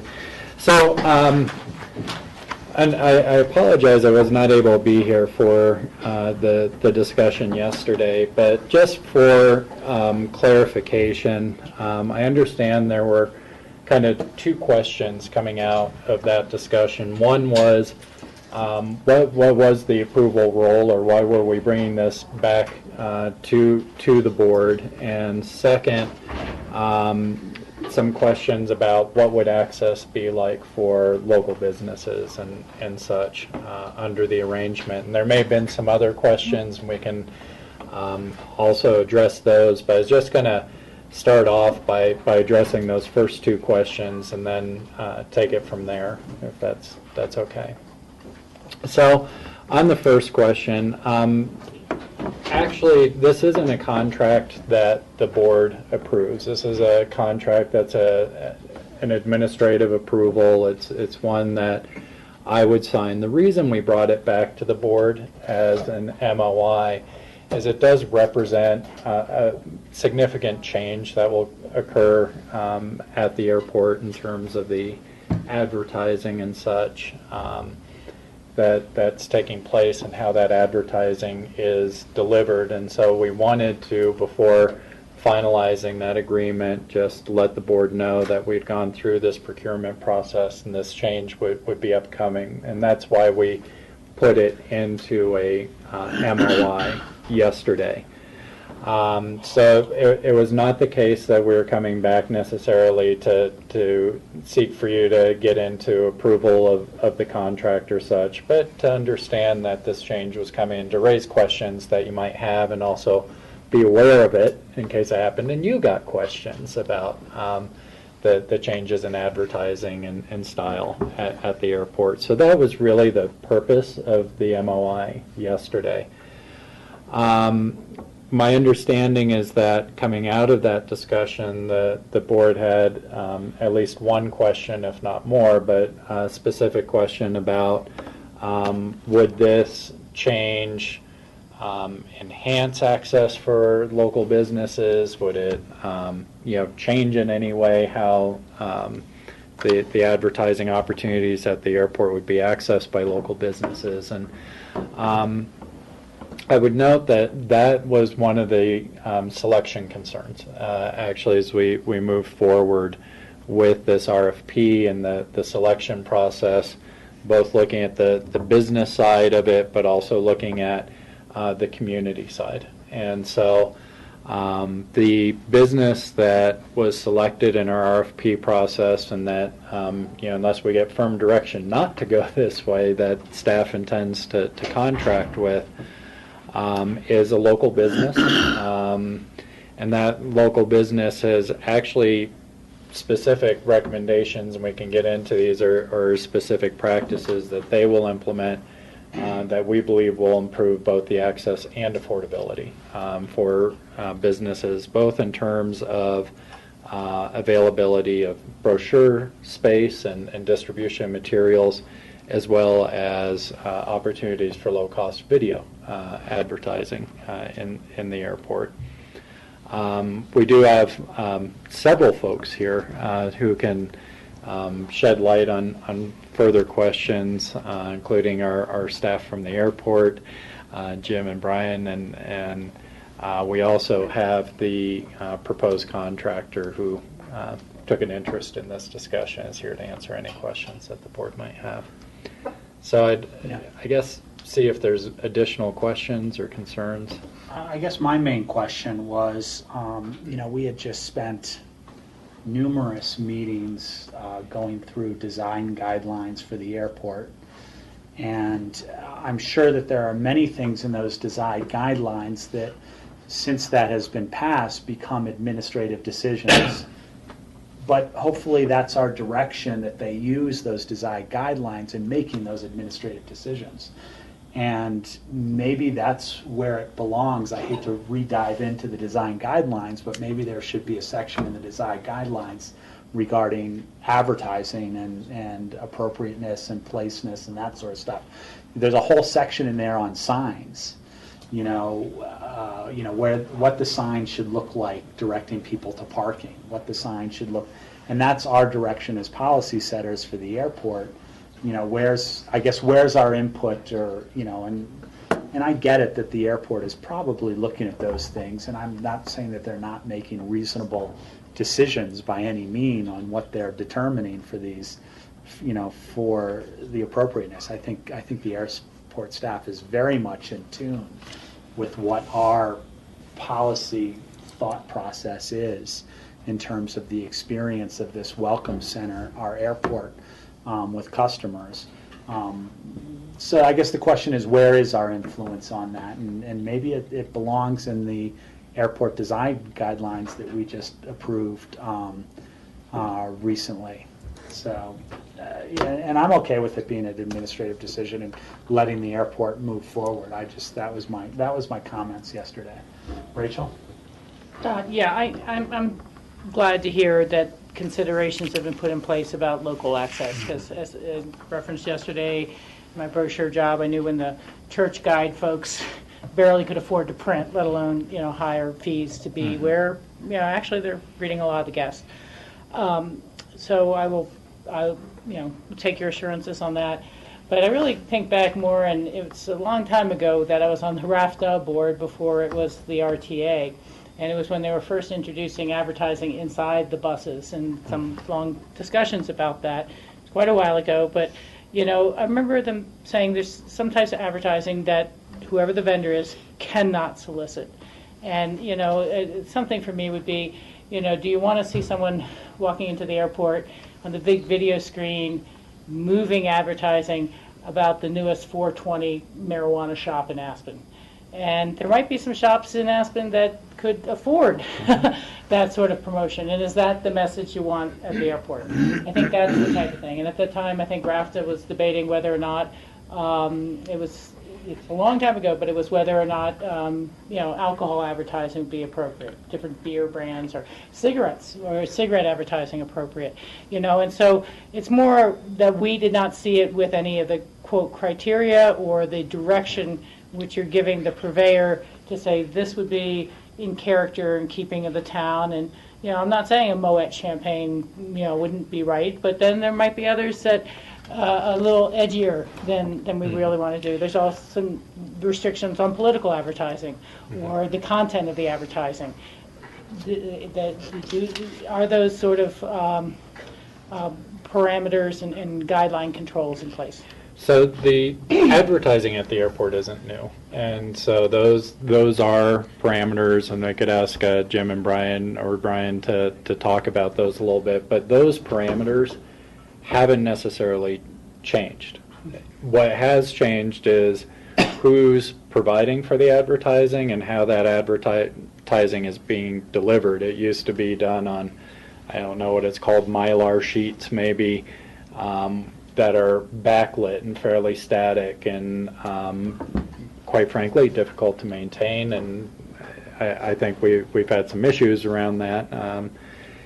Whereas now that same policy and same advertising business space, it's just being modernized with video and a new vendor that we think has a both better business model for our airport, an updated business model for our airport, as well as a better focus on having availability of the services for local businesses. But if the board wants, we can talk a little bit about the guidelines, or we can leave it at the guidelines are there and they haven't really changed with this decision. This was really just about contracting out and how that same service is provided.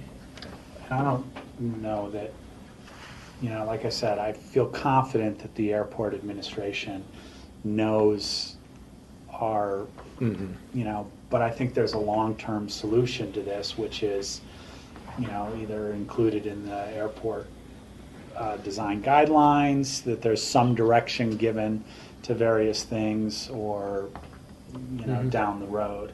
And I'm not so sure going into like a full half-hour work session element now of hearing about all this. And I feel pretty confident that the airport knows what we're looking for, and we weren't really aware until an hour ago that you guys were going to come back before us today, and I know you need to move forward on this contract, and I think we were getting a little bit of that direction yesterday as well. We just didn't know what to do, and the big question for us was, at the time, was, is this an administrative decision or is this not? And we understand that it is, and that's where we are with our government structure right now. I just think there might be some tweaking of that in terms of down the road, specifically, and I think it fits within the airport design guideline. I mean, we're talking about or the airport master plan. Flow and or the airport master plan. Steve, did you want to make a comment? Yeah. When you were talking, Rachel, about what types of ads are in there, I remembered the picture in the packet yesterday of the big fancy car on the ad on the screen. And I could see that, people going to get their luggage and then trying to think how they're going to get into town, and there's the big fancy car, and it's like, oh, we want to drive a car like that. Let's go rent a car. Maybe they were thinking of riding the hotel shuttle or something. Now, if they were advertising a little fuel efficient, a Chevy Volt or something is on the picture, it's a message we're sending, and we need to really think about what ads we do want to have on showing. And I think having a local involved with this, where he's going to be eating in our restaurants and getting phone calls from the commissioners when there's an inappropriate ad, that's a little bit of control that we've got there too. George? I was just going to agree with your earlier point. I think if we want to have this discussion, we should have it as a work session and not here. No. It is staff's intent to move forward just because of timelines and such with the contract, unless there's really a firm direction from the board that you want to revisit that before. Okay. I just wanted to be sure. And we really did it for informational purposes, so you wouldn't be surprised by that change. Thank you. Thank you. Next, we've got Suzanne here too in terms of scheduling some site visits. Oh, I apologize. Both of Yeah. those too. Oh, she's there for both. Yeah. Okay, well, let's talk about Celestial. And I'm not sure that there's a real lot to talk about unless people want to really give me direction in a different way. The way I viewed this and the way I expressed at the end of the appeal process, which is different than what we're going into now, which is a new hearing. The appeal process, one of the parties that was a party to the appeal process was the person that submitted the appeal. That's why they were given the platform of having a full presentation. Now that we have remanded this back to the BOCC for a new decision based on the fact that we had found that the hearing officer had a conflict of interest, so this is a new hearing and a final hearing from the BOCC to be made by the applicant, not having anything to do with any neighbors groups. It's a new hearing of something that was submitted by an applicant, that we would follow the public hearing process as stated on that wall. The recommendation by staff was to facilitate things in an easier manner by allowing a group of constituents together to make a presentation that be a little bit beyond the public hearing process. And as chair, I didn't agree fully of a full presentation, but I did agree that that would facilitate some of the conversation for them to be able to give some sort of presentation with some expert witnesses. I did not intend for it to be one individual, but that it could potentially be multiple individuals with a guideline of around 30 minutes as an exception to the rule of the public hearing. I would add to that for the record today that I would like that if people are going to be part of that group presentation, that they not also give public comment, that be a piece of their public comment. So I don't want someone presenting in the presentation and then also presenting as an individual as public comment. Unless the board directs me otherwise, that's the discretion that I'm going to take as chair for a format for this public hearing. Rachel? I'm sorry. Well, I was in a minority position on it yesterday in the discussion of this, and for me, it really hasn't changed. The question I asked yesterday was, is this a totally new hearing and new evidentiary material has to be submitted by everyone? John reaffirmed that no, this is more of a continuing record, and that this record, one layer builds upon the next. Okay, but then it strikes me that you're taking people who helped create that record in the past, whether it was in front of the hearing officer or in front of us in the appeals, counter appeals, and giving one of them a very limited and subscribed role. And so it's more that they have a history of being able to make a more complete presentation, and then now it's in this part of this hearing, you're going to be given a time limit, whereas the applicant themselves won't. The applicant themselves could go on for 4 hours, and then these guys have 30 minutes. And so I'm concerned about if we're keeping it equitable through this history of the record in terms of who's been able to comment and how, that we might be creating inconsistencies that are just grounds for the next appeal. And as I said, that's my thinking, is that this is the type of thing that the history has been ping pong, and we might see more of that And so I'm not as comfortable with that. And then the second thing, of course, which we heard from some of the folks in the audience now, is that there are more than one set of neighbors, you know, and to say that you two have to, being paid by different people with different interests, come together for a joint half hour only. I mean, who's to arbitrate between them, which one gets 18 minutes and which one gets 12? And so I just think that we're trying, for the sense of expediency, to put some parameters and side rails around this, and I respect that. I think there should be some, but I think at least right now it's too restrictive for my taste. And to answer the you know, if there's another group of neighbors that wants to give a presentation, the group of neighbors that I'm allowing to give a presentation are the ones that filed the appeal. So there is only one group of neighbors that filed an appeal. So, you know, they're the ones that are allowed to have that presentation. So they are somewhat, you know, kind of continuing their record, and the stuff is on file, you know, as part of the history.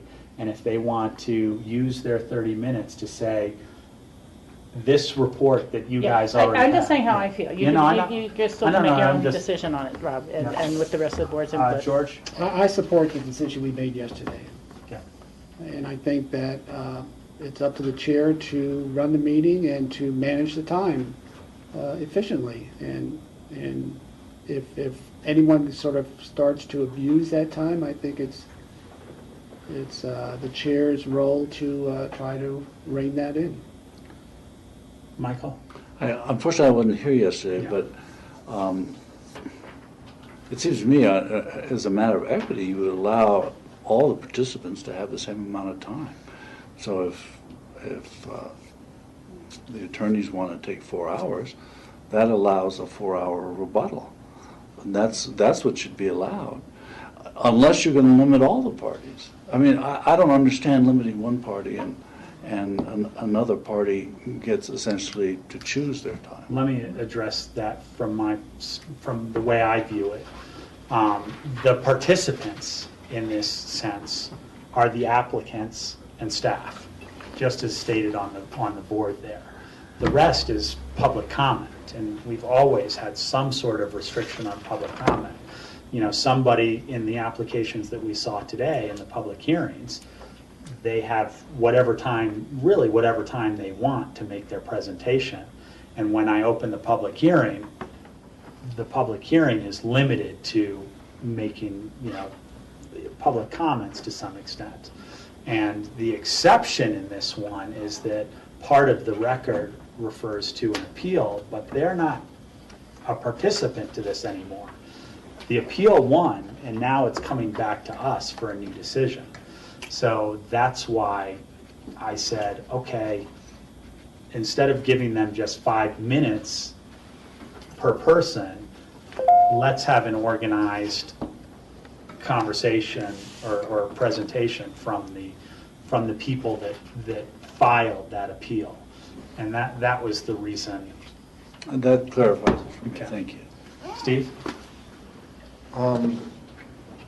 If you picture 20 people, if we didn't have an organized presentation, you might have 20 neighbors all wanting to make a 5-minute presentation. That's an hour and a half worth of people talking. A lot of them would be repeating the same thing that the previous person had said. The advantage of having 1 or 2 people with some experts, you know, maybe having some experts present part of their testimony would be that they're not going to be repeating the same thing over and over. They're going to be doing a very well organized bullet point kind of presentation that's not repeating itself and is well organized. And my feeling is if it took them an hour to do their whole presentation, that would be more worthwhile to us than if we had a whole series of people doing a 5-minute presentation and repeating the same thing over and over. George? The purpose of a public meeting is to allow anybody who wishes to speak that opportunity, and we do limit that time frame. And so if 20 people want to speak during public comment, and 20 people in the past in land use decisions have spoken, that's the process we've used. And so my argument has been that this is a land use application just like the ones we did today. If we had 20 people who wanted to have spoken on any of these, we would have allowed it at public comment. Okay, I think we've got enough consensus to move forward with what we had stated yesterday, with the clarification that the presentation from the neighbors group that filed the appeal can be multiple people if they so desire under that 30-minute time frame, and that I would ask that the people that are part of that presentation, that be their public comment, that they don't get a second public comment as well. Does that sound good to you, John? Well, there's obviously a need to manage the time of the board. There's also a need to provide for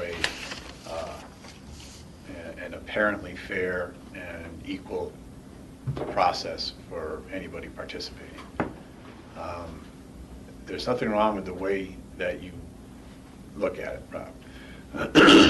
But it does kind of borrow from two different aspects to say that we will treat this as an application going forward, and yet we'll recognize the appeal that put us in this position, such that we'll group a bunch of neighbors together on one context, but not for another. If you know what I'm saying, if you take the position that this is a new application going forward, then we shouldn't be looking at the group of neighbors that constituted the appeal. They can do whatever they want, to hire the same folks to represent them or whatever. I guess for what we'll end up by doing is talking about this for about as much time as the neighborhood group would probably like to add to their presentation. So in order to conclude it, what I perhaps would suggest is to just allow yourself some flexibility. You never know how the dynamic of a meeting goes on. If the applicants in fact do make a lengthy presentation, then allow yourself the flexibility to accommodate the other side, because essentially what you're hearing is you're going to be some degree of new information, and the opposing side is going to want to respond to that new information. And allow yourself some flexibility to afford all the participants a fair opportunity to address you. I agree with that.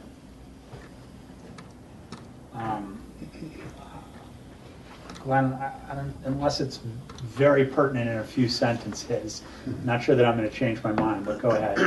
Okay, just to be as concise as possible, I don't think 30 minutes is enough amount of time, and we were led to believe that we would give a submission on April 21st, as would Celestial, and there would be time to respond to new information that was presented at the meeting.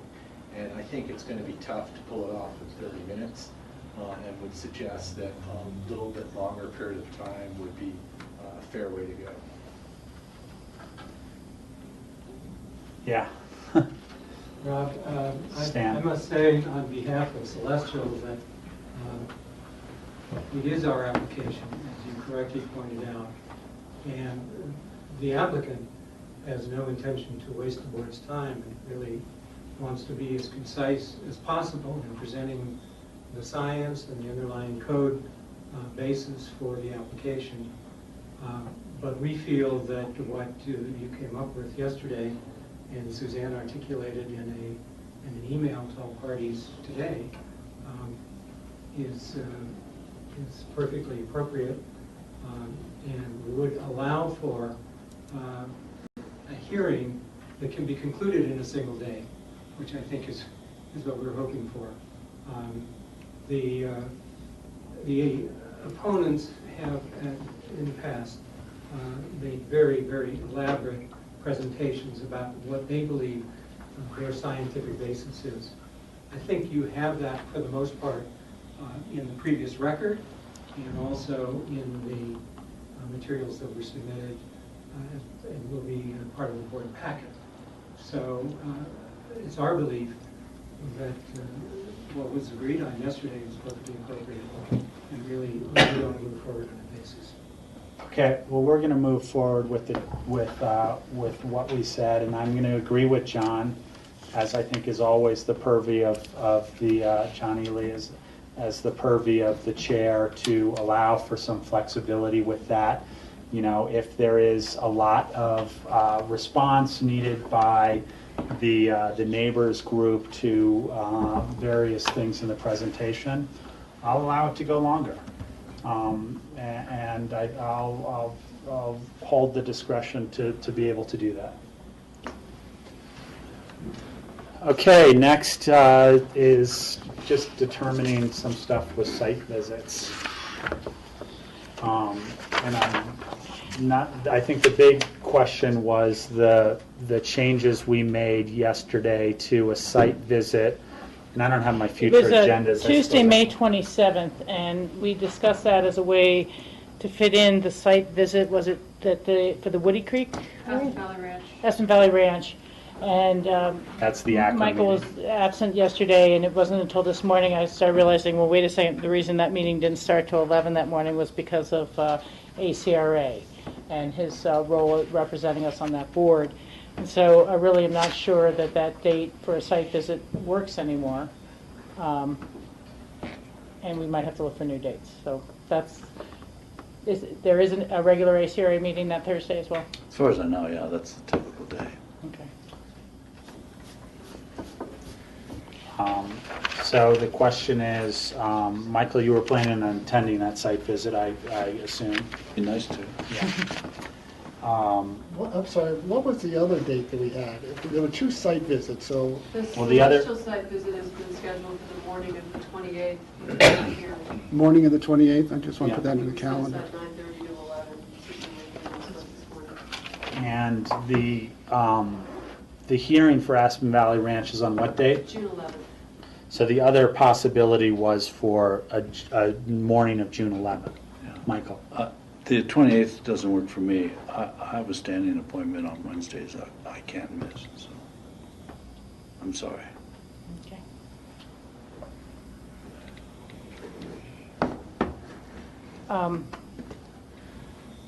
We were trying to see if we could get in a site visit that we all could attend before the actual Celeste hearing, just so there wouldn't be a call for a site visit at the meeting and prolong this into multiple days. And so I'm just going to ask, do you think, Michael, it might be possible for you, or would you be interested in taking a separate site visit with just Suzanne prior to the 28th meeting, and then the rest of the board could go on the 28th? Yeah, that would work. I mean, there are other days here I can do it. So. Okay. So that we can Just keep... so Wednesdays are not good for me. Okay, I can understand. So we could keep the Wednesday celestial site visit, and it would just be 4 out of the 5 board members attending that. And as we discussed it yesterday, it's going to be no comments from the neighbors, no public comment at that site visit, you know, very sequestered, and we'll work with Suzanne just pointing out the... It's going to be a public hearing. We will allow people, we have to allow people to attend.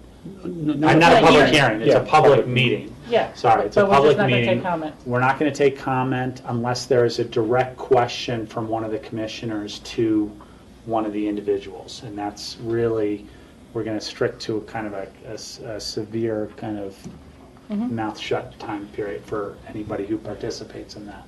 Would it be possible to, because I don't know how long the Celestial site tour would take, but if you're all going to be out already on the 28th, would it make sense to? No. You can't do both. That's too long. Going down to Woody Creek and back up would be too long. So we still have to do the Aspen Valley Ranch before the 11th. And I think there were some dates that worked for other people but didn't work for me, the 29th or the 30th. Okay. Yeah, I'm going to.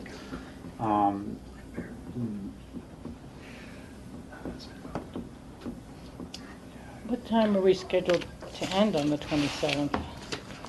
So maybe we could go late and do it at the end of the day instead of earlier. got a little more Yeah, daylight. what's the agenda on the 27th? John, we I'm have our looking international at it. fellows coming in. Yeah, and just, so we have the Board of Health meeting, Board of Social Services, which usually takes us 2 hours, but we,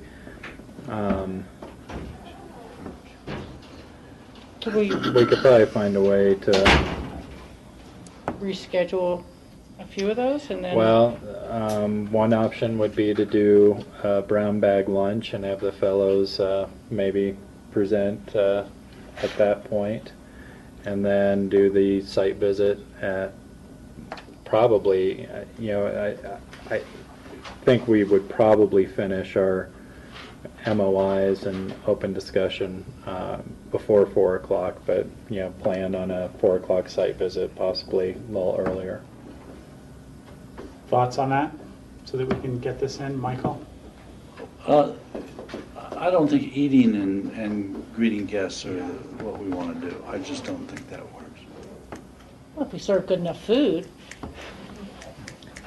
Well, it was going to be a brown bag, and I just don't like the What if we did- formal event and chowing down. What if we did our MOIs, future agendas, open discussion during a brown bag lunch and moved the International Fellows presentation up To the end. in the day? Yeah, we could do it that way also. That's suitable. So it might be a 5:30, 6 o'clock end after the site visit at Aspen Valley Ranch. Well, the tavern's open after that. So we'll leave that to John and the chair to kind of rearrange the schedule on the 27th to make the site visit work at the end of the day. And we'll still maintain the 11 o'clock start for the ACRA meeting. Good. Steve? I have one more item I'd like to bring up just briefly. Yes? There is a new Waters of the United States definition that has been released. I talked with John Peacock about this earlier. Comments are due by July 21st. It's quite a lengthy thing that has been sent out by NACO about this. And what John suggested is that we have John Ely draft comments for us to look at. Sounds good to me. I forwarded it to John last night with the same email to say, we have time on this one, it's not critical. Yeah, it's not till July, That sounds like a good strategy I think to me. you've got our We direction. have plenty of time from now, 2 months, but it is a pretty lengthy thing and it has a lot of impact. And I think we want to take our time and do a good job on looking at it. I think at the end of the day, there's some larger, major groups that represent so many people, like Water Congress and so on, that we might find our influence a little bit lost and ourselves somewhat at odds with the development community of water providers who want to see it differently. But I do think we should absolutely put our own comments in. Also in Anchorage, you might come up with some other input on feedback on. Yeah, again, most of that tends to be a little less environmental than we like to look at it, but we'll